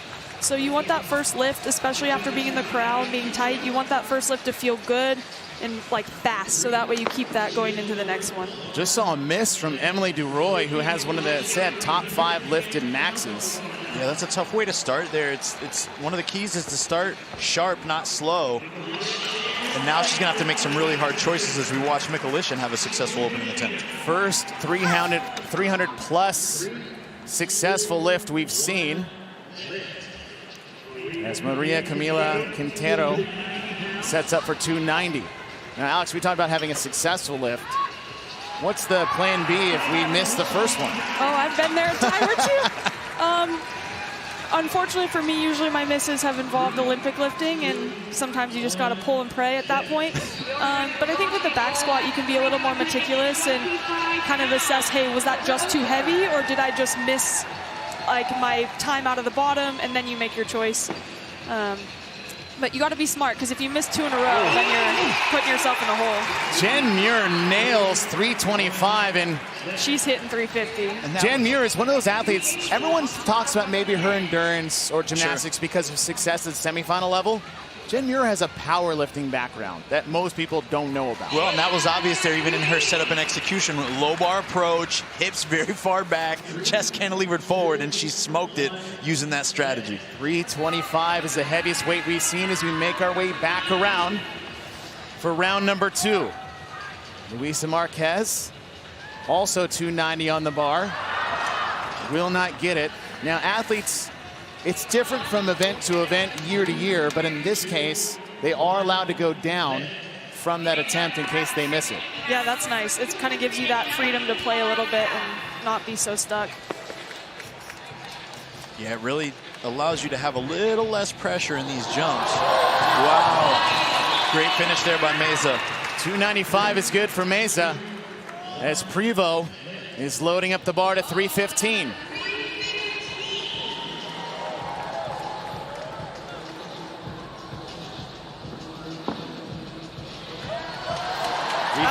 Is good. Yeah, good clean lift, and what we'll be looking for on her next jump chase is her ability to get the hips forward out of the bottom, a lot like we saw with some of the earlier lifts from the men. If the hips lag behind too long, you're just going to have to dump it forward. And here come the threes as Sungyeon Choi goes from 295 to 310. It's so funny. I have like the same like nerve feelings that like I would have down there. I'm like, why am I shaking? Oh, I'm watching you squat with them. Yeah, I know. You're leaning back a little bit if they're leaning forward. It's very hard not to do that, except Alex, you'll be very tired if you do 30 back squats every time you had they take the floor. Oh, 295. Liutakis gets her second lift. See if she can make this one. DeRoy had opened with 290 and missed that. There you go.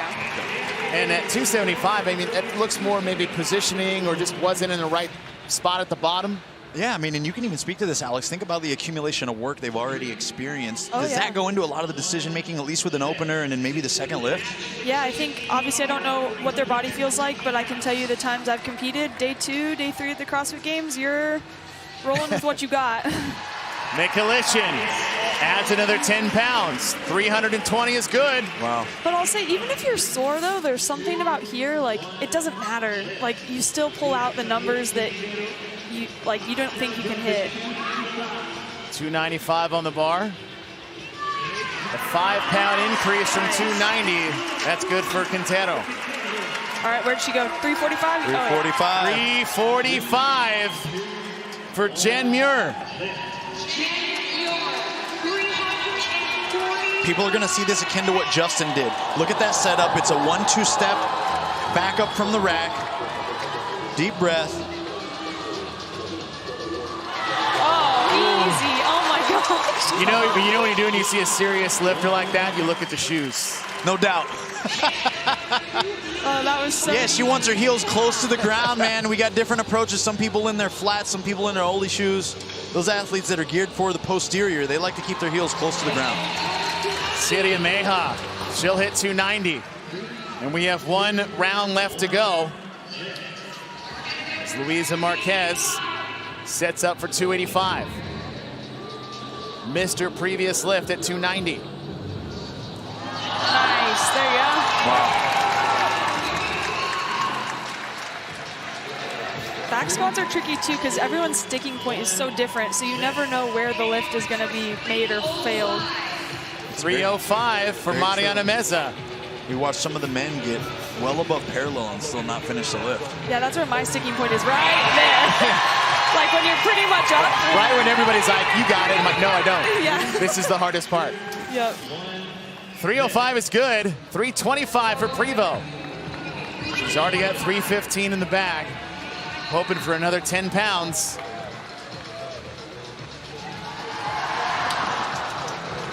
She won't get it, but 315 is still good. It's tricky. It's good for third in the heat. And in that lift, it's like you wanted to see good control out of the top, but then at the bottom, a little bit more let go, a little speed out of the bottom might have helped her just a touch to stand through that sticking point. 325 for Sungyoung Choi, and she won't be able to get it. So she's there at 310. And Alex, I'm looking around, not to get ahead of ourselves, but I see a 355 on the bar for Jen Muir. There we go. 305 for Christina Livididakis.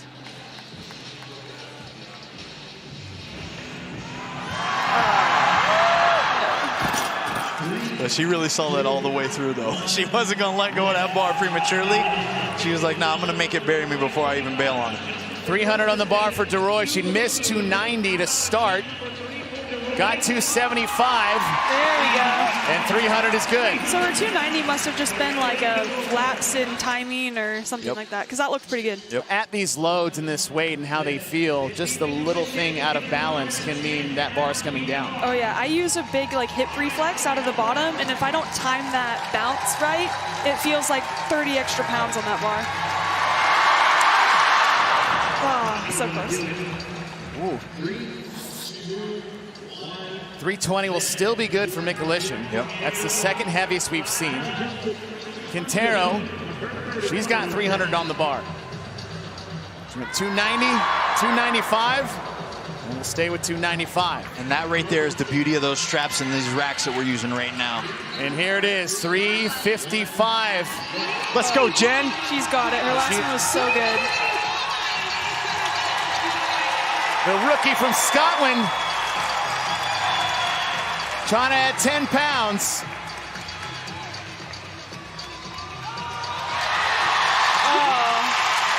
And Jen Muir is making Alex Kazan look like one hell of an analyst right now. All right, give me Muir. I actually feel guilty. I kind of forgot that she was so strong when I was thinking of who's going to hit 350. And yeah, that's so awesome. So maybe we'll see a few. That was really good. My first interaction with Jen was at Fittest, and she beat me in a clean, like, cycling ladder. And I was like, who is this girl? Wait a second. Yeah. I'm sure we said girl, too. Perfect. Thank Your replays presented by Rogue Fitness. And wow, Prevo had a very strong lift right out the gate at 315. I believe this was her second attempt. The timing was there, the bracing was there. She had solid speed out of the bottom, but it was the fight through the middle that allowed her to stand that weight all the way up. And yeah, we're talking 3 wheels with 315 pounds. And then Mikulishin at 320 pounds. Great setup here. Mid-bar position for her on her back. Patient enough to get her hips through the middle as well in order to help her stand that one up for a successful lift.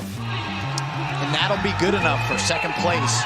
But it was Jen Muir with 355 pounds, power lifter, low bar back squat style in the flats. She said, gimme Muir. I think I left a little bit of more in the tank. What a great lift there and a great way to finish event 5 for Jen Muir.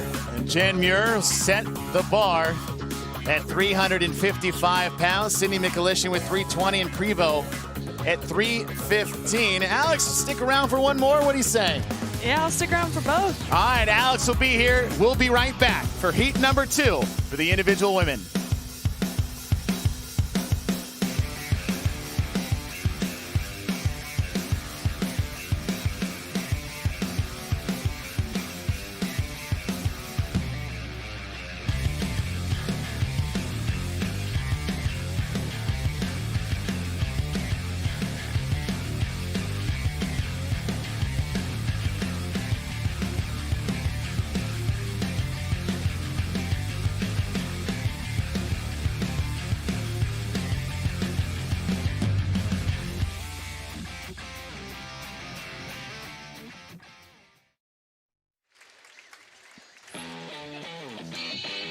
One heat down, 2 heats to go for individual action for the women in event number 5. This is the 2025 CrossFit Games. I'm Chase Ingram. Alongside with me is Adrian Conway and Alex Kazan. In the booth with us is Mike Arsenault. He's waiting on the floor. So we have our next 10 athletes ready to tackle the 1 rep max back squat presented by Lu Jean Jun. And it is a simple one. They get 20 seconds at each one. 3 rounds through. Your lane assignments for heat number 2. Your middle 10 for the weekend. We have 30 athletes competing. Does anyone have what it takes to hit 355? Annika Greer is competing for the first time in a long time. And it's been a long time coming. Let's more about her with Mike Arsenault. Thanks, Chase. Yes, this is Annika's 5th attempt at qualifying for the CrossFit Games and the first time that she has qualified after a couple of near misses. She said, of course, she's happy that she's here, but this is not the culmination of her story. To her, this is just the beginning. So she enjoyed for a couple days the achievement of making the games, but she wants to make some noise on the leaderboard, and she can start by potentially working her way into the final heat. In terms of expectations for this event, she said 345 will be her second attempt, and then she will just as necessary from there, with seeing what the weights that were put up in heat number 1 that could make her very competitive in event number 5. Thank you, Mike. Well, 355 is the number she should be looking at. Claudia Gluck, who's sitting in lane number 2, is sitting 12th overall. Gluck making her back-to-back appearance here at the CrossFit Games. Yeah, sitting in 12th. That's where she finished last year. And, of course, with a listed back squat at 331, she's one of those athletes that we'll be watching. Will she farly surpass that? Will the fatigue get the best of her? We'll see what she's able to do in this event. In that center lane in lane number 6, you do have the 10-time Games veteran Brooke Wells, 15th after 4 events. And Alex, seeing Brooke out here, she's been here so long, back in action again one more time, knowing it's the last time. Yeah, I'm sure I hope she just gets to soak it up, and being removed, you kind of just realize how special the floor really is, and I can't imagine knowing it's your last time. I'm sure she's feeling all the emotions. Yep. How do you manage those emotions on the competition floor? Oh, I've never retired before, Chase. I don't know. But you've had emotions on the competition floor. Yeah, I mean, I feel like I'm pretty good at just moving through, whether it's good or bad. Usually you have to address those after. Addie Canio will kick things off, opening up with 285 pounds. Talking about managing emotions, how about managing forest fires? Addie Canio. Yeah. I think squatting in front of a crowd of a couple thousand's no big deal when you're staring a blazing fire in the face as a career. Yes, intensity is always relative, Chase, and that is true, even with life circumstance. Maxine Neely saddling up to 295 for her first attempt. Wow. You talk about speed in and out of the bottom. Now, what I'm looking for Neely is that I'd like to see just a little bit more control in that initial descend so that she can use that stretch reflex in the bottom with control. Otherwise, the weight goes up. That could lead to a little volatility there for her. Abby Domit sitting in 18th. Is good at 305, so first 300 on the board. Domit had a bit of a blend there. She got on the Oli shoes, but she's still using that low bar approach. Annika Greer opening at 325. Okay. Okay. Yep. Cool. Next. Yeah. Sounds like that 345, and then the jump's probably going to be a little big. Lucy McGonigal. And with the speed of that last lift, you wonder if she even goes more than what she planned on for her second lift. 285 for Lucy, youngest athlete in the field this year at the CrossFit Games. So impressive. And she's so nice to boot. Brooke Wells, 310 on the bar.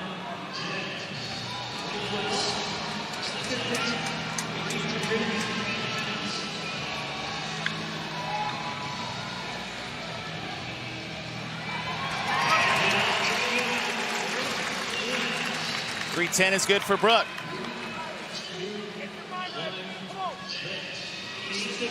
V. Sagafi, 300 pounds. Sagafi won event 3 last night with the pegboard and squat clean complex. She's been working on her strength. That was her biggest weakness for a long time that kept her out of the games, and it's what helped get her here. 260 for Alexis Raptis.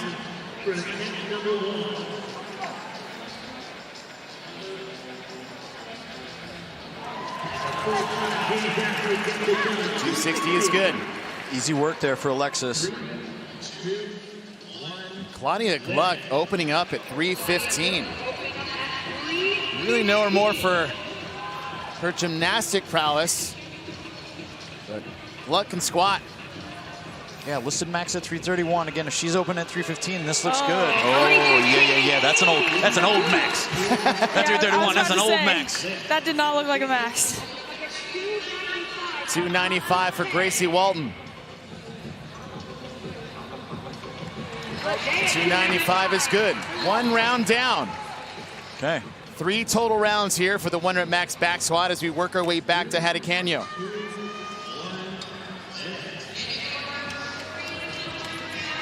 Canyo going for 300. Had a successful first attempt at 285.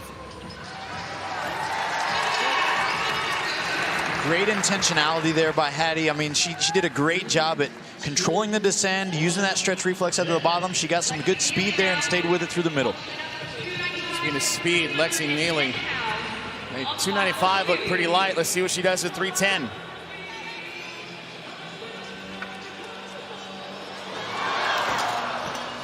Yeah, that was that quick descent, like you said, Adrian. I think that's kind of where you lose that stretch reflex.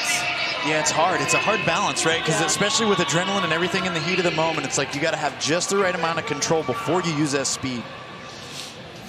Domit going for 320. Wow, and then you talk about control. That's control a little lower on the next one. That's close. You're right. And that is what we're looking for. The judge's standard is going to be hip crease got to go below the top of the knee. 45. She called it. Now where she's going to go. The most we've seen is 355 by Jen Muir. Yeah, do you think she's going to take a bigger jump to hopefully beat it, or play it like? I put your coaching hat on. You just saw that lift. I mean, I feel like for myself, when I'm like, now that when you get to like a certain understanding and level of the sport, like you're just trying to get the points. So like sometimes you got to put your ego on the door and make sure you hit numbers that matter. But depending if you have the room to play, like it might be worth it for her to go. You also have to keep in mind there's not going to be a ton of girls that hit 345, so she's already given herself a really good cushion. Cool. Rick Wells at 320. Greer's already moved herself into second overall. 355 is the weight to beat as Fee Sagafi sets up for 315.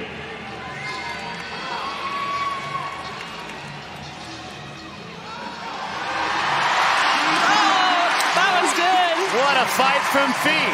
That's what like a 1 rep max looks like. That was her max. Raptis setting up your total line.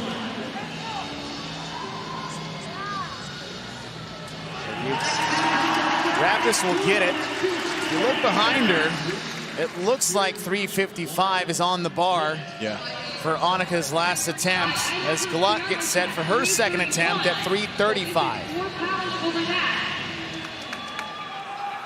This is now surpassing that listed max, at least that we've got as a reference. It's wild how quickly it changes, right? Like, 'cause that first lift looked so light. 305 for Walton. Oh, that looked really easy. That looked almost easier than the first one. That did. How often does that happen? You're warming up, you're in the corrals, it's maybe 15 minutes before you touch a barbell, and you come out here. Does traditionally that second attempt feel better than the first, even though it's heavier? Oh yeah, I would agree 1,000,000%. Especially in a lift where like you have to go eccentric and up, like that first one always feels kind of terrible. Canyon will stick with 300. Neely goes for 305. Missed her last attempt at 310. All right, we'll slow it down just a little. Maybe. Yeah. Oh, nice. Good lift. 305 is good for Lexi Neely. It's 330. Doma got the hops before. For Abby Doma. Yeah, she knows. She's trying to call on all the energy and power that she can to make this lift. It's a long time under tension here for Abby.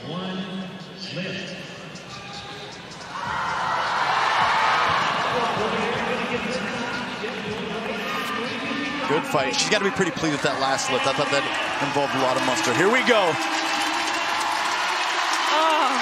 Oh, that was so easy. Look, she's upset. Literally, she's like, dang it. I should have went 365. Yes, for all of us. Yeah. Easy to say in the booth, though. 355 is good for Greer. That'll still be good tied. Is there a tie break for this event? So the tie break, and that's what's important, is that the tie break is your previous lift that you hit. Oh. So if Muir had done 350 and hit 355, So that would break the tie at 345. Then you go back to the first lift. And here we got Brooke. She's got 330 on the bar. 330 for Brooke Wells is good. And we haven't seen many smiles from Brooke this weekend yet, but we finally got one. Soak it in, Ms. Wells.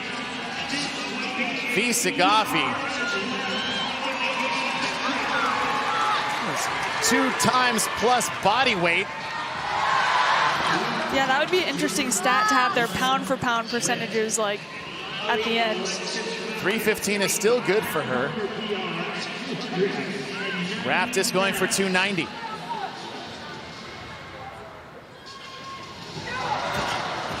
Raptis won't get it.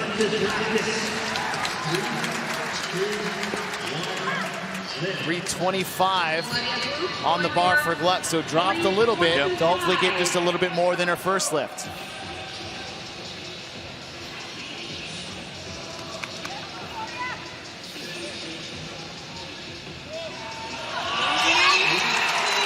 That's good for Gluck.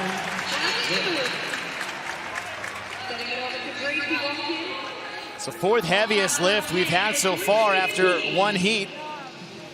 It's Gracie Walton. Goes for 315. And she gets it. You talk about that unique sticking point. We almost saw one there. That was about to be pretty high. Yeah. She got out of the hole quite a bit before that bar started to slow. I love the post-PR smiles, too, when people just get so excited.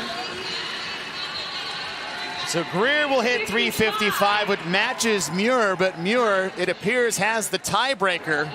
What was her first attempt? Going in.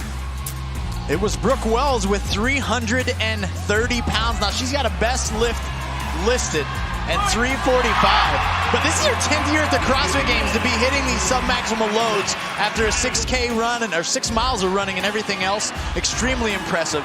And then it was Annika Greer who gave us not even the closest thing to a smile, only a growl after an easy 355. She's simply looking at that weight saying, I should have bested you by another 10 pounds at least. Annika Greer will take the heat for heat number 2. Brooke Wells, second at 330. As we have one more heat to go. Alex, thank you so much. Please heal up. We want to see you back here at the CrossFit Games next year. Thank you for joining us. Yeah, absolutely. Thank you. One more heat remains.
The 2025 CrossFit Games have descended upon Albany, New York. We are inside MVP Arena As she's getting set for the final heat for individual event number 5 for the women. I'm Chase Ingram. Along with me is Adrian Conway.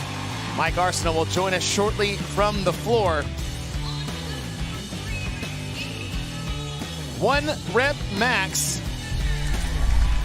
Your don't weaken moment of the day, and what a moment it was. We haven't seen anything like this in a very long time. Tia-Clair Toomey was holding on to the leader jersey, but Lucy Campbell, who has a knack for taking down champs,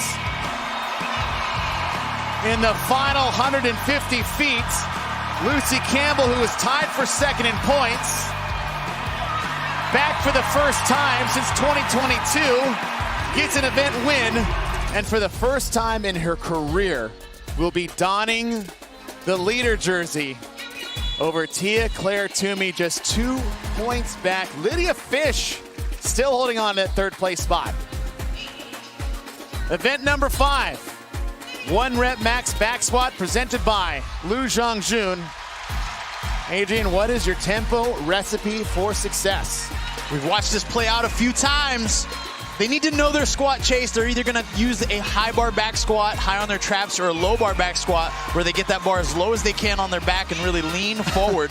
But they got to start sharp. We've seen athletes miss that opening attempt, and it's done nothing but hurt their momentum for lifts 2 and 3. Leaning into it, Lydia Fish, who's sitting in 3rd overall, wearing the fish head. Your lane assignments for this 3rd and final heat after 4 events. So we'll go from 10th to 1st in order. And we'll kick things off with Miriam Van Roer in lane number 1. More on her. Let's go down to Mike Arsenault. Well, Chase, Miriam's one of the strongest athletes in the field and also the most secretive. Once this event was announced, she went out of her CrossFit Games profile and deleted all of her numbers to keep her numbers secret from the rest of the field. And even in the warm-up area, I asked her and her coach, what are her goal weights for this? They looked around, brought out a sheet of paper with all different permutations of what she might attain. And I asked, well, what would a PR be? And I was just told around 365. However, I did notice a 385 on that sheet as well. So we'll see if 100 points are in her future. Olivia Kerstetter back for the 2nd time, no stranger to heavy lifts at the CrossFit Games. Miriam Van Roer, back-to-back CrossFit Open worldwide winner, setting up with 325 to kick things off.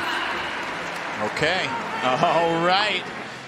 Almost an akin execution to what we saw from Mr. Mertens on the men's side. Very vertical torso, pretty narrow stance, clean and strong to start. Haley Adams, 260 on a bar. Haley currently sitting in 9th overall. We'll get her opening lift. We said it before, it's that opening round, just getting knocking the pre-cobwebs off even after sitting in the corrals for a bit, as Kerstetter has 310 on the bar. Yeah, that's part of the gamification of coming to the CrossFit Games, is that you've got to learn strategy that's appropriate to prime you for these max lifts, because you've been standing around for 15 to 20 minutes prior to taking the floor after your warm-up. 300, opening lift from Maddie Sturt. Wow, Sturt sitting in 7th, 2 points behind 6th, 3 points back of 5th. 5 points out of 4th. It is getting very tight on the leaderboard as Danielle Brandon has 265 for her opening lift.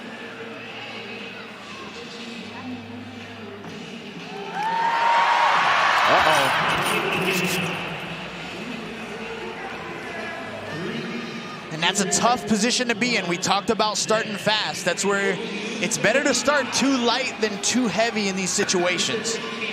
Amy Kringle going for 275.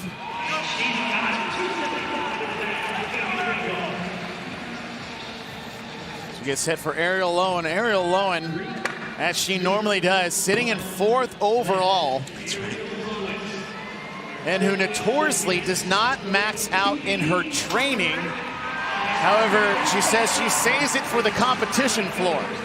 And there's a unique mindset that is able to be garnered from Ariel. She has like this lightheartedness to her. Now, she's out for blood. Don't get it wrong. She comes to win. but she just rolls with the punches so well that it's not a surprise to see her optimize her potential at the CrossFit Games. Lydia Fish, third overall, 265, looked very good for Lydia. The biggest knock on her coming in is the strength, as you see the Fishhead fans with her family, a huge family. 3 brothers, 1 sister.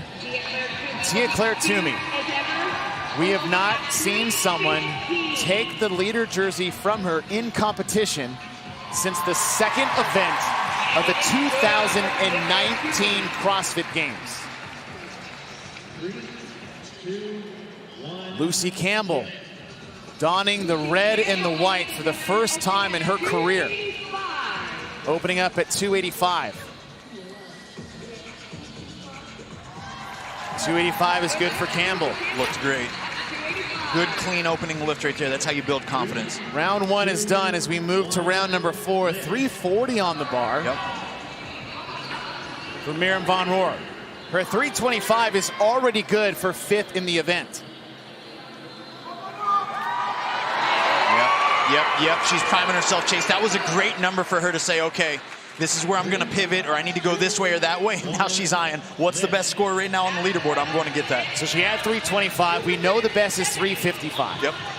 325 to 340 is a 15-pound jump. That means she's going to have to jump another 20 if she wants a win. But maybe that's not what she's going for. Haley, unable to get 270. There's something to be said with the way these athletes execute. I'd like to see Haley keep her head a little bit more neutral from a coaching perspective to help her stay stable through her midline as she stands through the weight. Herstetter will get 325. 340 for Von Rohr is good for 3rd. We have a tie in weight at 355. In your top 2 spots is Sturt. Sets up for 315. Now 300 was easy for Maddie.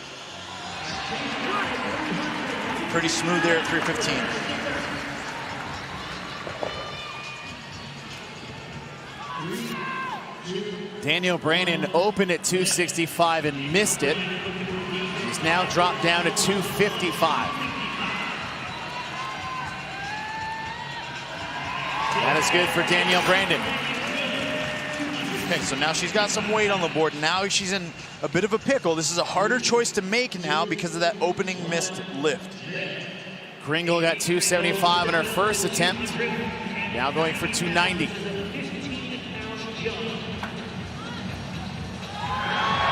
Yep. 290 is good. This event's sponsored by Lu Zhongjun Lifters. $3,000 on the line for a win. $500 if you wear the lifters. As Ariel Lowen, you got it, gets 290.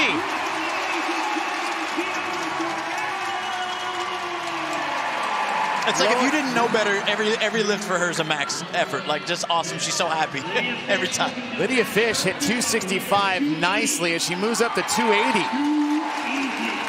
Lydia, hey, girl, get some confidence. You look good out there. One more lift for Lydia. She tries to hold on to that 3rd place position. Tia Claire Toomey also going for 325. Toomey just 2 points away from getting that leader jersey back. Chase, we know she's focused a lot on endurance. She probably wouldn't admit that this is naturally a peaked lift for her right now. So she's banking on reserves, to be quite honest. 325 is good. And that has Toomey tied for 6th as Campbell sets up for 295. Yep. 295 is good for Campbell. She looks at her judge like, well, we got it. Final round, here it is. 360. 355, we've seen twice. 360, you only got to do once. Miriam Von Rohr should take the event. 265 for Haley.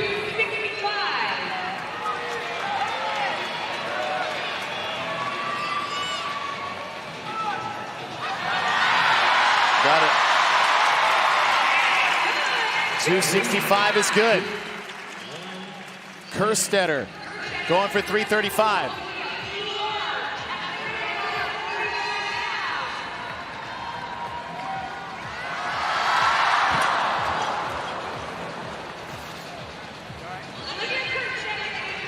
She tells everyone, I'm good. I'm good. With a listed max at 320, that would have been well above Olivia's listed previous max. We know that's not something that she's necessarily focused on developing, but wow, that would have been impressive. 325 for Maddie Sturt. This is big for her, and she gets it.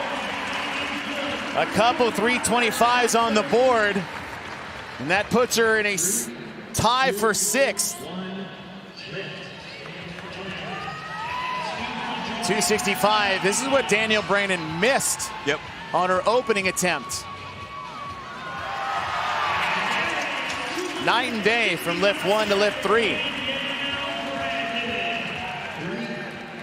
Amy Kringle rocking the Lu Zhang shoes. If you're looking for a serious upgrade in your lifts, save 15% on Lu Zhang shoes. Scan the QR code now or head to luzhangju.com and grab you a pair, and that pair of shoes paid off for Kringle. That's right. And she's got 300 in the bag and 500 for wearing the shoes. And she looked surprised that it went down, so 300 is a solid number for Amy Kringle. 295 for Ariel Lowen, who's sitting in 4th.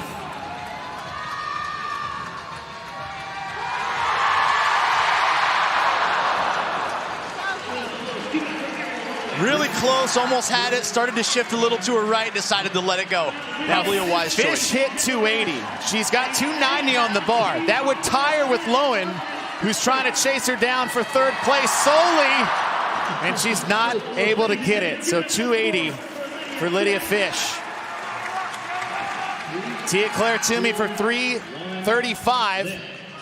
And she'll get her into 4th if she can hit it. This is a big squat for Tia. This is going to tie a previous best in 2020 if she hits it, and she does. 335 looking very good for Tia Claire. As Lucy Campbell setting up for 305. Tia looking over. 305.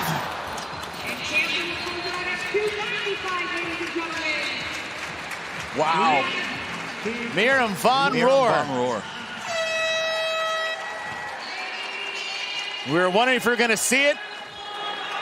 And we got what we came for, 360. 300. We'll take the event. Let's take it to your highlights presented by Rogue. Hey, we had some impressive lifts all around. Olivia Kerstetter, one of the younger athletes in the field with a listed max at 320. She smoked 325. We also had Maddie Sturt, who made an amazing 3-lift performance. She was sharp early, but then she was able to come through all the way here to 325 at the end. And it looked like she was close to that threshold, but there still might have been another 5 pounds in the tank. Tia matching a 2020 CrossFit Games performance here at 335 pounds. All the more impressive when we know that most of this year was spent focused on endurance and running, and she's still able to rise to the occasion here at the CrossFit Games. She wants that white and red jersey back. And then Miriam Von Rohr, welcome to the CrossFit Games. The 2-time Open champion has now made it to compete in person, and she's putting on a show with 360 pounds on a back squat. So impressive. Your Event 5 results. Miriam Von Rohr sits on top at 360 pounds, followed by Annika Greer and Jen Muir. And as you said, your 2-time Open champ, now the champ of Event 5. She's down with Mike Arsenault. Okay, Miriam, we talked before this event. You wouldn't tell me what your PR was in the back squat. You deleted your profile before this event to keep your stats a secret to the rest of the competitors. You hit 360. What is your PR in the back squat? My PR is 165 kilogram. I don't know this exactly in pounds. It's maybe around 360, 365 pounds. If my math is correct, it's right around 365 pounds. You're a 2-time Open winner. This is your first time at the CrossFit Games. You just won an event, 100 points, competing in front of thousands of fans. What is this experience like for you? Yes, it's a very different experience. So I was never in a so big competition, and it's a very great feeling. Well, congratulations, great performance, and we'll see you later today. Thank you.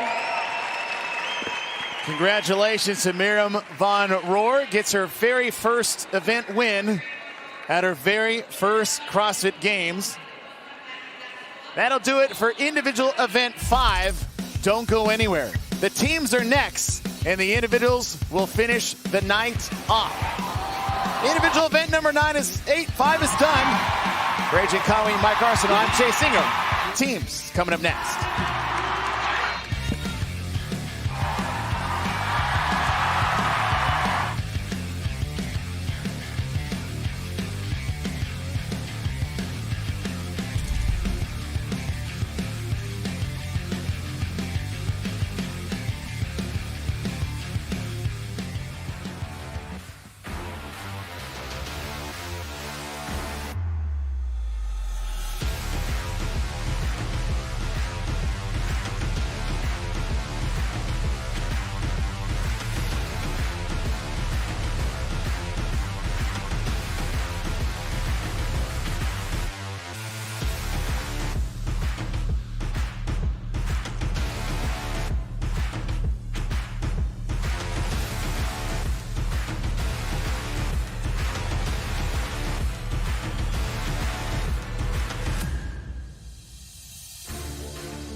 It's the 2025 CrossFit Games from MVP Arena here in Albany, New York, the home of the Siena Saints, and our coverage today brought to us by Velites. We are Velites, and we are made, not born.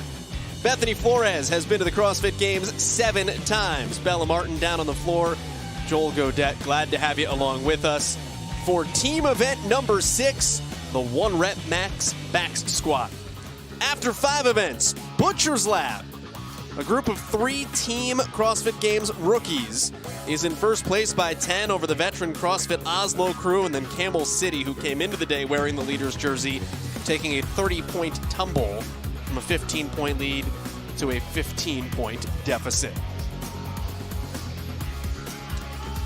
Our 1 rep max back squat. That's it. That's the event description. Brought to us by Lu Xiaoxun. Yeah, it's pretty simple. You have 5 minutes for the women, 5 minutes for the men. Call it a day. As many reps as you can get to get a max in that 5-minute window. Let's go down to Bella Martin. Let's talk about balance of tests here today. We saw the team communication earlier this morning. Now we have whatever these team individuals want to do on their own. And the best part is it's a direct comparison to what the individuals are doing. Not often do we see 2 tests in a games weekend where the team athletes can compare what the individuals did and see kind of how they stack up. Something that's even more fun for this one, if the teams are wearing the Lu Xiaoxuns, they can walk away with $500 just for wearing the shoes for 1 single lift. Tell you what, that's pretty worth it, and that's why I'm wearing them. Bella Martin does have them on. We're trying to get her the $500. She's just got to get a back squat in. We've got 10 teams in this opening heat. CrossFit Prestanda in lane 5, the Swedish super team. CrossFit 1124 has had a couple of good events back-to-back. They will be our last lifters in this group in lane 10. But our Vision Fuels victory athletes to watch come from Camp Rhino CrossFit in lane 6. Interesting team made up of athletes born in 4 different countries, including Nikita Yundov, who has the bunned blonde hair in the back. He's an individual semifinalist from when he lived back in Europe. Went team when he moved to the U.S. a couple of years ago from Belarus. That's a country that borders both Ukraine and Russia. Obviously, a lot of geopolitical implications there. It was a very difficult transition for him, a lot of sleepless nights. He's very close with 2019 Ukrainian CrossFit Games, Ukrainian champion and CrossFit Games competitor Oleksandr Sholirenko. He's currently serving in the war. And he said, I feel kind of silly sometimes doing CrossFit when he's out there in tanks. They still communicate. They still text. He has Oleksandr's full support from halfway across the globe. Here we go for our 1 rep max back squat. Rebecca Devine is going to open at 365. If she hits this, it is the single best lift, and it's the easiest darn thing you've seen from a female competitor today. That was way too simple. She went up and down way too fast. That means that weight is too light, way too light for her. That just won the women's individual. She's got to switch over now. What did we just do for the last hour? 265. Up and easy there for 4 friends. And 1124's meat nugget, Jessica Androsik. Successful, giving way to Sydney Slender Smith, tender. the slender tender. Yeah. Very important. Now one of the other strongest women in CrossFit. That's the former Christine Middleton, Christine Zanosko. Good at 305. She holds the clean and jerk record in CrossFit competition. All right, what's key to a 1 rep max back squat? I know it's not the Bethany Flores specialty, but what It definitely is not. This would not be a good one for me. I think do a weight that you know that you can do, no matter what. Do a weight that you think you can do, and then if you have time, do a weight that you hope you can do. They should be able to get at least 3 attempts in, I would say. I know the demo team on the guys' side, they got like 4 or 5 attempts, but they were moving. So it's just going to depend on the athletes. Some of them can lift the same weights, and so that makes it easier when you're transitioning to the next weight. But it kind of just depends on how even you are with your partner on that. Your score is your total. The total is the total on the left side. And then the attempt is on the right. 11:24, Jessica Androsik for 3:25. Nugget looking pretty good up there. She got a little sticky. That means that it's starting to become a little bit heavier for her, but still got it off pretty easily. What gets you through the sticking point? A little hope. No, you have enough attempts in practice that you know what you can do and what you can push through, but having a lot of lower body. 385. That's scary. Rebecca Devine. That's scary. 20-pound jump. And do you see how easy that was? She told us 400 plus? Her goal was 410. She's going to get a crack at it here with still half the time remaining. There's athletes doing 260, and I'm pretty sure she made that look a lot easier than someone's 260, including me. Bethany, how do you game plan this? Do you take bigger jumps early, or do you take bigger jumps late? I would do bigger jumps at the beginning because you're doing something that you know that you can do right at the beginning and then something that you think you can do, and that's the time to take a bigger jump.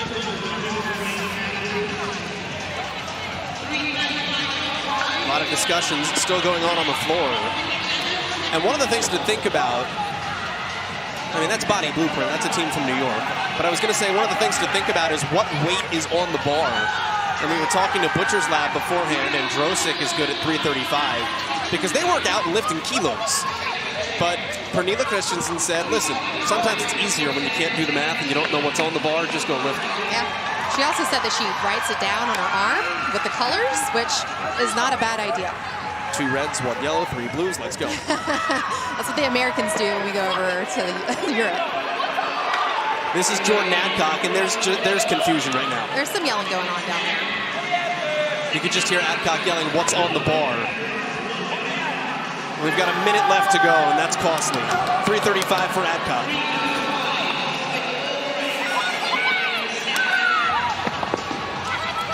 Oh, excuse me, for Torgiani. You can see that her knee came in just a little bit on that left side.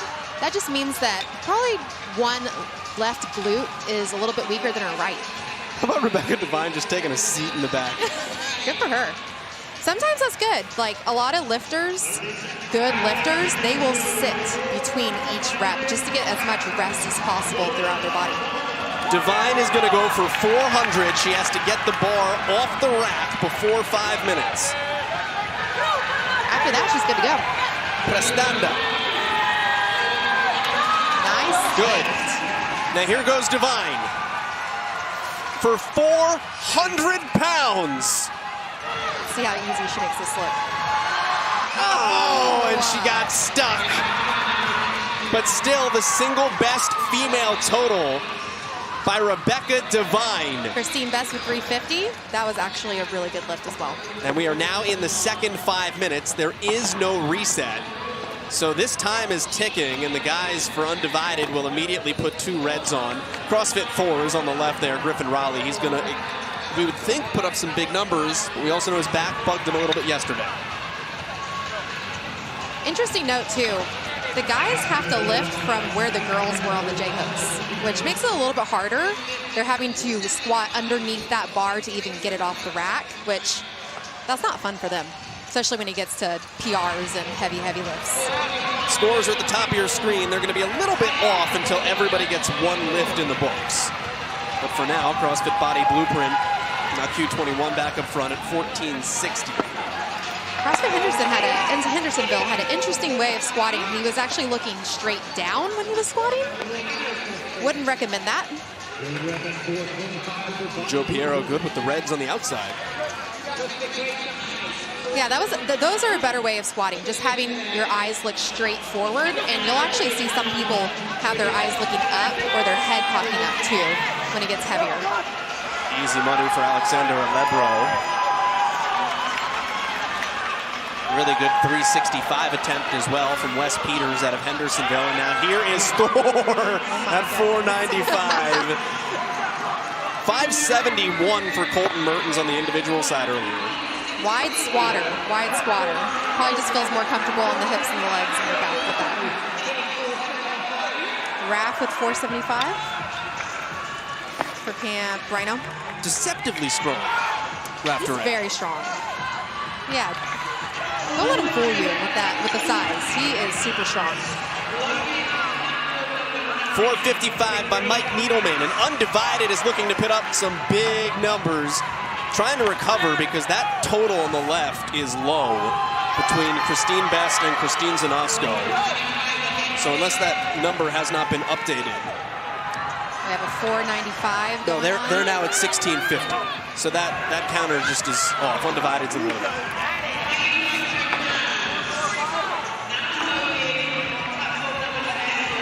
CrossFit Body Blueprint with that 495. That was a lot of weight. Thor's getting ready to go at 525 as Alebro is good. Josh Hong for 495, one of the fittest Koreans on earth. And yeah, Raleigh hit. So Undivided's now at 1680.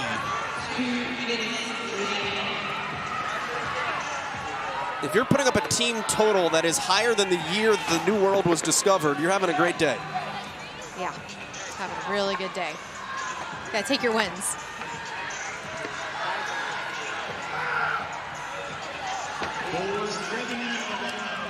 Athletes, coaches, and gym owners, this is your app. Download Hustle Up free and create your profile today at hustleup-app.com.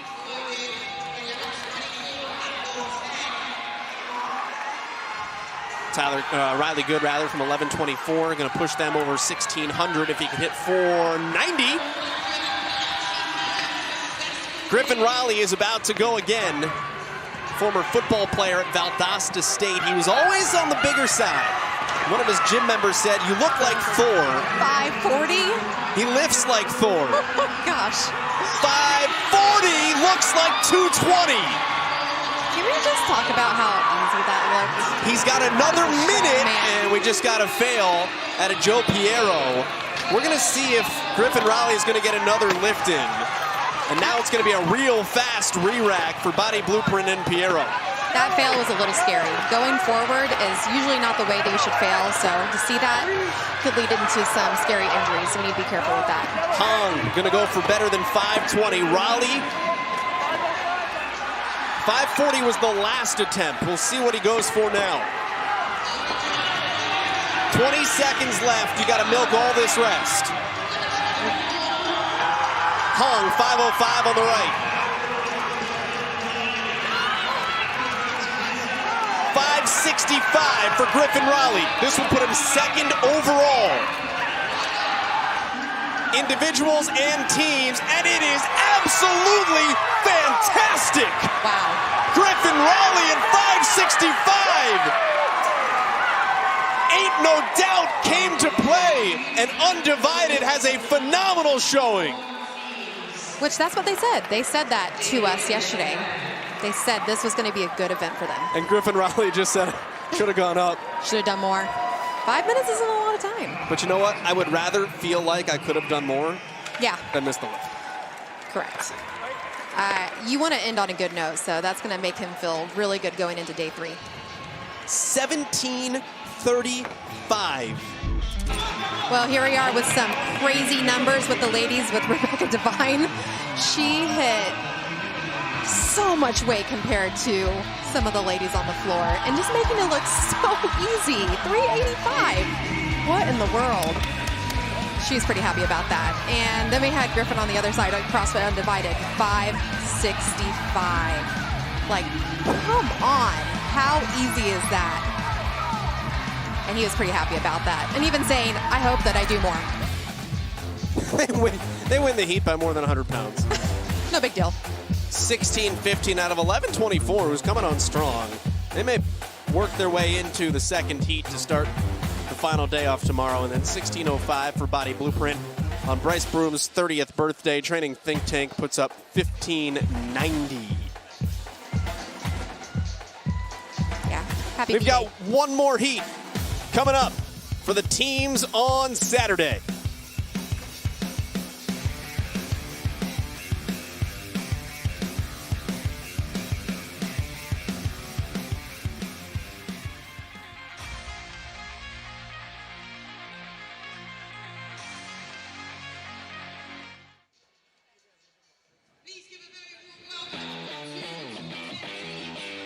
Final event, final heat for the teams here at the 2025 CrossFit Games on Moving Day. MVP Arena, downtown Albany, New York. Today we are sponsored by Velites. We are Velites. We are made, not born. Alongside Bethany Flores, a 7-time CrossFit Games athlete. Bella Martin is down on the floor. My name is Joel Godet. For the first time in competition, Butcher's Lab is your leader. 10-point advantage over CrossFit Oslo. We see a 30-point swing with Camel City CrossFit. They went from up 15 to down 15 after event 5 this morning. All right, event description. This is the easiest event description. I mean, 1 rep max back squat. The women are going to get 5 minutes, and they're going to transition straight into the men, and they get another 5 minutes. It's going to go fast. Brought to us by Lu Xiaojun as we take a look at our recipe for success. That is delivered to us by Tempo Meals.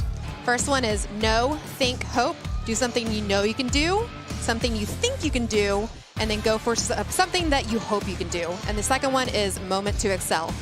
The people on day 1 got their running fun, and now it's time for those heavy lifters to shine. So let's see them do some heavy lifts. Let's go. Our 10th place team will lift first in lane 1. Our first place team will lift last in lane 10. So our standings in reverse on your screen for your lane assignments with Butcher's Lab wearing those white leaders jerseys. Let's go down to Bella, who is wearing her Lu Xiaojuns. Chatted with Griffin Raleigh just briefly. He said if he had more time, he would have gone for 600. So that 565, still impressive, but he had more left in the tank. But he's not the only guy that's going to hit in that mid 500 range. In this heat, I'm looking at that Franco's Imamco team with Jordan and Josh Mattis. Both of those guys can hit over 500. Jordan's PR is around 505, and you've got Josh at 555. So if they have a good day, maybe a couple PRs in there for our men's side of the field. But for the women, all eyes on Danny Spiegel, her first year on team. Her PR for back squat, 370. She'll give Rebecca Devine a run for her money. Maybe have the heaviest squat of the day for all the females. We'll see in just a couple of seconds, Joel. Well, thank you. The Vision Fuels Victory athletes to watch with CrossFit Franco's and CrossFit Invictus.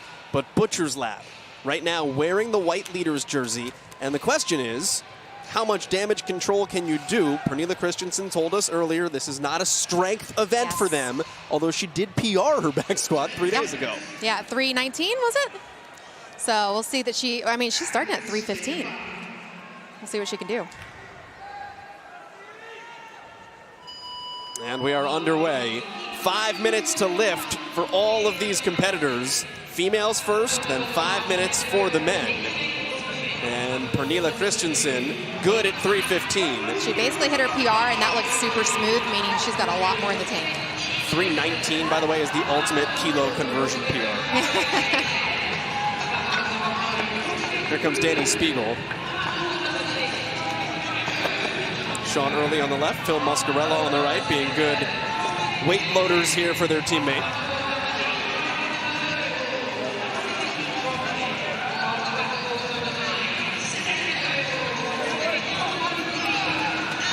Spiegel opening at 315. And I like how Danny, she set the bar before she went down. That's how you know that she's a confident lifter. She's ready to go, and she knows that she's going to be able to hit that weight. When you see people rush out of the bar and go straight down, they're just hoping that they can get that weight, and they're not setting themselves up for success. Devine hit 385, so that is the biggest number that the women in this heat are chasing. No one has yet gone over 300 with the exception of Spiegel and Christensen. Pernilla Christensen now going for 325, and she breaks through the sticking point for Butcher's Lab off screen as the 280 will go on up and good for Ava George out of Proven. And her max is 300, so 280 is going to be a little bit tough for her. You saw it was a little sticky, but she still was able to get it up. And her partner is going to hit the same weight. That means that they're probably around the same 1 rep max. And we'll see how she does on this lift. Same thing, looks pretty good. Maybe a little sticky, meaning they're getting closer to that 1 rep max of theirs. Was Carson Wolf good from Proven, and Emily Rethwell good from Invictus. CrossFit Oslo Uda Lundekvam. And she is through that sticking point. That was sticky. That means that she's getting closer to that 1 rep max of hers. You could tell that she's looking down, so maybe a good idea to look forward or up as she's squatting up. 335 by Spiegel. Let's watch Danny as she gets the bar out of the rack. Do you see how she sets herself up for success? Takes a nice deep breath. Nice. That means that she is confident about what she's lifting. Christensen going to go for 330. Hey, we're going to get a little PR over here. Butcher's Lab. And Pernilla Christensen is having a great first 5 minutes here of the 1 rep max back squat. I think she lied to us this morning. There's no way that her 1 rep max was 319. It's in the math. It's all the conversions. 295 for Hannah Hardy. 325. 325. That. Audrey-Anne Perry-Dupuis. The beautification of putting the bar back doesn't discount. It was a great lift. She's happy with that. This is a great start for Butcher's Lab. You could get a 300 lift, and you might even get 2 300 lifts. This is set for 295 for Agerback. And they were worried that this was not going to be a strong event. Zoe Jones fails for Mayhem.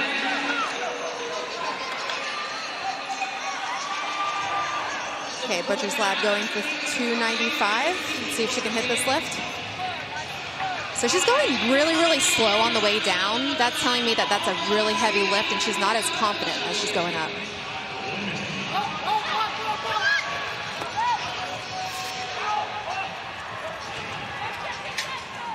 Now you've got an Olympic hopeful. Really good clean and jerk, really good snatch here for Anne-Sophie Taschereau. Yeah, she can stand up heavyweight.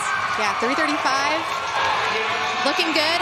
Knees were starting to cave in just a little bit. That means that starting to get heavier. The glutes are probably a little bit weaker, so something to work on. Now Spiegel trying to pick out her weight. 335 is where she's at. She's going to jump to 350. I like that the guys are helping out. That's so much easier for the girls. They don't have to worry about that part. She's got to get this off the rack in the next 10 seconds. She won't pass Rebecca Devine, but 350 you will take all day. Spiegel, 350, yes. Does her job for Invictus. And we are now on to the male 5 minutes. And Phil Mascarella is going to say 350. I'll lift that. Yeah. No, I think they're just switching out the J-hooks, yeah. And that's the thing. I mean, he may as well squat it while he's going to put the 350 on the board. Yeah.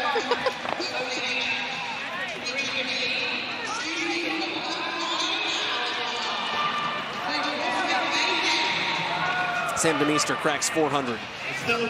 Blueprint just put up a pair of 445s between Harry and O.J. Keene.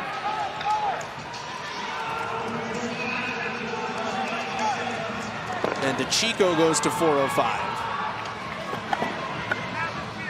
You see how the back of his shirt is all chalked up? That's just going to help with keeping that bar in place as they're squatting down and not slipping off.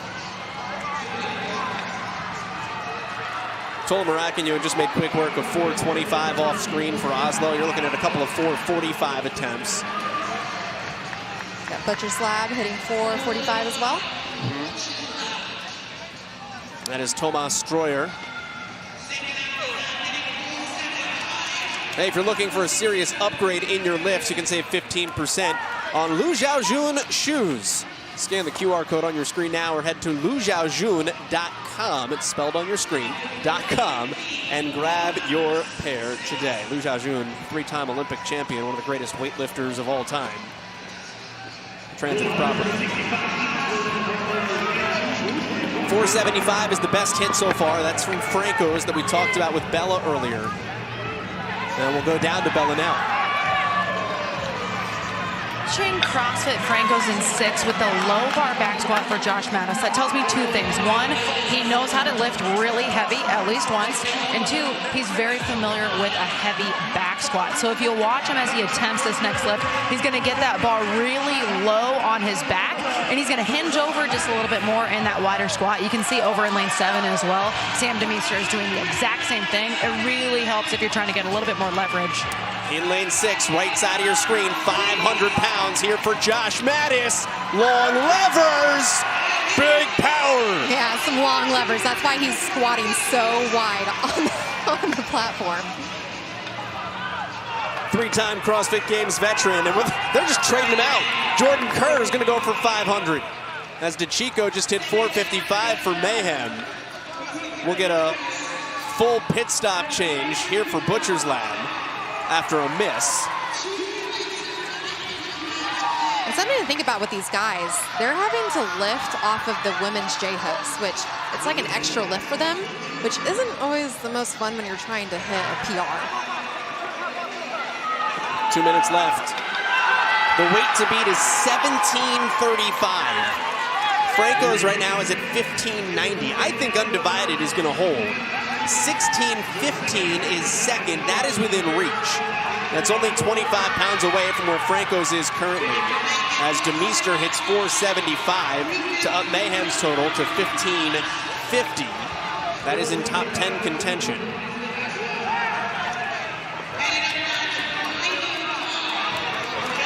Only a 5-pound jump here for Mattis, the former football player at Missouri State. He was a short yardage back. It's a short jump up to 505. And he has got legs for days. Yes, he does. Muscarella hits 435 for Invictus. Wow. 480 in what looks like it could have been a PR over there for Le Repair. And they're in second place for the heat right now, so they're in good standings. Franco's is in first at 1590, then Le Repair at 1555. This is big. Jordan Kerr at 515. Yes, good fight. I love seeing the fight like that. That means that they're confident that they can hit this even though it's a super heavy weight. They're strong enough. They know mentally they're strong enough to handle it. We have a 9,999 pound attempt. Wild. Let's go. Here is Le Repair.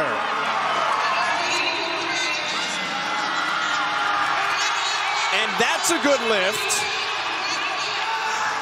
for Le Repair at 485 at the buzzer. 455 in the meantime, just went up after the buzzer, but it will count for Helsinghoff, and that gets Oslo to 1550. Not unimportant for a team that was just out of first place. 1735 is going to be the event win. That goes to Undivided, and boy, God, they need that. A team that had podium expectations that has struggled so far for a couple of different reasons, but needing to fight their way out of a deep hole. Let's take a look at our replay. That is sponsored by Rogue. Well, here we go, guys. We started with Danny Spiegel hit 350 on her 1-rep back squat and making it look super easy. Smooth down, smooth up, like it was nothing. And I love to see that. I love to see that. And then we went over to CrossFit Franco's team. He had a 515, Joel. Are you kidding me? And he made it look way too easy. As we see him go down and come up with no problem. I think that whole team behind them was jacked up for that. And they needed that. They needed that win. So it's cool to see CrossFit Franco with that one right there. Jordan Kerr with that big number. That's a third, followed by a fourth for CrossFit Franco's good day on moving day. They are in the top 5. Undivided the win. Body Blueprint in second. 11:24 in third. Franco's with Bella Martin. Jordan, 5:15, that's a PR. You guys were in 5th going into today. You needed this. What did it take to get that 5:15 up? It really just took the people in the crowd that came to support us and then the teammates. I've been telling this whole weekend that if it wasn't for them, I wouldn't have made it this far. And so being able to put up a big number for them and the crowd going wild is kind of what fueled it. Tell me a little bit more about your community back home, what gyms you guys have, and the community and family that's here with you today. Yeah. So I'm from CrossFit 417 out of Missouri. Josh owns his own gym out of Missouri. Sammy's from Pennsylvania, and Hannah's from Virginia. So kind of conglomerate of people or gyms, I guess. But we have the CrossFit Franco's family here from Louisiana, and then members from our gyms back home. And so just them spending the time and the money to come support us is really why we do it. We've got 1 day left to go. You guys are fighting for a podium spot. What's it going to take to get on top tomorrow? Just believing in each other. Brandon Luckett's our coach, and he's been telling us, like, there's no reason it can't be us, you know? We fight hard every single day in training, and just being there for each other and having fun has kind of been the theme, and just whatever happens, happens. You know, the goal is to make the games. 2 of us are rookies, and to be fighting for a podium spot is more than a dream come true. So just standing on that dream and that promise and just knowing that we're here for each other really is why we're doing it. So, guys, talk about another good community story. Congratulations. Thank you. Thank you. Appreciate it. Bella, thank you. Brandon Luckett's gym, by the way, is CrossFit Franco's. That's why they compete under that mantle. Kerr and Pugh are the rookies. Hardy and Mattis are the veterans. And they said, hey, sometimes we get overlooked. We've been here a long time on teams. No one's overlooking CrossFit Franco's now. Games.crossfit.com for all your games information, stats, standings, leaderboards, and more. Individuals are back at it. Stick around.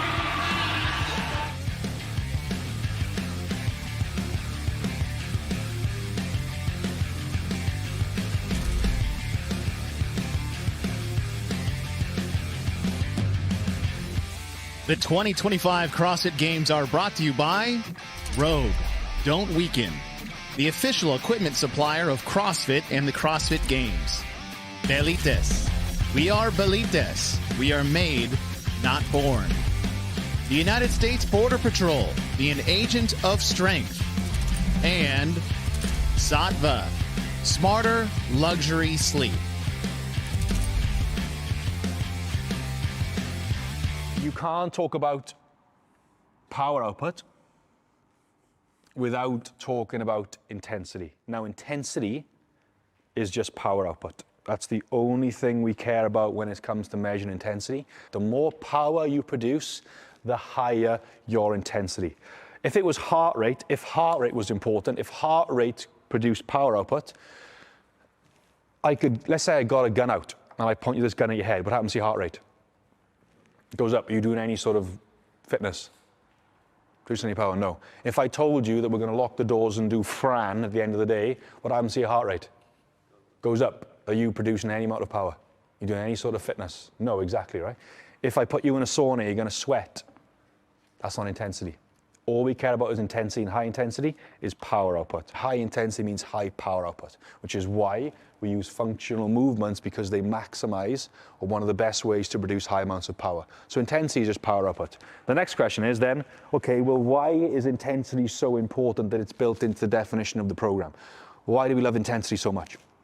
Intensity is the independent variable most commonly associated with maximizing the rate of returns on favorable adaptations. That simply means that intensity is the best way to get results, and to get results quickly. Any fitness program that is absent of intensity is also absent of results, and absent of results in a time frame that makes sense to you.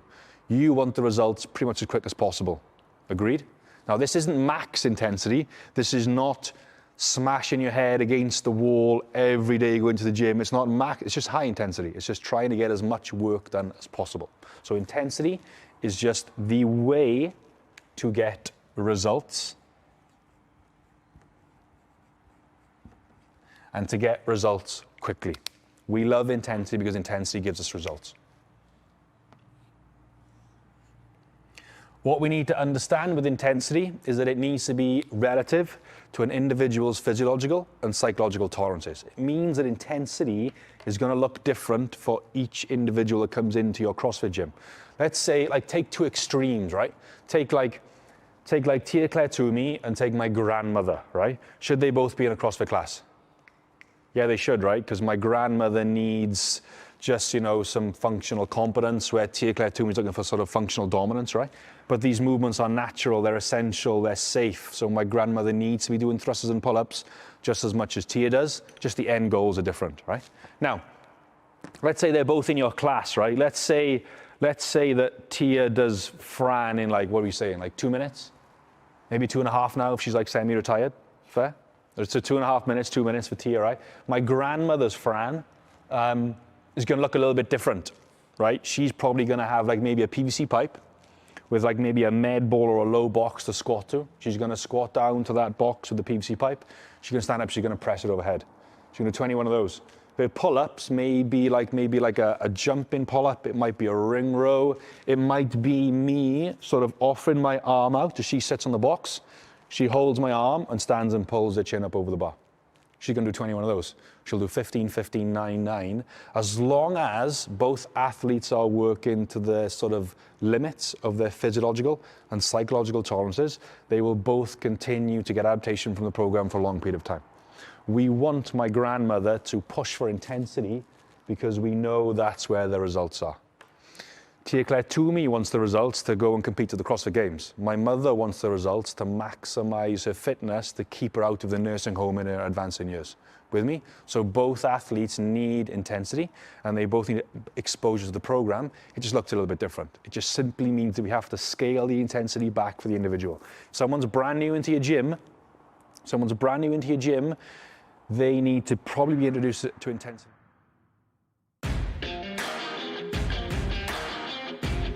And once they have good mechanics, they move well, and they're in the gym consistently, then we can sprinkle in a little bit of intensity as they go. With me? Both need intensity because they both maximize results.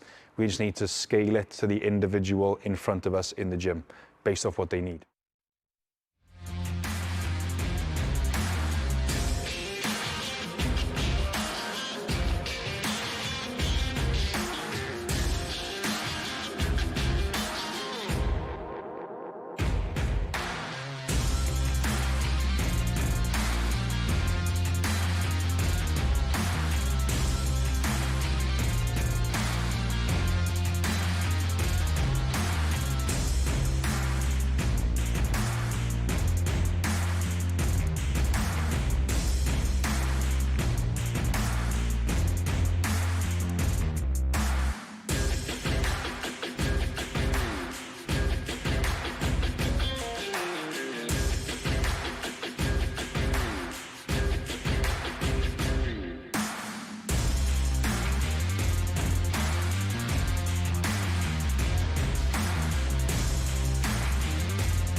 We are halfway through the 2025 CrossFit Games as the games has moved to Albany, New York in the MVP Arena. Today's coverage is presented by Velites. We are Velites and we are made, not born. Hello everyone, I'm Chase Ingram. Along with me is Adrian Conway. Mike Arsenault will join us later on the floor, and the boxes are out and 200 points are up for grabs in event 6 and 7 presented by the United States Border Patrol. That's right, this one's throttle up and hammered down. 2 separate scores worth 200 points, 35 calories on the ski, 28 chest to bars, and 24 burpee box jump overs. Folks, don't blink, it's gonna go fast. And then we transition after a 1 minute rest into 35 calories on a C2 bike, 28 bar muscle ups, that's not a misprint, and 24 burpee box jump overs to finish. Adrian, what are your recipes for success here? My goodness, we've got one focus for each score here. You gotta go full send on event number 6. No holding back on the ski erg. It's gonna be hard to make up time once they leave that erg. And then on the back half, event 7, you gotta pace and break. And that means you've gotta be very collected and also plotful with how you break up those bar muscle ups and pace the biker. The vests are back, and more on those. Let's go down to Mike Arsenault. That's right, Chase. We have the extra wrinkle with the vest throughout event 6 and event 7. The athletes are going to have to decide whether they're going for comfort or performance, because the tighter you have the vest, the tighter it is on the chest. If you have it a little bit looser, you can breathe a little bit better, but it'll be bouncing up and down on you when you try and do the burpees. And also on the ski erg. The ski erg, very familiar implement for all these CrossFit athletes. However, doing it the vest will be a little bit unfamiliar, so just an extra layer of difficulty for these athletes as they move through event 6 and 7. Thank you, Mike. Your lane assignments for Heat 1 of 3. Going back to heats of 10. And we talked about athletes that are making their 10th appearance at the CrossFit Games. Yona Koski is one of those 3. You have Brooke Wells, who has announced her retirement. Tia Claire Toomey has hinted at that, but we are not sure yet, as we are just halfway through the competition. And your Vision Fuels victory athlete to watch, Yona Koski, in lane number 8. Now, Yona Koski, we're talking about a burpee box jump over race to the finish line. That's something in his wheelhouse. That's right. When you're racing over any object and it's a short, sprinty type stimulus, he's going to have an advantage, and he's no stranger to high-level gymnastics. Now, Bill Leahy, who's got springboards for legs, is another athlete to keep your eye on these burpee box jump overs. 35 cals on the skier. And this is what we're looking at, Chase. How reckless are you willing to be to get to 35 first? It is going to be extremely difficult for athletes to exchange the lead once we exit these ski ergs. Now, to add to the challenge, of course, that vest they're wearing is approximately 22 pounds. It's not often that we find ourselves skiing intervals or skiing for meters in a workout with a weight vest on, and as you're hinging at the hip, that adds a little bit of something to it. Does that extra weight actually aid in a movement like this? It absolutely does. It increases our load, and as we do that and increase our overall body mass, it's going to help us create that downward action that we're watching these athletes go through on the ski erg. So while it adds resistance as we stand and extend at the hip on the way up, it does help us leverage to pull down. Moritz Fiebig, you can see the calories being counted on the bottom left corner of your screen as we're just past the minute mark. Wow. Moritz Fiebig is done with 35 cals and onto the rig for 28 chest to bar pull-ups.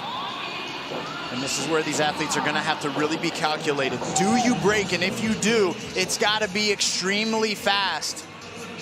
Tell you what, counting chest to bar pull-ups has never been easier for the judge, because all you got to do is listen for it. That's right. And the contact that the judges are looking for right there with that chest plate that's actually on the vest, which is nice. It shortens the distance that we've got to travel just a touch, but of course, the compromise is the extra 22 pounds. The number to get to is 63, and now it is a race across the floor as there are 80 24-inch boxes spanning the length of the floor. Athletes will do 3 at each one. They have to step down on their first rep, step down on their second rep, And then as long as they clear the box and get over, they can do whatever they want to get to the next box as Moritz Fiebig is 6 reps down. And everyone seems to be moving pretty methodically here through these first few boxes. I mean, there's a lot of urgency. They're quick transitioning. You see Koski here towards the middle of your screen in the green shirt. He's smooth over the box. We're getting a great look at Fiebig here. He's pivoting as he goes over top of the box. It's one of the most effective and efficient ways to allow yourself to step down and still not lose time. Bronislav Olejniewicz trying to move up to give Moritz Fiebig a race. But if you think about a short sprint across the floor, Moritz Fiebig is a name that's at the top of your list who may do well as he's on the left side of your screen. On the right side, you see Isaac Newman in lane 7 and Yona Koski in lane 8. Yeah, and what I like from Isaac right there in the middle of our screen is he's really leading with his chest on his burpees. It means on his second one, we'll see here as he faces the box, he really almost worms down, leading with his chest, not creating a lot of stoppage time for his arms as they slow him down. Final 3 reps for Moritz, just past the 3-minute mark. The time cap is 6. They'll get a minute break after this, so the faster you go, the more rest you're gonna get. And Fiebig will take heat 1 for event number 6. Wow, and look at how tight that was there. It looks like Newman might have edged him out at 318.35. Oh, Isaac Newman, what? Excuse me, sir. 318.35. Leading with that chest on those burpees paid off. Leahy's across. Athletes, once they get across the finish line, they will be able to dump the vest. As part 2, not part 2, event 7 will be unvested. All right, so now this is it. This is the tough part, but these athletes are really gonna have their training and their fitness tested at this point. How well can you bring your heart rate down and calm yourself, find some way to get some reprieve for your upper body, allow the blood and the lactate to pull away from the muscles that are gonna be under high strain here in just a few minutes. This is how close it's gonna be. We were thinking about this as soon as the event got announced last night. We were saying seconds matter all weekend long. Tenths of seconds are going to matter tonight. 318.35 for Newman, 318.98 for Fiebig, and 319.40 are your top 3 times. 1 second separating 3 spots. Yeah, and this is, I think, what we're going to see is a lot of this to come. Chase athletes watching this in the back saw exactly when Moritz Fiebig was able to get off that ski erg, and they're going to say, okay, that's the time setter. What can I tolerate in order to be faster than that and still go unbroken on my 28 chest-to-bar pull-ups? And then it was here, I believe, that Moritz had the opportunity to really lay down the hammer there, but it was Isaac Newman leading with his chest and flopping to the ground on the burpees, and the sprint and urgency across that finish line is what got him that Heat 1 win. Right there here in event 6. Got to be aware of your surroundings at all time. And the rookie Isaac Newman, qualifying out of the Torium Pro, gets a heat win. Now, once the time cap is hit of 6 minutes, which we are 30 seconds away from, they'll have a minute transition in between the two before we start event number 7. Now, this event is called Throttle Up into Hammer Down. And when you shed the vest, that's about all you're supposed to do in event number 7. Yeah, listen, it doesn't get any easier. Taking the weight off, they might rather add the weight back on and do less bar muscle ups once they hit the reality of hanging from the rig. 1 minute reset as Isaac Newman has the time to beat for event 6. We get set for event 7. Now the event will start whether you're on your bike or not.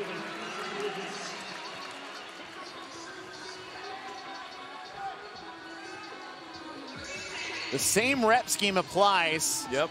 But we have 2 different movements, and we're doing it without the vest. That's right. Now we're going to introduce the Concept 2 stationary bike. They're going to do 35 calories on that C2 and then 28 bar muscle ups. It's a lot longer to cycle 28 bar muscle ups than it was those chest to bars, and that's going to be a deciding factor. They got to know when to break those up. First time we've seen the C2 bike in competition for the individuals. And event number 7, Hammer Down, is underway. You got to hammer the pedals. You got to hang on to the pull-up bar. And then the race on the burpee box jump overs will be on, but you're not going to be fresh when you get there. Isaac Newman took the heat for event number 6. Can he double it up here in event number 7? Chasing these guys all cycling pretty aggressively here. It's hard to read because really for us to have an understanding of the wattage that they're putting out, we'd have to see the dampers and all the things, but we get a beautiful shot of exactly where they're at. And they're just eating up these calories.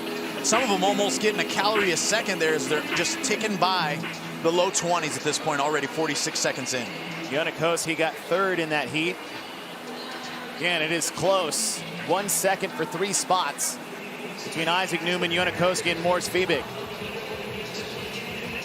My prediction is that we'll see a touch more separation here from these athletes in the finish of this, and it's going to be due to the bar muscle ups, of course, different strategies at play, but they've got to really trust their fitness from a gymnastics point of view here. You can't just bike fast for no reason if you don't feel like you're going to excel at the bar muscle up. It's pointless. Fiebig off the bike first. 28 bar muscle ups. While this movement forces the athletes to travel a much greater range, going from all the way down to a fully supported position above the bar, it's a chance for them to steady and slow their heart rate. It's smooth, it's predictable. There's not a lot of violent hip drive early because they're all so physically strong in their upper body. It's more of a swing and a pull. Passing the 10 rep mark. If you look at the top of your screen, we're also cresting the 2-minute mark. The rep count to get to is 63. As Peter Ellis takes his first break as Fiebig hangs on. And Buckland was already down to his first break as well.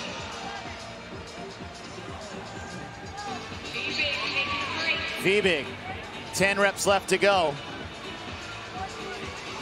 Isaac Newman on the right side. Trying to see if he can double up here at event 6 and 7. Bill Leahy takes a break as well. Can Fiebig pull himself back in the lead on his second set? The number is 63, 5 more reps to go. This is going to be that threshold / breaking point for a lot of the athletes in this event, Chase. I think a lot of them have their eyes set on one big set and a smaller set to get to 28. Fiebig has a second opportunity to not get sniped at the end. Peter Ellis has one more rep. He got called back to the rig in the bottom part of your screen. Enrique Morera is on to the burpee box jump overs along with Yonakowski. Here comes Koski with a bit more urgency, running to the boxes. Fiebig did the same thing in event 6, where he led all the way to the last box, and at the last second, Yonakowski and Isaac Newman had caught up to him. Moritz still moving at a solid clip here. His burpee's a little bit more urgent than in that first scored event. You got to think he doesn't want to happen again what he allowed in that last one. You see Moritz looking across the field, a bit more aware of his surroundings, as you said, than in event 6.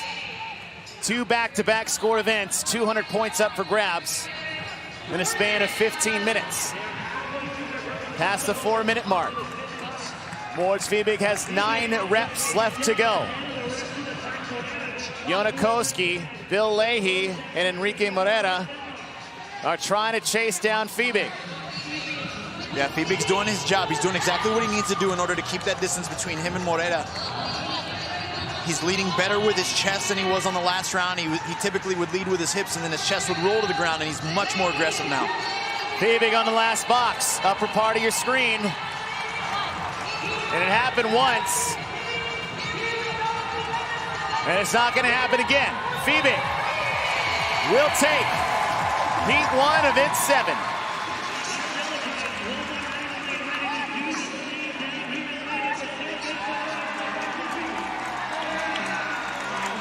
Enrique Morera across the finish line.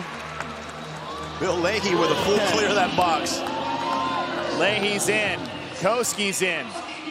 Right on the 5-minute mark. Time cap is 8 minutes. Bill really made up some ground on Yona right there on those final burpees. Jorge Fernandez across the finish line. Olenkowicz, Peter Ellis across. Tiago Lucis and Toby Buckland have 9 reps left to go. If you look at the back part of your screen, that is Isaac Newman. And the question was, with 200 points up for grabs, event by event, separated by 1 minute, is it worth sending one and hanging on for the other? And it looks like that is what Isaac's plan was the whole time. And that's a calculated risk that athletes have to be willing to take. Know thyself. We've heard Bethany Flores teach us all that lesson throughout the course of this weekend and the time that we've got to spend with her. It's one of her favorite lessons as an athlete, probably as a human, but it's about understanding where you can get the most bang for your buck, or where the juice is worth the squeeze, as they say, when it comes to points accumulations. And for some, it's about full sending it, even if that's at a sacrifice of a lesser finish in the following event. It's Buckland across the finish line. Newman on his second to last box. Again, athletes will do 3 burpee box jump overs at each box for a total of 8 sections and 24 reps. Plenty of time before we hit the cap, as Newman is hoping it was worth the send in event 6 to see how that time stacks up for the next 2 heats. But Moritz Fiebig, consistency is always key if you want to excel at the CrossFit Games, as he gets second and first in heat number 1. Highlights presented by Rogue Fitness. Yeah, this back-to-back didn't start any better than it could have for Moritz. Of course, there's going to be a lot of scores left to input, but what a great way to set himself up for success. He got the 28-bar muscle-ups in a smooth 2 sets, 1 larger set, 1 smaller set to finish. And then he didn't have enough urgency in event number 6 just before this, but event number 7, he wasn't going to make that mistake again. And he finished with the appropriate amount to get him an event 7, at least for now, the score to beat. Your heat results for event number 7, Moritz Fiebig, 4:43. Not as close as far as timing-wise as we saw in event 6, as Enrique Morera gets 4:54. Heat 1 is done. Heat 2 coming up next.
Saturday night at MVP Arena here in Albany, New York, for the 2025 CrossFit Games. Today's coverage is presented by Velites.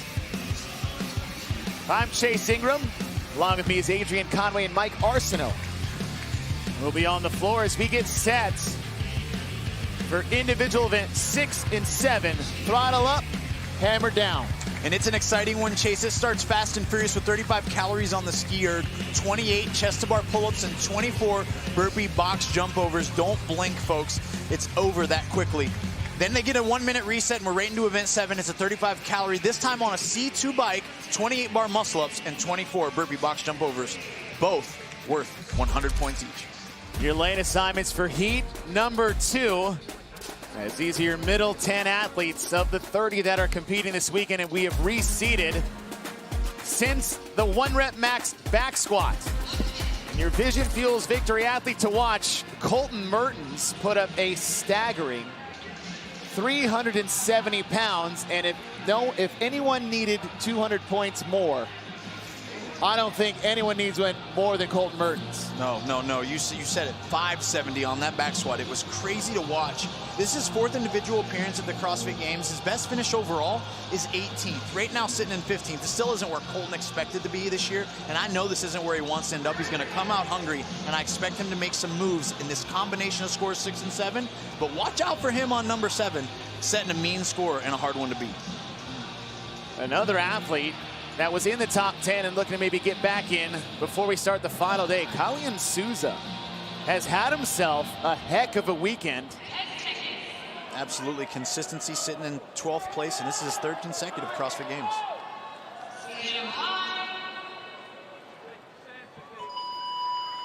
$35 cals on the ski erg, 22-pound vest, and the race is to the rig. We saw in the previous heat, Moritz Fiebig was first to the rig, first to the box, but lost out on the last second on that final burpee box jump over to Isaac Newman. And Isaac Newman pulled a fast one and just sent event 6 and survived event 7. Yeah. Is anyone in this heat going to do the same? I think everyone watching that has experienced tired burpees could relate to Isaac Newman there on that final stretch of those. So we understand where he was and what he was feeling. Probably a lack of body control. But the race has just started here for these men, and they are churning and burning through these calories. Very aggressive. We don't expect to see a ton of lead change. Like you mentioned, Chase, we saw just a slight amount towards the end of those burpees on the last one. They've got to get going here on the ski erg. Now Mertens will probably be slower up the ski erg as Callum Clements is already to the rig, as he's 4 seconds ahead of the pace set by Newman. Now once Mertens gets to the rig, the race is on. That's right. That short range of motion that he gets to pull with as we're watching all these athletes execute a butterfly pull-up, those feet coming forward as they pull their chin up and above the bar from behind. They got to make contact with the best breastplate of that vest. The number to get to is 63. That's at the top of your screen. Callum Clements. Looks like he's going for it in this heat.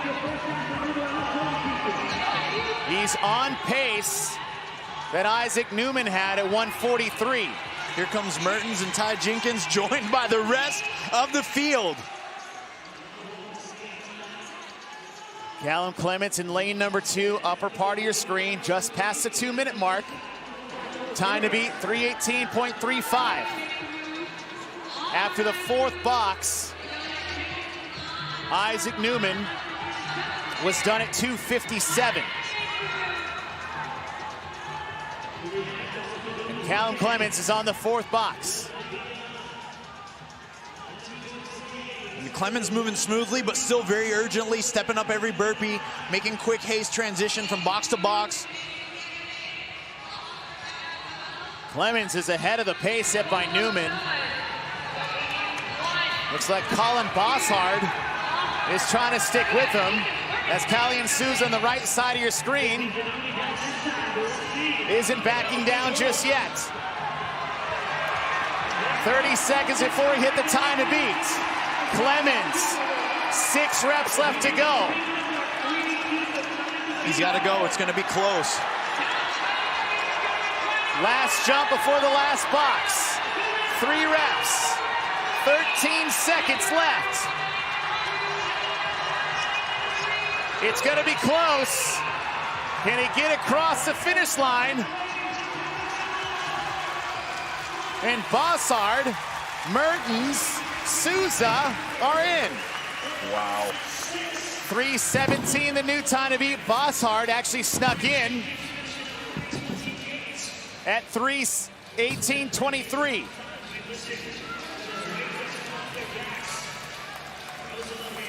Well, we talked about it being fast, and it's always fast at the end. These athletes only being separated by a matter of seconds. Nick Matthews across the finish line.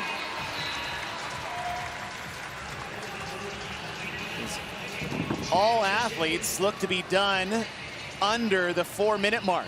Now the time cap is 6. They'll rest until the time cap, and we'll have a minute transition. The question is Callum Clements taking a page out of the Isaac Newman playbook? And this is where you really have to lean heavily on your preparation. Optimally, these athletes have all experienced this in the build-up to the CrossFit Games, where they've completely sold their soul to a workout, rested with a very short turnaround, and still tried to give it the same type of intensity and approach. Because if you've done your history, you know you're likely up against some kind of back-to-back scoring system at the CrossFit Games. These highlights by Rogue Fitness, and it was all Callum Clements from start to finish. Yeah, he did a great job having that urgency off the ski erg, and he watched that heat before knowing, hey, if I can take the lead here, it's all about sheer grit and fortitude, a bit of urgency on these burpees, and I can get the job done. And that's exactly what Clements did here. Urgency with just the appropriate amount to edge out Isaac Newman from the last heat for event number 6. Your results from heat number 2, Callum Clements, 3:17, the first athlete to break the 3:18 mark. With Colin Bossard's time of 3:18, that marks 3 athletes at the 3:18 mark with another 3:19. So your top 5 with Colton Mertens at 3:20 in heat number 2. And you see the athletes chalking up strategically at this end of the floor so they don't have to worry about it as they sit down to that bike erg here in event 7 that's quickly approaching. 10 seconds before the 6-minute cap. Athletes will get 60 seconds to work their way down the floor and get set for event 7. Throttle up is done. Hammer down is next. We've got a whole different workout worth 100 points, 35 calories this time on the C2 bike, 28 bar muscle ups, and then 24 burpee box jump overs. We understand the bar muscle up is where a significant amount of the time is going to be taken. We saw athletes in that last event, or last heat, accomplish the 28 in an average of 2 sets. It really just dictated on when and how long they broke.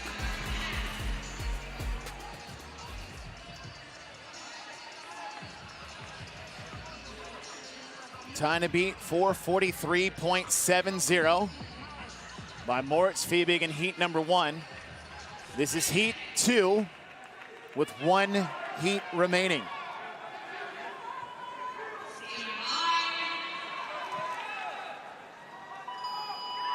$35 cals on the Concept 2 bike. You notice a lot of these guys start with that standing start to rev up those RPMs and get the wattage a bit high so then they can ride the momentum created on that C2 bike. A lot of urgency here. They want to be one of the first athletes to the rig for the bar muscle up. Colton Mertens, who desperately needs points. And a lot of these athletes are just on the outside looking in of that top 10 as we reseed going into the morning, and there is vital importance of being in that last heat going into Sunday. This is the opportunity to make a lot of moves, and there's going to be a lot of unknowns even as we watch that final heat take the floor with those 200 points available. There's just going to be a tremendous amount of shakeup that is almost going to feel blind until all the athletes are through this double scored event. These men have to have an understanding that if Mertens is going to beat them to the rig, there's going to be a small chance for them to have an opportunity to beat this guy. When he gets there, he's going to be threatening to be one of those athletes to rip off 28 in a row if it's possible. Clemens is off the bike again, or at least off the machine first. But Mertens is much closer than he was after the ski erg in event 6. Tudor Magda on the right side of your screen, also on the bar muscle-ups. And there's one thing that Colton Merton prides himself on. It's the ability to hang on to a pull-up bar. The time is now if Mertens wants to get himself back into the top 10. Tudor Magda on the right in the cutoff blue has a really unique cycle rate. It's much faster than a lot of the competitors. He's choosing not to pause at all through the transition and press out right away. This is gonna afford him, I'm sure in his mind, hopefully, a little bit of time for that break that we just watched him take. But you'll notice his press out's just a lot faster at the top. It allows him to cycle reps a bit quicker. Just past the 2-minute mark on the upper left corner of your screen. If you look at the hat on top as Mertens takes a break, the number to get to is 63. Mertens 8 reps away. Moritz Fiebig was done with the bar muscle-ups at 2:59. Mertens back on the bar. Even with the break, no one is yet to get close to him.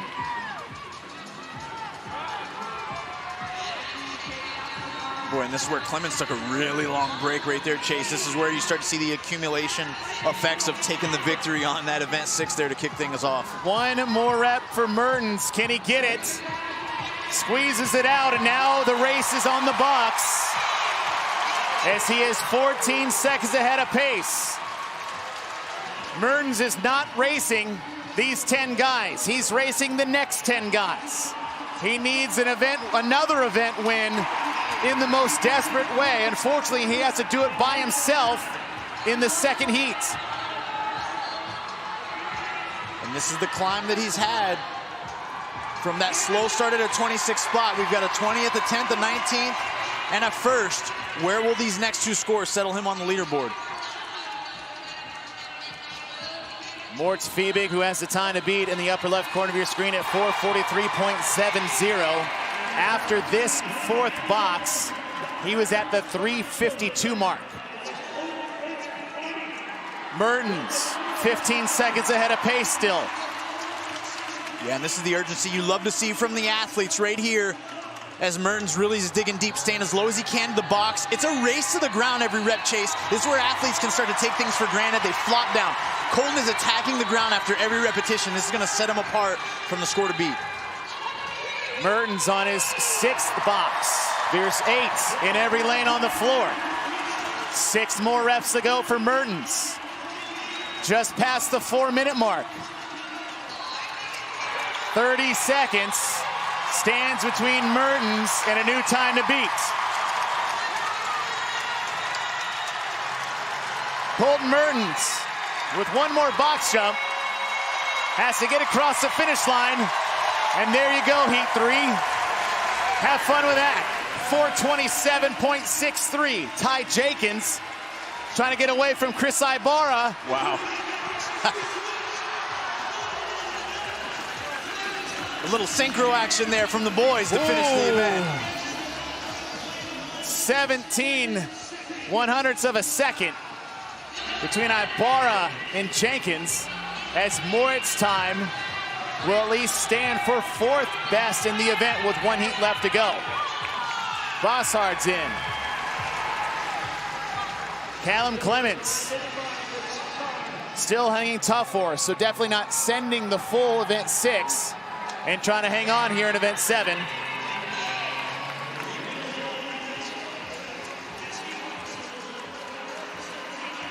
Zanoni, Captain Jack, Souza. Souza's in. Now. Magda. One athlete left on the floor, that is Nick Matthew.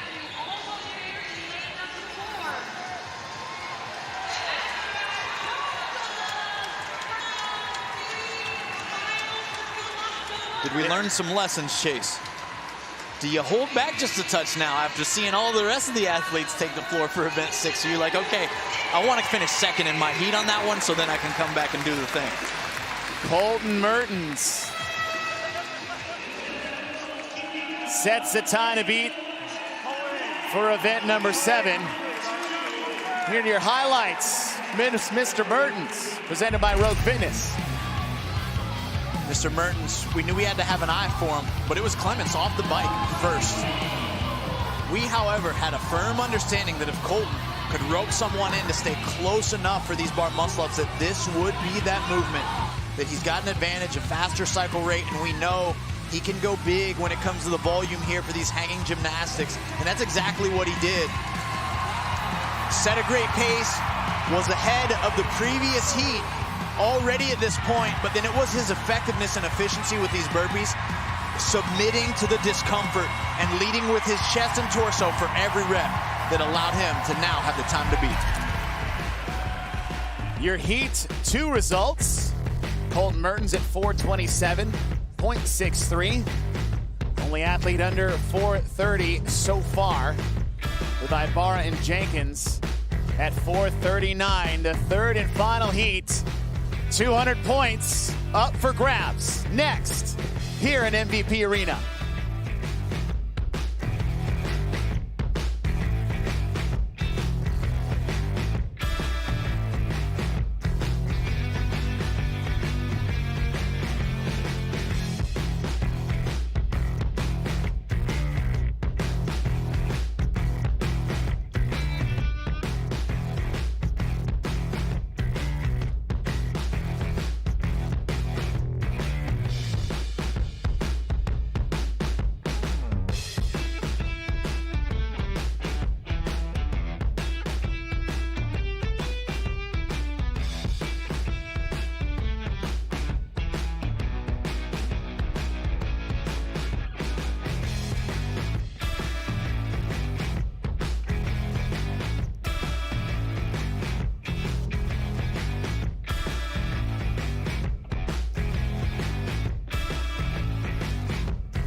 Saturday night at MVP Arena as we get set for Heat 3, men's event 6 and 7 for the 2025 CrossFit Games. I'm Chase Ingram. Along with me is Adrian Conway. Mike Arsenault will be joining us shortly on the competition floor. In your standings after 5 events, Jason Hopper has reclaimed the leader jersey over James Crouch, but now a 20-point lead. And Justin Medeiros has now moved into a 3rd place position and is looking very dangerous. Individual event 6 and 7, throttle up, hammer down. The first one's for time with a vest, a 35-calorie ski, 28 chest-to-bar pull-ups, and 24 burpee box jump overs. Folks, don't blink. It is going to be that quick. After a 1-minute reset, they're going to get into a 35-calorie C2 bike, 28-bar muscle-up, and 24 burpee box jump overs, all for time, but this time, no vest.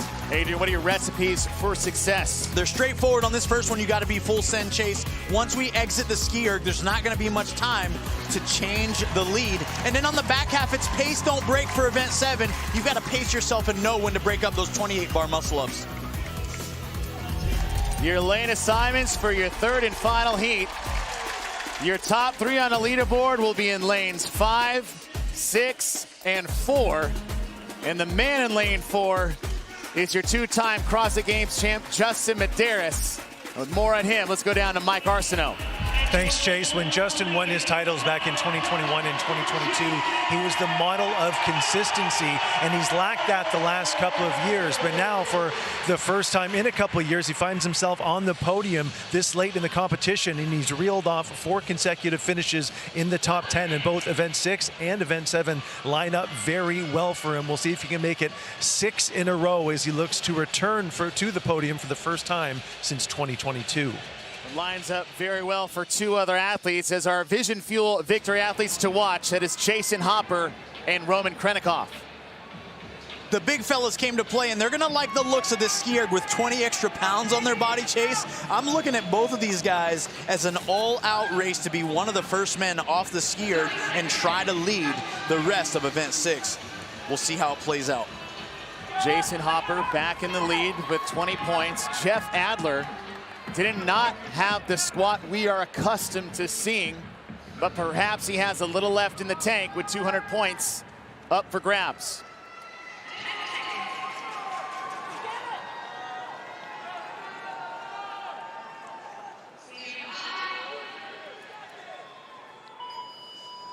Heat number 3 underway. 35 cals on the ski erg. Your top 10 athletes. After 5 events, we are cresting the halfway point, and we're doing with back-to-back events here in event number 6 and event number 7. Roman Krennikov sitting outside of podium position in 4th place with 365 points. Justin Medeiros holds that 3rd place position, 27 points more than him.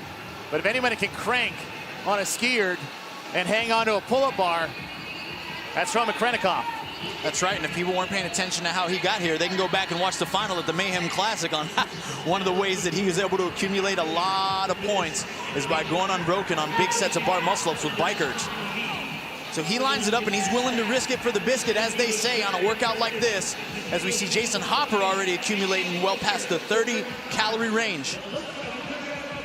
The time to beat is set by Callum Clemens at 3:17. He was off the ski erg at 1:04.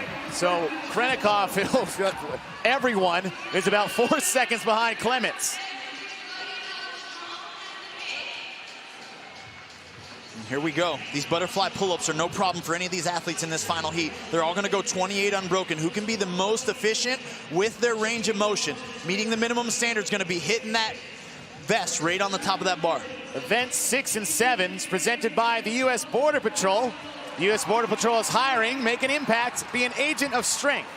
Apply now at cbp.gov/CrossFit as Dallin Pepper is onto the box. But it is James Sprague all the way down in lane number 10, doing James Sprague things.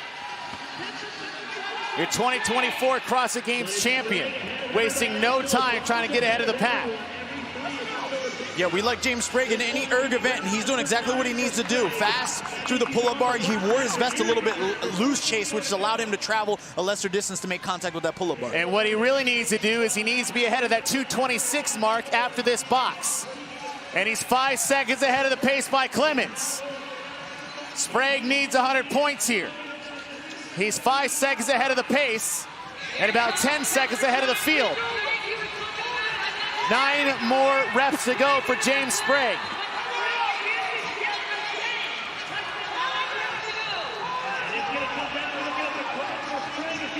6 burpee box jump overs left. No time wasted in transition between the boxes. James is making a very clean run here. It's a race between James and the clock, and he has 20 seconds to set the time to beat. James Sprague was sitting in 10th, but not much longer, because he just got 100 points.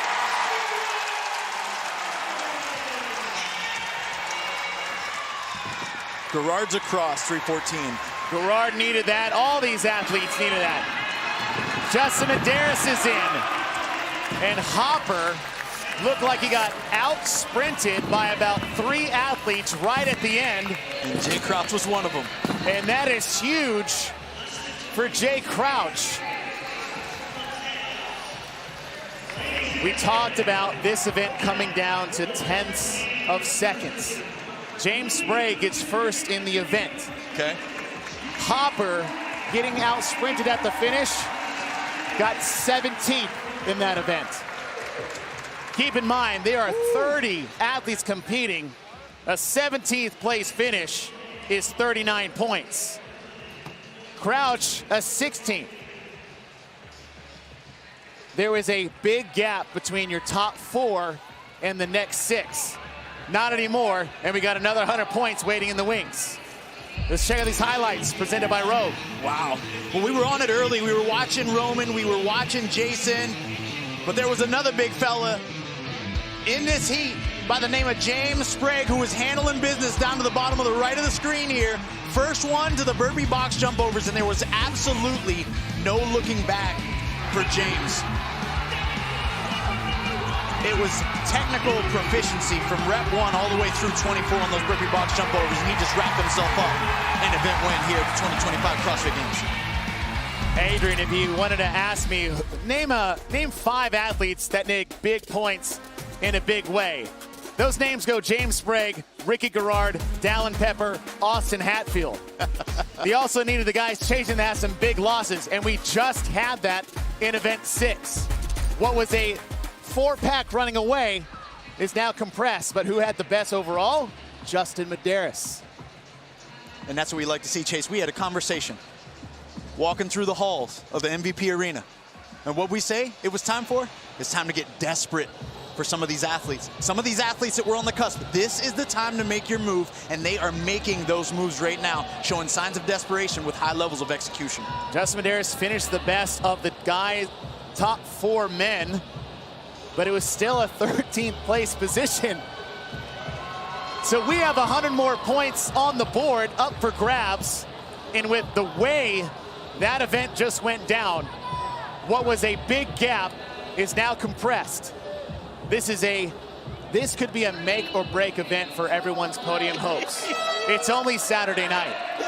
Don't get me excited. It's only Saturday night, that's right. But this is the Saturday night. This is the big event, baby. This is what we came to see. Every year at the CrossFit Games, Dave Castro said this for years. There's an event that someone has a performance that shows you who the CrossFit Games champion could be. Could this be the event on Saturday night? And this heat with some of the best athletes that all have a chance to stand on top of the podium. And this is what they have in store. 35 cals on the bike, 28 bar muscle-ups, 24 burpee box jump overs. The vest is gone, and it's time to hammer down.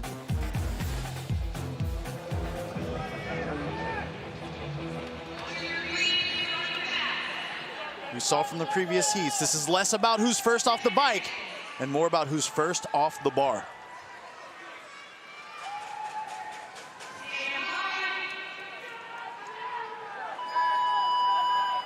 It's not an echo bike, but can Dallin bet Jay Sprague is just about ripping the handle off the bike to get it going. When you talk about desperation, that's what it looks like, Chase. That's hunger and desire there. James does a lot of interval-based training at really high intensity. He's got a great aerobic base, and his coach knows that he got to dose him up with power and strength work, and that comes in the form of a lot of repeat intervals just like this. We could be seeing that pay off in this back-to-back with 6 and 7. The time to beat is set by Colton Mertens in heat number 2. Mertens was off the bike in 112, but that is not where he made up his time. He made up his time on the bar muscle-ups. We know almost every athlete in this heat can dance on these pedals better than anybody else, but can they hang on to that pull-up bar?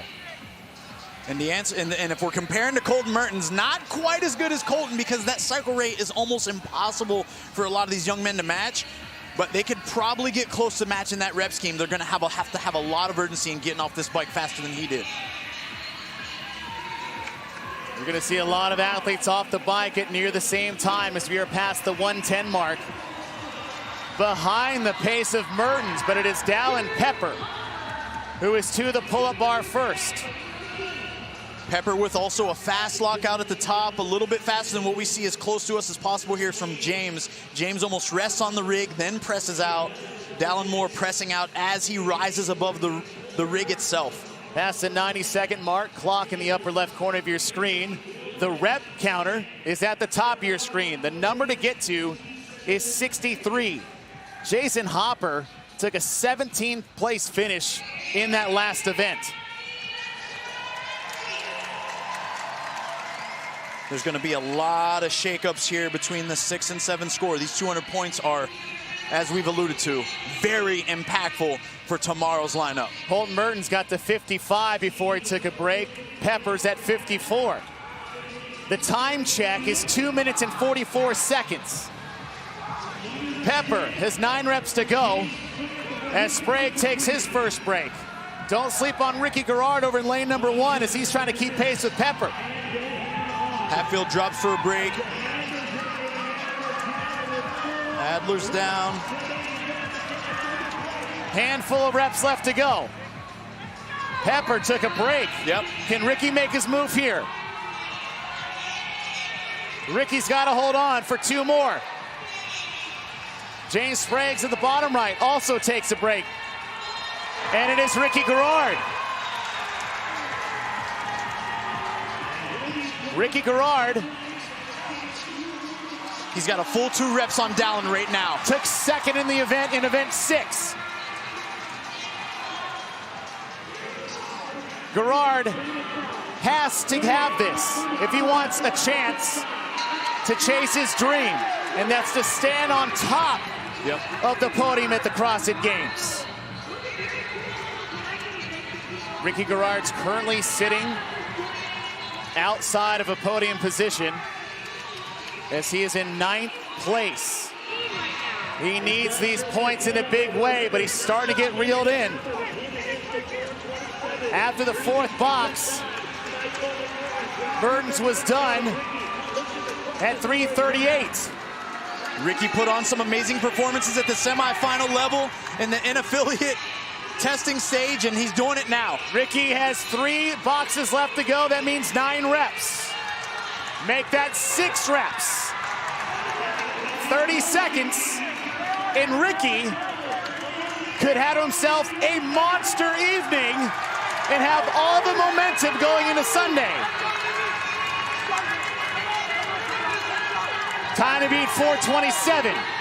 1 rep left for Ricky, and it is a Ricky Mack attack. Garrard takes hammer down.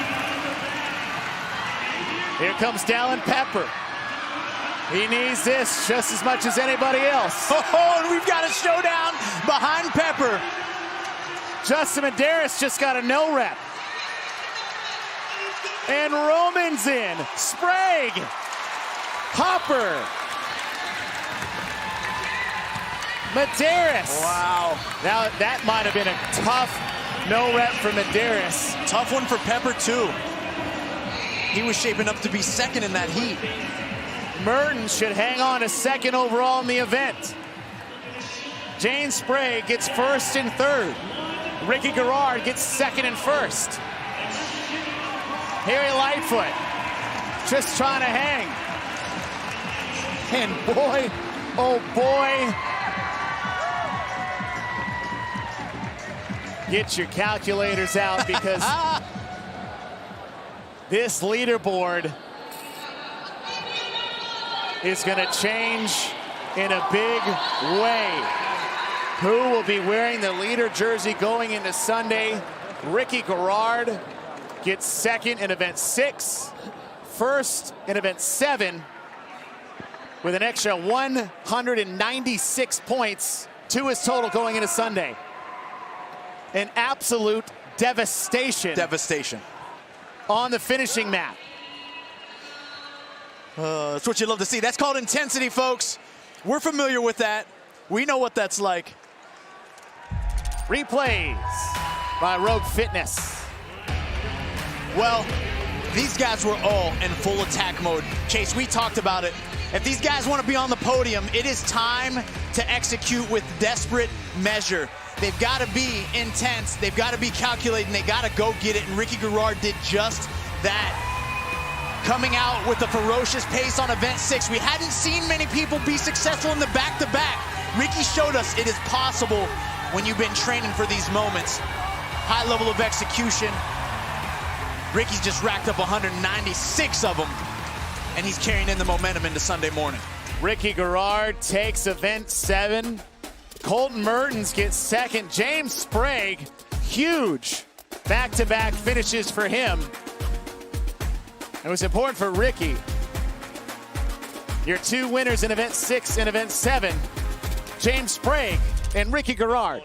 What a performance by both of these gentlemen. Event 6 and event 7 winners joining me. Both of you just squeaked into that final heat, 10th and 9th place respectively. Both of those performances going to push you a little bit further up the leaderboard. James, let's start with you. This is your title defense. How would you describe how your title defense has gone thus far? We've had some uneven performances. Totally, yeah. It hasn't been the best executed weekend. There's a couple mishaps I've made early in the weekend, but today I woke up with a refreshed mindset, renewed headspace, just knowing that hungry dogs run faster. So I'm not going to slow down when things get hard. I'm going to speed up. What did you take from the experience winning at last year's games that is helping you adjust maybe performances that you're not entirely happy with this year? Totally. It's just knowing this is a professional sport. You're not always going to win every race. But what you can do is learn from your failures, learn from your hardships, learn from the things that go well, take it to the next one. I believe the more times I step out here, the better, more resilient I'm going to get. So just trying to keep stack experiences. So in 10 years, I can still be out here crushing it, hanging out with these awesome dudes. Well, your second career event win. Congratulations. Rest up. We'll see you tomorrow. Thank you very much, guys. Amazing crowd. Woo! All right, Ricky, speaking of up and down performances, your second event win of the weekend thus far with a few performances outside of the top 10. So how do you try and keep yourself on that even keel as you progress through these events as we move through a difficult weekend of competition? Yeah, a couple of things haven't gone my way. Last night on the pegboard was unfortunate, but it is what it is. And the back squats, yeah, it's just back squats. I hate them, so I still PR'd, so I'll take that. But I knew I could come out here in this event and 200 points on the line, 2 good workouts for me. And I really needed those points back, so I was willing to fight with everything I had to do that. And I think I got second and first, so can't complain with that. And I'm here to win. This is my goal, to give everything to this achievement that I want to achieve, and I'm not giving it up yet. One more day to go. I might not be sitting in a good spot, but yeah, I appreciate all you guys for cheering me on. And hopefully that gets me up the leaderboard and I can fight with everything I got tomorrow to try and bring it home. Well, that's definitely going to push you up the leaderboard. Ricky, thank you very much. Congratulations. We'll see you tomorrow. Cool. Thank you. Thank you, guys. Congratulations to James Sprague and Ricky Garrard. Not often does the hype live up to the billing, but we had a fantastic race for the men. Don't go anywhere. It will be the individual women's turn after this.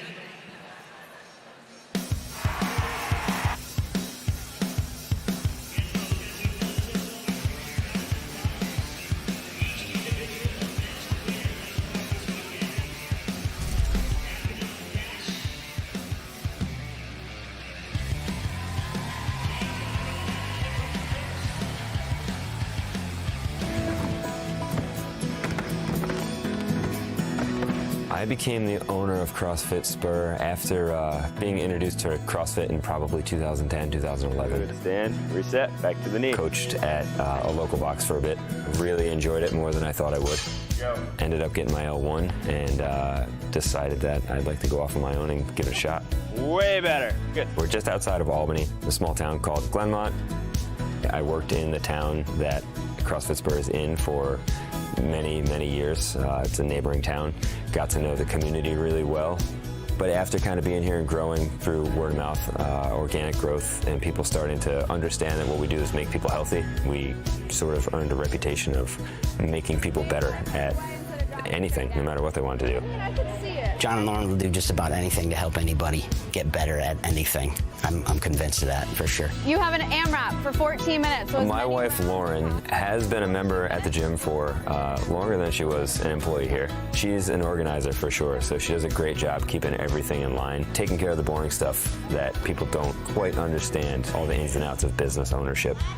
I don't know that the gym would be able to run without her. It certainly would not have been able to expand the way it did without her. We are probably the largest in the Capital District, definitely one of the largest. We've got 6,500 plus square feet of floor space. We've got 2 rigs, full corral of bikes and rowers and all the endurance machines you could possibly want. COVID hit, the reality set in that we might not be opening for quite a while. We ended up creating sort of a fitness library. We labeled all of our equipment, and we allowed our members to come in twice a week and swap out their equipment. So they each got to take 2 pieces home. But through that, we didn't lose a single member. In addition to the CrossFit space, we have some offices next door where we've got a therapy room with contrast therapy. We have a cold plunge. We have a sauna. We've also got a barber shop. We have 2 massage therapists that are here full time. We've also got a chiropractor. We've got a little bit of everything to offer for anyone looking to get healthy. I've been a member here at CrossFit Spur for 10 years. That was really good. It's just grown and grown and grown this business. Doubled, almost tripled the size of it. I want you to catch your power. So many new members, so many members that have been here for quite a long time, as long as me. So it's really great. I moved here during grad school, and honestly, if it wasn't for this community here, I probably still wouldn't live here. John and Lauren have created such a great atmosphere. Everybody here is like-minded. Everybody supports each other. 20 American kettlebells. His programming is fantastic. And what's really impressive, when the people don't know this, they don't realize what goes into the coaching aspect. They don't see the notes that I see from him saying, this is what I want you to focus on today. Make sure they do this. Don't let them do this. I want you to check this. He's not throwing stuff together. It gives you a different perspective. It's not just a place they go work out. This is where their friends are. This is where they enjoy spending time. It makes going to the gym something that they want to do, which I think is part of the reason that we've grown the way we have. It's their place.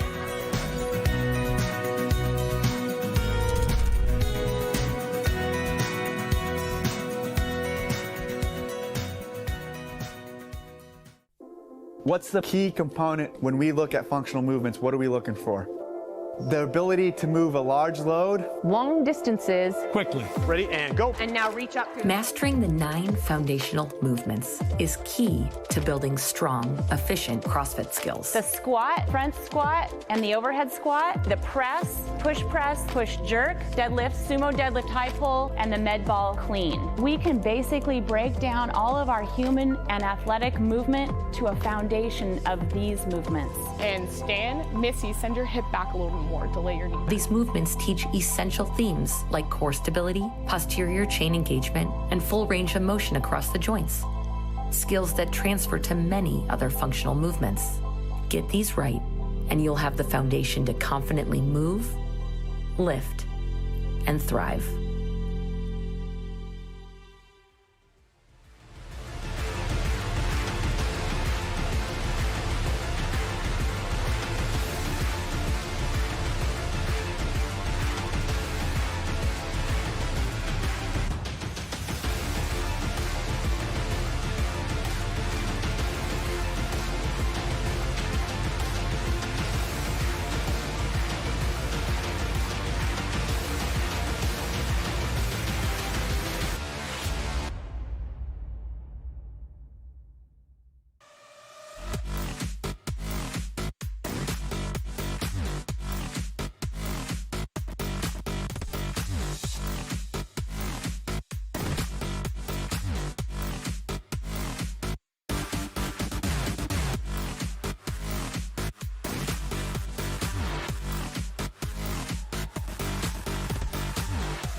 Running it back one more time.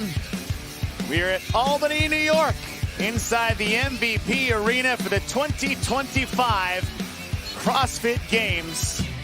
As we're closing things out on a Saturday night with the individual women, and this is a testament to the volunteers breaking down the squats from event 5, and check out how much work goes into it. Nothing is possible without our volunteers. No, years of competing on the competition floor, man. You see behind the lens of every single event that is almost completely supported by people willing to sacrifice their time and effort as volunteers. And you love it. They get to say, of course, that they were part of the inner workings of putting on the 2025 CrossFit Games. And, of course, they get to peel back the layers and see behind the whole engine that puts this thing through. You see the different color shirts representing different sections of our volunteer crew: judges, medical staff, scoring, equipment team, athlete control, security. Absolutely incredible. Absolutely will not be possible without our volunteers. Still trying to catch my breath from the men as we get set for the women's turn for individual 6 and 7. Throttle down, throttle up, hammer down. That's right. Well, Chase, catch your breath quickly, brother, because you know it happens fast. It's 35 calories on the ski erg, 28 chest-to-bar pull-ups, and 24 box over burpees with a 16-pound vest, with a 1-minute transition and rest into a 35-calorie C2 bike, then 28 bar muscle-ups and 24 burpee box jump overs with a hard time cap of 8 minutes. Andrew, what is your tempo recipe for success? On this first one, it's going to be full send. You want to be one of the first people off of that ski erg if you want to have success at a high-level finish in event 6. And for event 7, it's a different approach. It's pace and break. We're specifically talking about those bar muscle-ups. Very calculated risk versus reward if you go all the way to failure there. Your lane assignments for heat number 1. We have 3 total heats of 10. As we're closing things out here tonight on a Saturday in MVP Arena.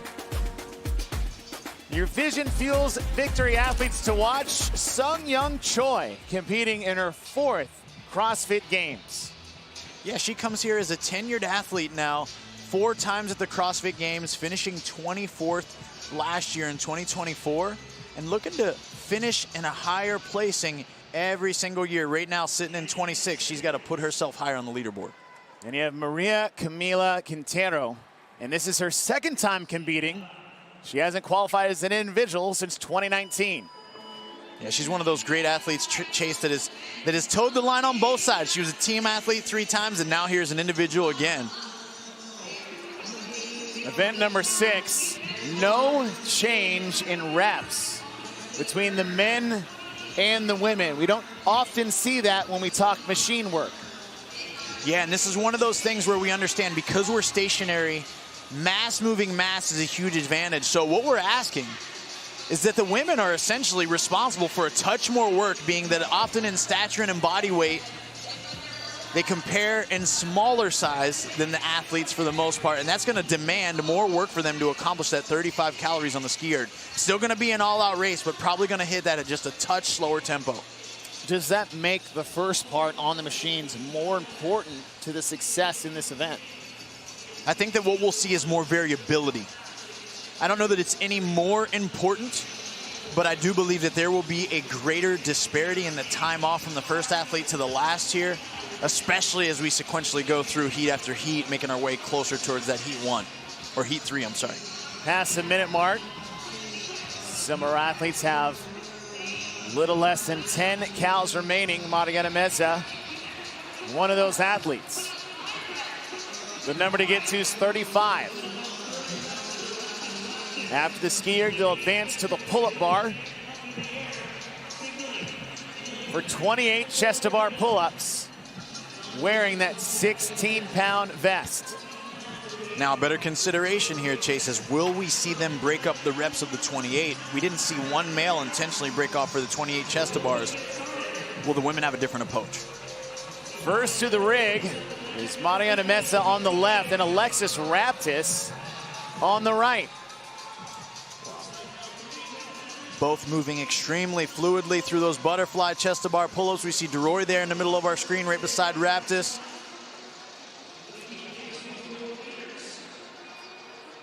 The number to get to is 63, and Raptis will be done. She's onto the box at the 2:15 mark. 24 burpee box jump overs at 20 inches.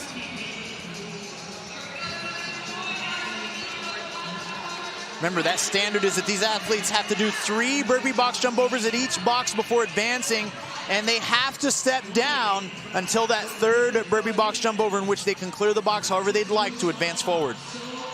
Alexis Raptis and Mariana Mesa still side by side as they are 6 reps in, working on the set of 9. All athletes will do 3 burpee box jump overs, and there are 8 boxes. There are 80 boxes on the competition floor. We are past the 3-minute mark. Alexis Raptis in the yellow shoes in the center lane. Past the halfway point on these burpee box jump overs. Mariana Mesa on the left in lane number 1 is not going anywhere. Alexis Raptis, 9 reps left to go. And this is where that 16 pounds of excess weight starts to feel a lot more heavy on your triceps and your shoulders as you press out every rep of one of these burpees. Time cap 6 minutes. As Raptis has 6 more burpee box jump overs to go.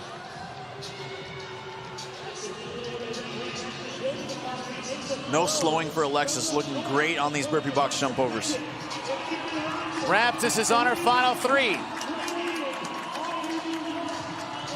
Approaching the 4-minute mark. 2 minutes till the cap. She's not going to need it, but she will set the time to beat.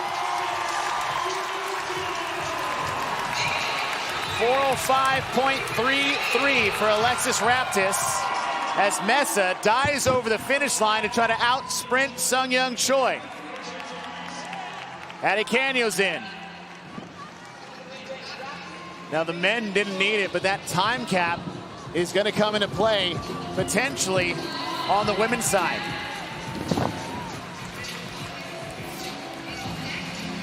Yeah, we're going to see some athletes come very close to that 6-minute mark here. We talk about the difference. A lot of that difference is made up there on those calories on the ski erg.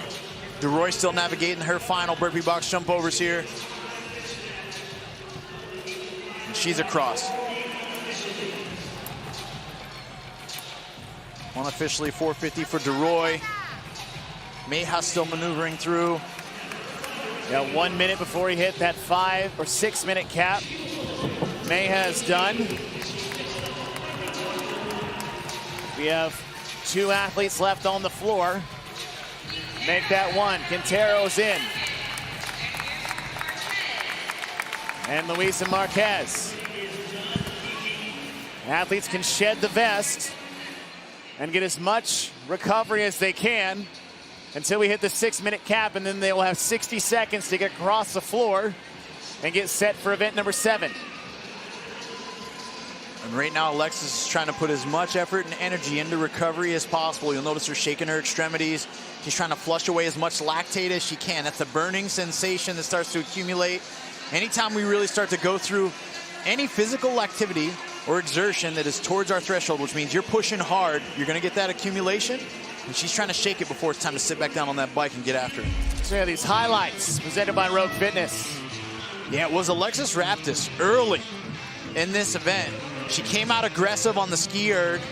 We had a little bit of back and forth all the way through the chest bar, but Alexis with her smooth and fluid movement, I mean, extremely efficient in her gymnastics. And then it was her willingness to lean in and suffer on the burpee. She started to create a bit more a separation between her and Marina Meza. And she was the first one across the finish line. And the question is, can she repeat this performance for event number 7? Raptis, 4:05.33, with Mesa 6 seconds behind her. Event number 7, same reps, different movements.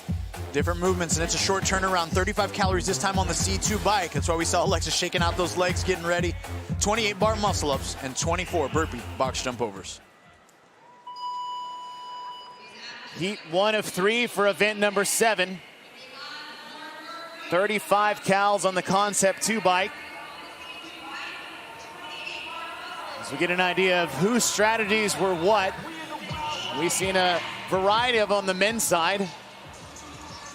Sending the first one and surviving the second. As Alexis Raptis is hoping to have a back-to-back good performance. Hasn't had the games that we know she wanted. Yeah, doesn't look like herself, Chase. You know, when we think about the fitness that she's amassed through her years, when we think about what she can do at a high level, even under pressure, just doesn't look like the athlete that we're used to seeing show up here. Now, it could be an off day or two, and we're going to start to see that. This is a great opportunity, though, for her, again, to reconcile some of the points in regards to a deficit of where she's sitting. Sungyeong Choi, who closed hard on those last 24 burpees. He's trying to chase down Alexis Raptis and Mariana Meza. And 4-time CrossFit Games athlete. Actually qualified out of Wadlin Fest this year. He's out of the Republic of Korea. Goes to CrossFit Limelight. Got a lot of fans at home cheering her on. Raptis only 3 calories left, now down to 2. Good forward lean. Notice that her elbows are bent there. She's leaning on her arms in a forearm position so that she doesn't have to waste energy in her triceps. Bent move. Raptis is on the rig. On about the 148 mark. Adikanyo and Sungyeong Choi close behind. The number to get to at the top of your screen is 63. We are just past the 2-minute mark here in event number 7, heat number 1. Emily DeRoy on the left side of your screens on her bar muscle-ups, along with Sierra Meha. Carolyn Prevost on the left side of your screen as well. All athletes on the rig. 28 bar muscle-ups.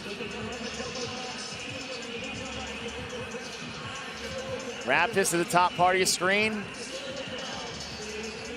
14 reps left to go. She's at 49 total. The number she needs to get to is 63. This is her second break. We saw a lot of athletes on the men's side break this once, perhaps twice, so did it in 3 different sets. A lot of the women might take 1 to 2 extra breaks, and it's all about how they manage and anticipate that. They want to push, but can never reach failure, otherwise they're going to have to stand around a lot longer to recover. Raptis has about 9 reps left to go. On the right side of your screen, Adikanyo is closing the gap, and she is matched up with her. Just as Raptis is back on the rig, but those reps are looking hard to come by. Much more labored for Raptis there. Yeah, you'll notice, Chase, she's having to drive much harder with her lower body to get the transition, and then even wait for her heels to come up to help her triceps lock out each rep. But she made it for that set. 4 reps left for Raptis. Mariana Meza, you can see at the top part of your screen, is 1 rep behind her. Adikanyo 2. Raptis back up to the rig. Can she hang on and get to the box? We're at the 4-minute mark. The time cap is 8. 1 more for Raptis. She is off. 24 burpee box jump overs. No vest this time. Mesa's off. 2 reps behind Raptis. They'll do 3 at each box and advance forward for 8 total sections. And this is where Raptis, as a veteran, is going to know all the other women are just waiting to see what the time to beat's going to be, and she's got that internal drive. I got to go regardless of where everyone else is, regardless of how many reps ahead she feels. She's got to push her internal threshold. She's got to max herself out right now. Maxing out was no more apparent than we saw in that men's final heat previously. Honestly, as an athlete, that's not something I want to see before it's my turn. No. You don't want to see that at all, Chase. That is very similar to akin if you and your sibling are both lined up for spankings and you watch your sibling get the spanking first and then you know what's coming. It's the classic, you're with your partner and you're in the gym. It's like, do you want to go first or me? You never want to go first until it's your time to go second. Christina Lividakis has moved into third place. She's on the right side of your screen as Alexis Raptis in the center lane, still holding on a 2-rep lead over Mariana Meza, who's in lane number 1.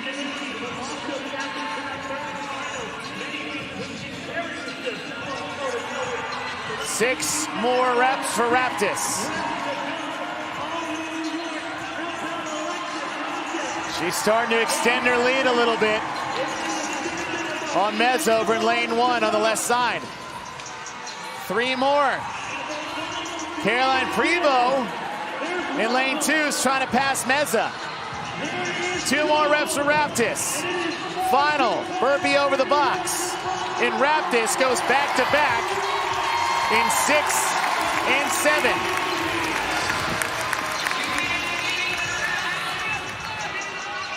Wow, Lividakis with amazing cycle rate on her burpees. Made up a lot of ground there. Prevost sneaks in just ahead of Christina. And let the fire drill begin. Little stop, drop, and roll on the finish line.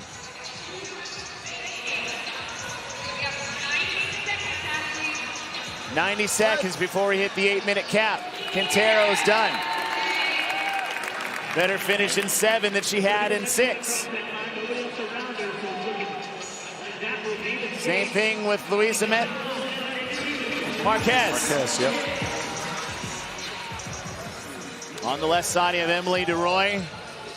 And then on the right, Syria Meja.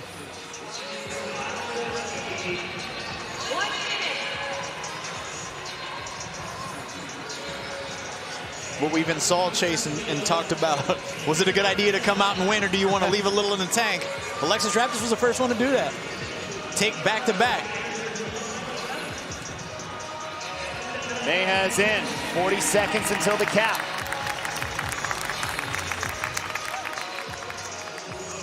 Two athletes left on the floor. One of those is Emily DeRoy. The other is Sungyeong Choi. Sungyeong Choi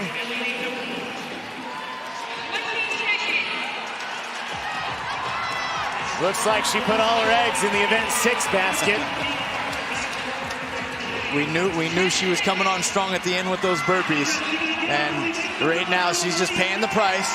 Not one that she probably wouldn't exchange anyways. She knew what she was getting herself into.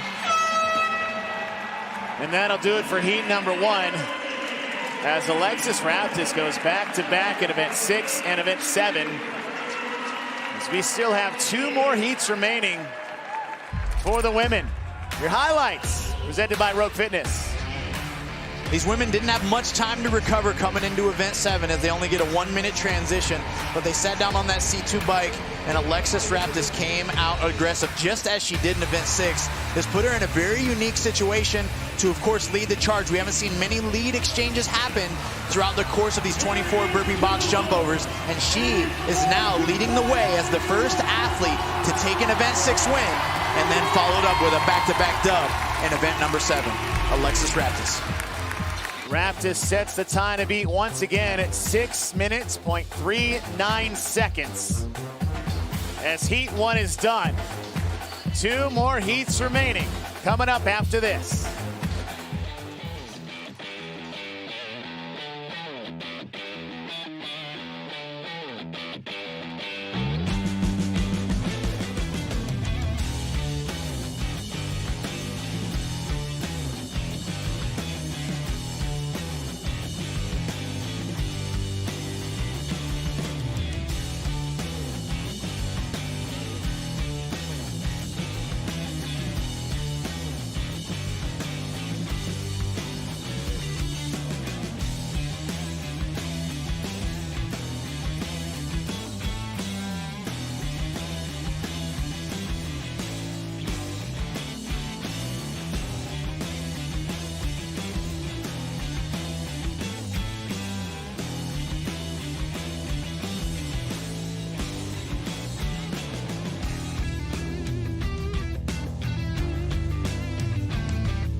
The 2025 CrossFit Games continues here in MVP Arena as heat number 2 is making their way on the competition floor. I'm Chase Ingram. Along with me is Adrian Conway. We'll be joined by Mike Arsenault shortly. As we have events 6 and 7, throttle up, hammer down. They are doozies and they go by fast, especially number 6. It's for time with a vest, 16 pounds approximately, 35 calories on the ski erg, 28 chest to bar pull-ups, and 24 burpee box jump overs with a 1-minute rest transition. After that 6-minute cap, it's 35 calories on the C2 bike, 28 bar muscle ups, and 24 burpee box jump overs. But this time, no vest. Back-to-back events. We'll be starting with event number 6 presented by Border Patrol. Your start list for heat number 2. And in lane number 2, out of Scotland, Jennifer Muir took a second place finish in that last event. More on her. Let's go down to Mike Arsenault. Thanks, Chase. Yeah, Jen is one of 4 female athletes from the UK in her first appearance at the Games. And she had a bit of a struggle on day 1 of the competition, but as you mentioned, a second place in the back squat, 355 pounds. Can she build on that for event 6 and event 7? Well, while she was warming up for these 2 events in the warm-up area, she's dealing with a blister issue on her hand. So that will make the chest to bar pull-ups and the bar muscle-ups that much more difficult. Of course, she has some grips on her hands that will help alleviate that a little bit, but look for potential hand issues for Jen throughout these next 2 events. Thank you, Mike. And our Vision Fuels victory athletes to watch, Lexi Neely, who had an event win last year at the 2024 CrossFit Games, looking to make a move back up the leaderboard here in event number 6. Haley Adams has not had the cleanest run so far, but she has 2 opportunities to get back to business. 35 cals on the ski erg, 28 chest to bar pull-ups, 24 burpees over the box, all wearing that 16-pound vest for event number 6. As we watch these athletes, you want to maximize 2 things. One is your stroke rate, so that means you want to hinge down and stand up quickly. But the other is your stroke power. You have to pull down with ferocity, sending the hips back and down, driving through your heels every time and reaching high with those straps. That is how you get the greatest reward on the ski erg. Just past the 40-second mark. We just watched Alexis Raptis in the previous heat go back-to-back. The only athlete to do so far. Raptis was done with the ski erg at the minute 42 mark. The running clock in the upper left corner of your screen, we are past the 1-minute mark as Fee Sagafi is at 20 cals. A lot of athletes to keep your eye on. Fee Sagafi, Abby Domit, Claudia Gluck. Claudia Gluck actually had a fantastic performance last year in the finale with 2 back-to-back events. And this is an opportunity to get yourself into the top 10 going into Sunday. Holding on to that 11th place position, tied in points, is Claudia Gluck and Brooke Wells. Yeah, and Brooke's going for it. Haley's going for it. Danielle Brandon also going to be close to getting off, but it's Haley Adams leading the way. Adams to the rig first. She's in the left side of your screen in lane number 3. The time split off the pull-up bar is 2:13. The time to beat as we're past the 2-minute mark, set by Alexis Raptis, is 4:05.33. Your top 5 times in heat number 1. Said Raptis holds your top time. Men's at 4:11 and 4:13. If it's anything like the men, seconds are vital as Haley Adams is back to the box and Brooke Wells got a no rep. Yeah, costly, especially on that last rep. Danielle Brandon in between Haley Adams and Brooke Wells. McGonigal going rep for rep right now with Haley Adams. McGonigal down in lane number 9 on the far right side of your screen as Haley Adams is keeping pace and moving ahead. Here comes Danielle Brandon. When we get to the box, it's more about grit and athleticism. And McGonigal right now on the right of your screen is the one showing the most urgency. Her transitions over the box. She's keeping her hips low, and she's diving right to the ground to get that plate down with her chest to follow. We're at the 4th box of 8. Alexis Raptis, who's at 308. And so is Danielle Brandon and Haley Adams.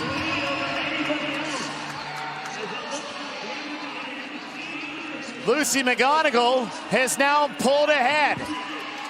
McGonigal on the far right side of your screen in the light green. The youngest athlete in the field is trying to keep ahead of Danielle Brandon and Haley Adams. She's got about a second on her.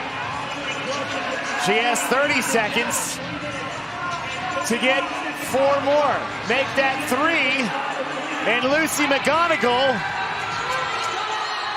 has an opportunity to set the time to beat with Danielle Brandon breathing down her neck. McGonigal will do it. Wow. Brandon made a strong push there at the end on those burpee box jump overs.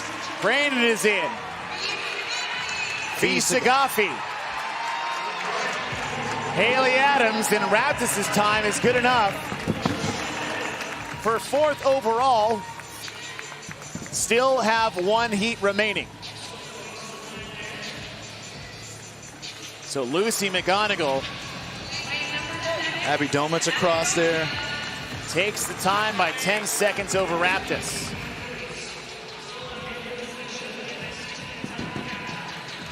Yeah, you talk about the power of cycling reps. Folks, this is a great reminder. Efficiency on how you do something really matters, as that was the separator between her and Haley Adams and Danielle Brandon, as she pulled away on those burpees because hers were simply faster. All these athletes are out there giving their all. She was committed to great technique that kept her low to the ground, and it really paid off. All athletes are done. There is a 6-minute cap in event 6, and we have 1 minute left before we hit the cap. Then there will be a 1-minute transition before we start event number 7. Was the game plan get the points when you can get them? Highlights presented by Rogue. And this is where the race really began. Of course, everyone came out aggressive on the ski erg. It was Haley that led the way, ahead by a few steps on the rest of the field, quickly joined by Brooke, Danielle, and the rest of the heat. Smooth on the chest-to-bar pull-ups, but it was Lucy McGonigal about 2 boxes in, 5 to 6 reps, where she was able to garner a lead. But then there was also a late push by Danielle Brandon, who was specifically very quick to the ground on the latter 12 reps or so, but Lucy was able to hold her off here and finish across that finish line. Lucy McGonigal takes the heat. She also might have the record for the fastest unvesting we've seen from any athlete. Get it off me. In the field. The youngest athlete in the field from Ireland sets the new time to beat in event 6. Can she recover and repeat for event number 7? Hammer Down, presented by the United States Border Patrol. Well, as you mentioned, she could win an award for stripping the vest the quickest, and it's because all the athletes get to remove it for this next piece. 35 calories now on a C2 bike, 28 bar muscle-ups, which is going to be a huge deciding factor, and 24 burpee box jump overs to finish. This one has an 8-minute cap. Alexis Raptis also holds the time to beat at 6 minutes, 0.39 seconds. Danielle Brandon took second in that heat. Good enough for second in the event. One more event to go for heat number 2. 35 cals on the C2 bike. 28 bar muscle ups and 24 more burpee box jump overs. The vest is gone. As Brooke Wells and Claudia Gluck are sitting in 11th and 12th on the leaderboard, tied with 266 points. After all the ups and downs for Brooke Wells, she still has an opportunity to get inside the top 10 going into Sunday. Yeah, Chase, on that last event 6, she got a pretty costly no rep, finishing her chest to bars, having to get called back to actually reconcile a missed rep at the end. and she was still able to finish with a really solid time in that heat. And now she's got to take full advantage of another opportunity at 100 points here. Raptis was off the bike at 1 minute and 42 seconds. What's wild is that it also took her 1 minute and 42 seconds to do the ski. Haley Was Adams. that intentional? Was it luck? Either way, it plays out really cool and really highly executed for Alexis. Haley Adams taking a peek over, trying to see if she can see what Danielle Brandon is biking at. Has about a 3-cal lead. You can see the signs just in front of their bikes. 5 reps for Haley Adams. As Lucy McGonigal is not backing off the pace. McGonigal's done. 7 seconds behind Raptis' pace. Now we'll have to see how the bar muscle-ups look, because the muscle-ups got tough for Raptis towards the end. Yes, sir. And they're both starting off strong, no hesitation. Get ready to work. Your top 5 times from heat number 1. Raptis holds the time to beat at 6 minutes, 0.39 seconds. Lucy McGonigal, Haley Adams, first to the rig. 28 bar muscle-ups. The time split off the rig is 4:03 for Alexis Raptis. The number to get to at the top part of your screen is 63. As Lucy McGonigal is 17 reps away. Yeah, ripped off 11 in that opening set.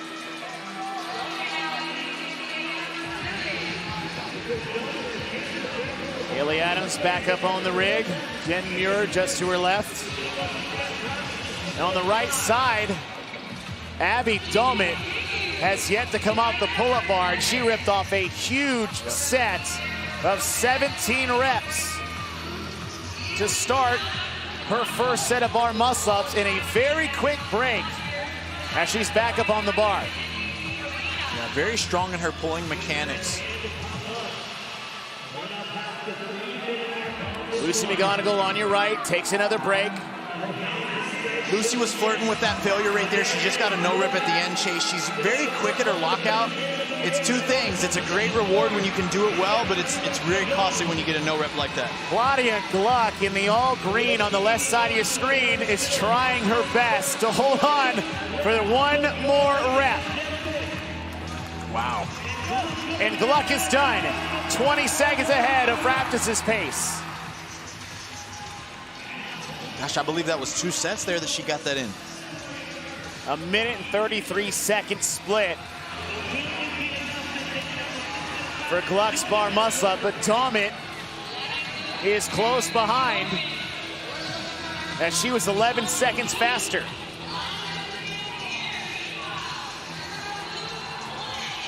The race is on. Gluck, Abby Domit. No one else is up. 1 more on the box. And that is Sydney Mikulishin, but it is a 2-horse race in the middle between Claudia Gluck and Abby Domit.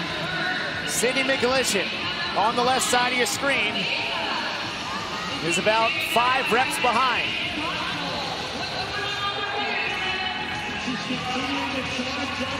And Abby Domit, Gluck is feeling her presence throughout, seeing her out of the corner of her eye. It's helping continually to push her pace, and also she's moving fast enough just to keep her at bay. Gluck on the right, has 9 reps to go. Lexi Neely on the left side of your screen, holding on to 3rd. 1 minute before we hit the time to beat by Raptis. All these athletes trying to avoid the temptation of doing kickstand burpees, Chase. Kickstand meaning they want to put their hands down, pause for a second like it's a kickstand, then drop. You want to lead with your chest. You can reduce a tremendous amount of time, and it really adds up when you're doing a ton of burpees like this. Last rep for Gluck, and she's in. Abby Domit also under the 6-minute mark. Left side in lane 1, Lexi Neely. Right side, McGonigal has moved ahead of Neely and has about a 1/2 rep lead on her. One more for McGonigal. She's in right underneath the 6-minute mark along with Neely.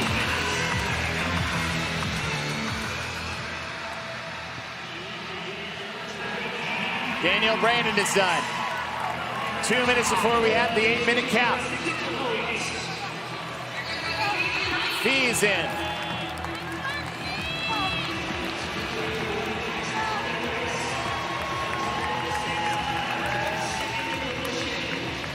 Mikulishin stuck in just ahead of Haley Adams as Jen Muir is done with her last burpee box jump over. Muir seemed to navigate that blister on her hand pretty well to be finishing this fast, to be honest. I didn't know what to expect when we got that report about battling that. When you're battling skin care on your hands and you got to do all those hanging reps, that's a huge obstacle to face. Last athlete on the floor is Brooke Wells. She has a minute to get these last 9 reps. 2 solid back-to-back finishes for Lucy McGonigal, however. As we are less than a minute remaining, as Wells has 6 reps left to go.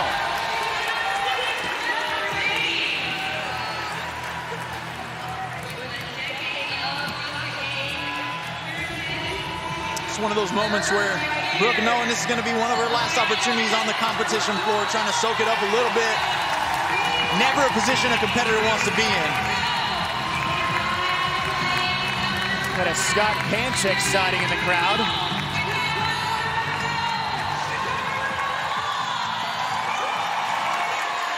And Brooke Wells is in just under that 8-minute cap as Claudia Gluck has set the time to beat in event 7 for heat number 2. You check out our highlights by Rogue Fitness. Woo. This is a lot up and down and all around, just like much of this weekend has been. We saw different leaders. McGonigal was one of the first ones off, followed by Adams, but they were not the ones to lead the heat coming off the bar muscle-ups. It was Claudia Gluck who seemed to work through all 28-bar muscle-ups in simply 2 sets to get herself a huge advantage and dictate the pace here on the burpee box jump overs. And again, this is where that will and sheer fortitude is able to be highlighted, and she did it and had it in droves, willing her way to, at least for right now, a time to beat in event number 7. We talked about how important that was for Claudia Gluck to have 2 back-to-back good finishes. She's got 5th in event 6 after 2 heats. First in event 7, as she is 6 points out of a top 10 position going into Sunday. That'll do it for heat 2. Final action for individual women coming up next.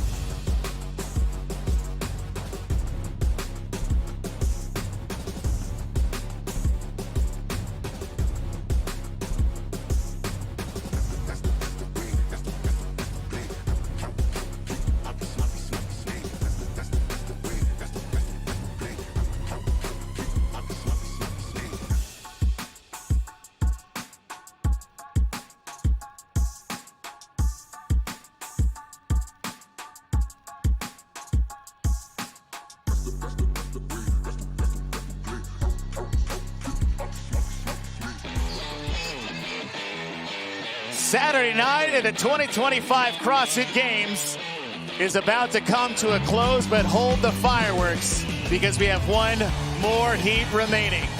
I'm Chase Ingram. Along with me is Adrian Conway. Mike Arsenault will be joining us on the floor shortly. It's been a long day as we just finished event 5, and that was that heavy 1-rep max back squat.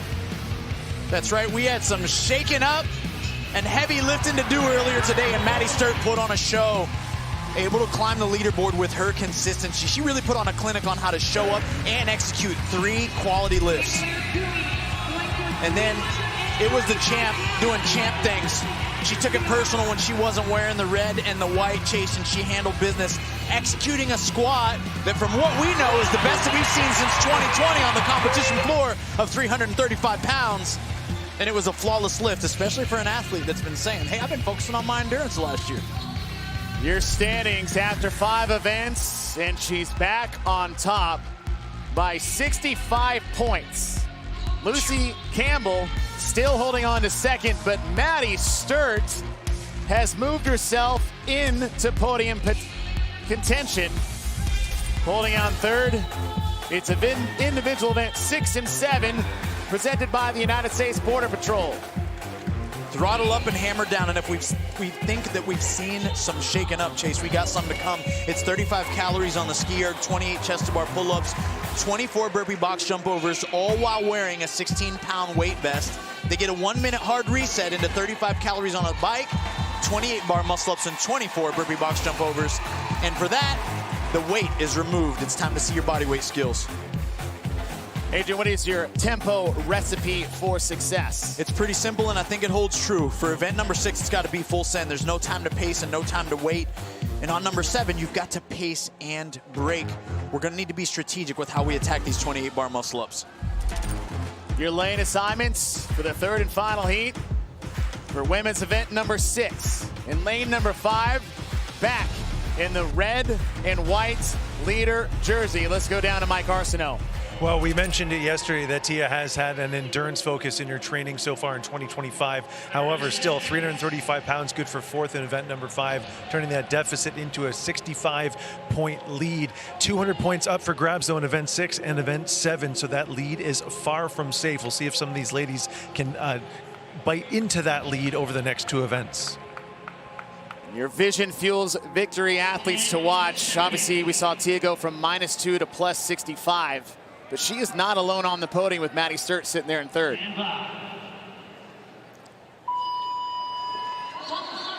Yes. 35 cals on the skier. Starting things off, 16-pound vest. Now 2 athletes keeping pace, all from the same place. Maddie Sturt on the left, currently sitting in 3rd overall. Gracie Walton on the right, she's holding on to 10th. However, if we're talking about burpees over a box, there's no one better in the space than Gracie Walton. If you don't have a memory back to what she did in 2024 in a workout called Firestorm, which is all that and then some, you better remind yourself, because she's going to be coming when it comes to getting over these burpees in a sprint-style workout. So you named it, Chase, and you're right. You got to keep your eyes out on her. But then Maddie Sturt coming up with all this momentum. We know that she spends so much time with Tia Claire Toomey, has adopted that mindset of a champion, and she's really showing that she's executing at that type of level. 35 cals on the skier. The time split here by Lucy McGonigal's 1:44. She has the time to beat. Lucy Campbell on the right side of your screen may not be wearing the leader jersey anymore after the back squat. However, still sitting solidly in 2nd place. Yeah, and these women all rep for rep or calorie for calorie right now on the skier. Different strategies. Lucy showing a little bit of a slower cycle rate with more power. Tia more often with the strokes, a little bit higher turnover there. And again, it's calorie for calorie with Tia with a slight edge over Lucy right now, but they are not first off the skier. It looks like it is Amy Kringle. Kringle in the all pink on the left. The time to beat, 3:55.56. That was set by Lucy McGonigal in the 2nd heat. Wow. She was right there off in the middle of our bar screen at 2 minutes and 14 seconds. The U.S. Border Patrol is hiring. Make an impact and be an agent of strength. Apply now at cbp.gov/CrossFit. Kringle is done and onto the box.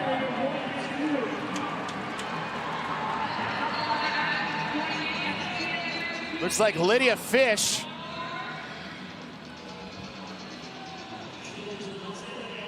That is Olivia Kerstetter. Right next to her in the black. Tia Toomey, Lucy Campbell in the center 2 lanes. Toomey in the white and red. Campbell in the all light green. Ariel Lowen right there with them all. This is going to be a tight one, Chase. At the fourth box, McGonigal was done at 3:03. They're advancing to the fourth box now. All 5 athletes about a rep apart. And as Ariel Lowen on pace of Lucy McGonigal, can Amy Kringle, Olivia Kerstetter, Tia or Lucy Campbell get underneath it? Ariel Lowen still holding a slight edge on the far right side of your screen. Here comes Tia and Lucy. Ariel's to the box first. 6 reps left to go. She's trying to hold off 4 other athletes and the time to beat. Lucy just got hit with a huge no rep. She jumped off the box on her second rep. You got to step down, so she's going to drop behind. Ariel Lowen sitting in 8th is going to get herself 100 points in event number 6, followed by Tia Toomey. Lucy is done underneath the 4-minute mark, followed by Kerstetter. Kringle's in. Ariel Lowen did not hold back on those last burpees. Able to take the heat and take the win as Lydia Fish is finishing up her last burpee box jump over. Tia takes 3rd overall, as McGonigal's time is good enough for 2nd. Campbell takes 5th. Walton's in. Last in this heat, actually 24th in the event for event number 6, as we have about 1 minute remaining on the time cap and another minute reset before we hit our final event of the afternoon. The champ doing champ things. She knows where she's sitting on the leaderboard. She's handling her business, focusing on recovery. If we get a shot there of young Willow.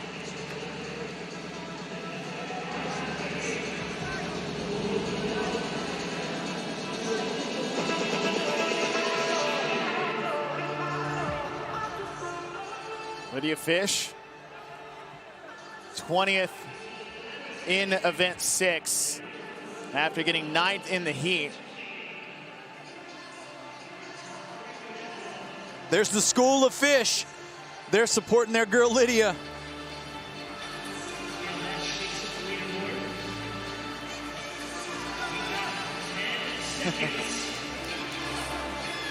Great execution there on Lowen on the latter half of that workout. She did exactly what she needed to do, and here is an example of our highlights. We thought it was going to be the lead coming off the ski erg that was going to set the precedent, but it was Amy Kringle who got off to that. First into the chest-to-bar pull-ups by a couple reps, closely followed by Olivia Kerstetter. It looked like we had a race really brewing between the 2 of them, and then they were joined by the rest of the field, but it was Ariel Lowen who was a bit displaced from that middle pack that was making a charge to the front. We had a little back and forth. Lucy got hit with a costly no rep there, jumping down from her box on rep 2. These athletes had to step down all those box burpee get-overs until the 3rd rep of each transition. But it was Mrs. Ariel Lowen that came across first, and then Tia Claire Toomey with a close second.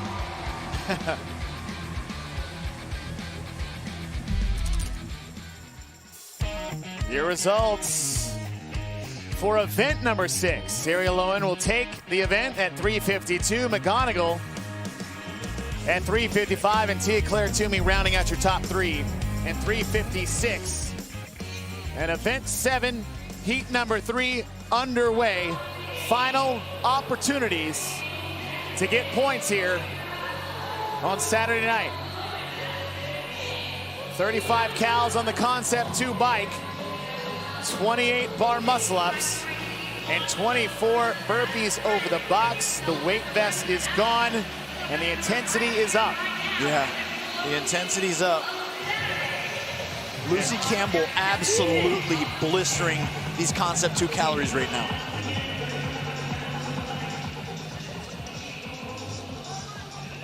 Lucy Campbell sitting in second overall. She has 357 points. Gave a few points back to Ariel Lowen, who's in 8th. But McGonigal is absolutely spinning those pedals. Campbell. Did I say McGonigal? You did. God, I thought I was going to have a clean run this weekend. Hey, listen, and what I want to point out is that Lucy's one of the first athletes to reach the seated position. A lot of people stand up, they're trying to gain momentum. That should be a very short-lived period in order to get up the wattage and the momentum. Get to that high seated position so that you can become weightless and use your legs to lean forward over the pedals and really keep them churning. Off the bike first. Saw the same thing for the skier is Amy Kringle. The time to beat set by Claudia Gluck in heat number 2 is 5:27.14. She was off the bike at 2:05. That said, she absolutely demolished those 28 bar muscle-ups, and that might have been according to plan as far as how she paced out the bike. Right now, all these women looking really strong. We saw from the last heat, it's not a matter of if you break, it's when you break and how long you get on the ground and stay on the ground that dictates the outcome of this one. You got to get back up to the rig. Your top 5 times in the bottom left corner of your screen: Claudia Gluck, Abby Domet, Lucy McGonigal, and Lexi Neely. 3 100ths of a second between 3rd and 4th. The number to get to at the top part of your screen is 63.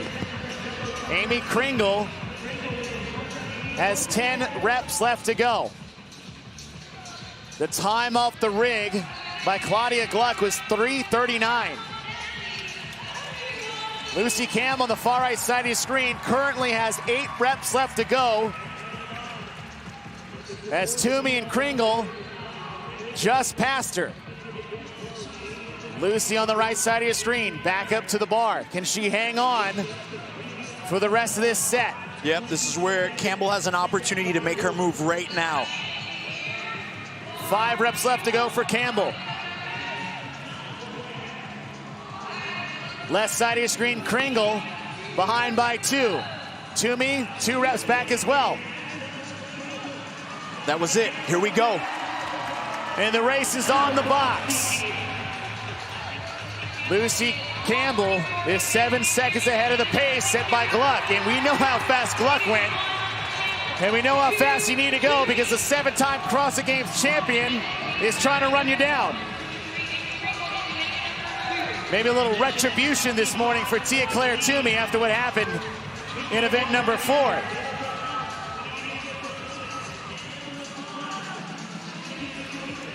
Past the 4-minute mark.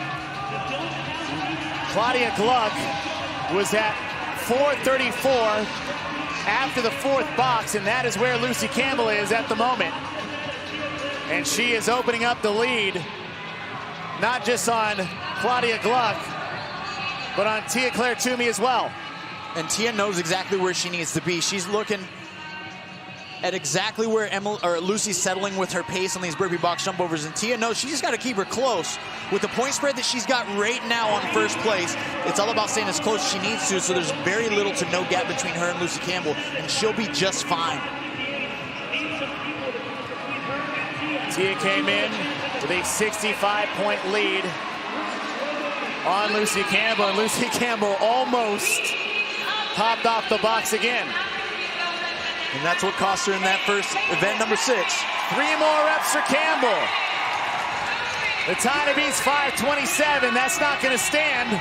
And Lucy Campbell is going to get her 2nd event win of the day.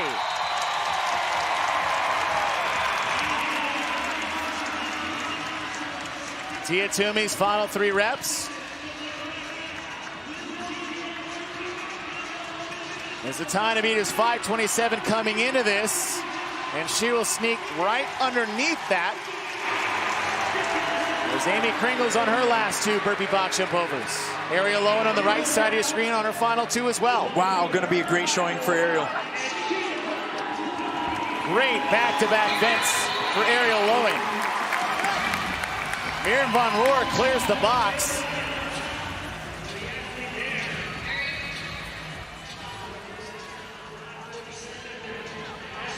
Maddie Sturt is in.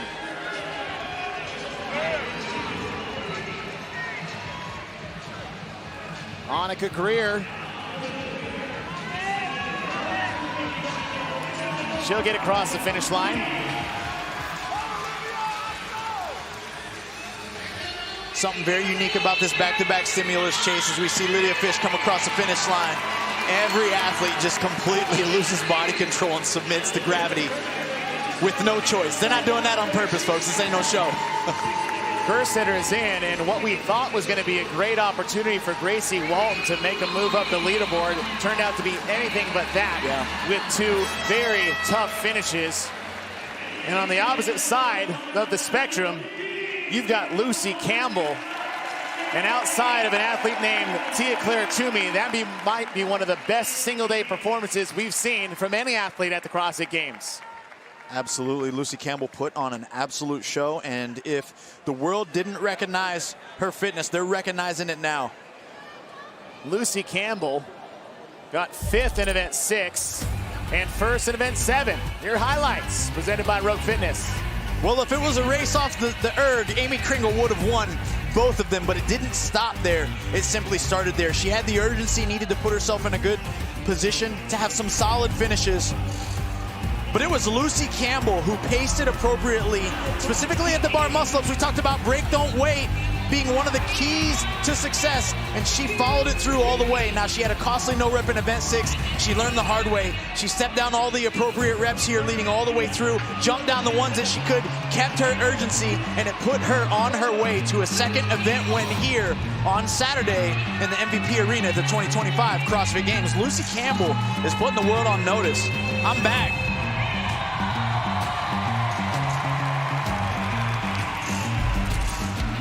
Your results for individual event number 7. Lucy Campbell gets her second event win for the day. That was her and Ariel Lowen, who took event 6 and 7, both seeing green, with Mike Arsenault with our 2 event winners. Era, your second career event win in your CrossFit Games career. Very impressive. Your 5th appearance at the Games in event 6, and then you followed up in event 7 with a really strong performance as well. How were you able to manage your rest to come back with a strong performance in event 7? I train a lot with a lot of fun people in my home gym, but I really do think a burpee box jump over is like the most truest test of fitness. So I'm really proud that I have good fitness and I can show up on this event. Well, speaking of training, as a parent, I like to use my kids as an excuse of why I can't train as much as I should. And you put a big hole into that argument that you're a professional athlete appearing at the CrossFit Games. How do you manage your time effectively that you can train like this and put results on the floor like you have? Thank you. I think number 1 is just mindset. There'll always be an excuse of why you can't do it, why you shouldn't do it. But if you set boundaries and prioritize your time, absolutely. I'm not saying you should be training 3 hours a day like me, but a 30-minute walk is just as good. Sounds good. Congratulations. We'll see you tomorrow. Thank you. Thank you. Now, good things come in twos. Apparently, Lucy, this is your second win of the 2025 CrossFit Games. Terrific performance in event number 7. Looks like you're definitely going to keep yourself on the podium, potentially closing that gap with Tia. How would you evaluate your performance today? I know that I've just won an event, but mixed. Like event 6, I made a stupid mistake. I got carried up in the, heat of the moment racing Tia, and I think I got a little bit too excited and jumped off the box. But I think that's that comes with practice, and I still feel pretty new back into it. So, it's those little things that I know that I can improve, and then I really just had to refocus, and every single box jump over, I was like, step, step, jump, step, step, jump. I didn't even know what box I was on. I was just making sure that I didn't mess it up again. When we talked earlier today, we talked about your injury and some of the limitations that you have. Is there an aspect of your fitness that has actually improved since dealing with that injury that maybe took more of a focus when you had to alleviate concerns with your wrist? Yes, but ironically not in this event. I think, if anything, we saw that more with the deadlifts, and I know that the squat wasn't my best finish objectively, but it's something that I've been working a hell of a lot on, and it really has come on a lot. So it's those things that are just filling in the gaps, and it's still a work in progress coming back into it, but, you know, showing the results overall. Well, that work in progress is on the podium heading into the final day of competition at the 2025 CrossFit Games. Congratulations. Thank you. Hey, what a day from Lucy Campbell. I mean, and what a great attitude. Look, she just won an event, Chase, and she's so hyper-focused on getting better and executing to her potential. She's like, I'm a little disappointed with that miscue. I got excited competing against Tia. And folks, take a lesson from Lucy. Get hyper-focused on a cue. She said, all I knew was step, step, jump, step, step, jump. I didn't even know what rep I was on, and that's called self-cueing at its finest. Well, Lucy Campbell had a heck of a day, but she did not have the moment of the day. And that moment, our Sattva sleeper moment of the day, goes to another Australian. Jay Crouch's performance in individual event number 4 not only got him his first event win at the CrossFit Games, but allowed him to wear that jersey for the first time. What have you liked from Jay today? Hey, we might have been sleeping on him to start the day. We are sleeping no more. He came and kicked down the walls with this event win, and it's been an honor to watch what Jay's been able to do, and he is far from done when it comes to the tests that are still looming in the course of this weekend. So we're going to see a lot of Mr. Crouch. Boy, oh boy, check out that leaderboard. These are your standings going into Sunday. Jason Hopper still holding the leaderboard. Ricky Garrard has launched himself all the way into second, and James Sprague now sitting in third. Look, man, we got 41 points to separate first to 7th place. Get your popcorn ready. It's going to be a close one. And we have 3 more events on Sunday, but that is not all your standings after 7 events for the women. Tia Claire Toomey sits on top of the leaderboard with 610. Lucy Campbell, 541, and Ariel Lowen has now launched herself back on top of the podium. 400 points for today. We have 300 points coming up tomorrow. And on Sunday, team events will kick things off. Individuals have 3 of them. We still don't know what the final event is going to be, but we know we have a race on our hands for the men and the women.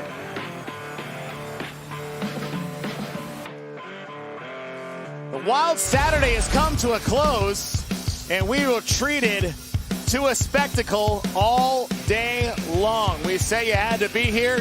You had to be here. Good news, we got 1 more day of competition left. For Agent Conway, Mike Arsenault, I'm Chase Ingram. We say goodnight to Saturday, and we'll see ya crowning champions tomorrow here in MVP Arena at the 2025 CrossFit Games.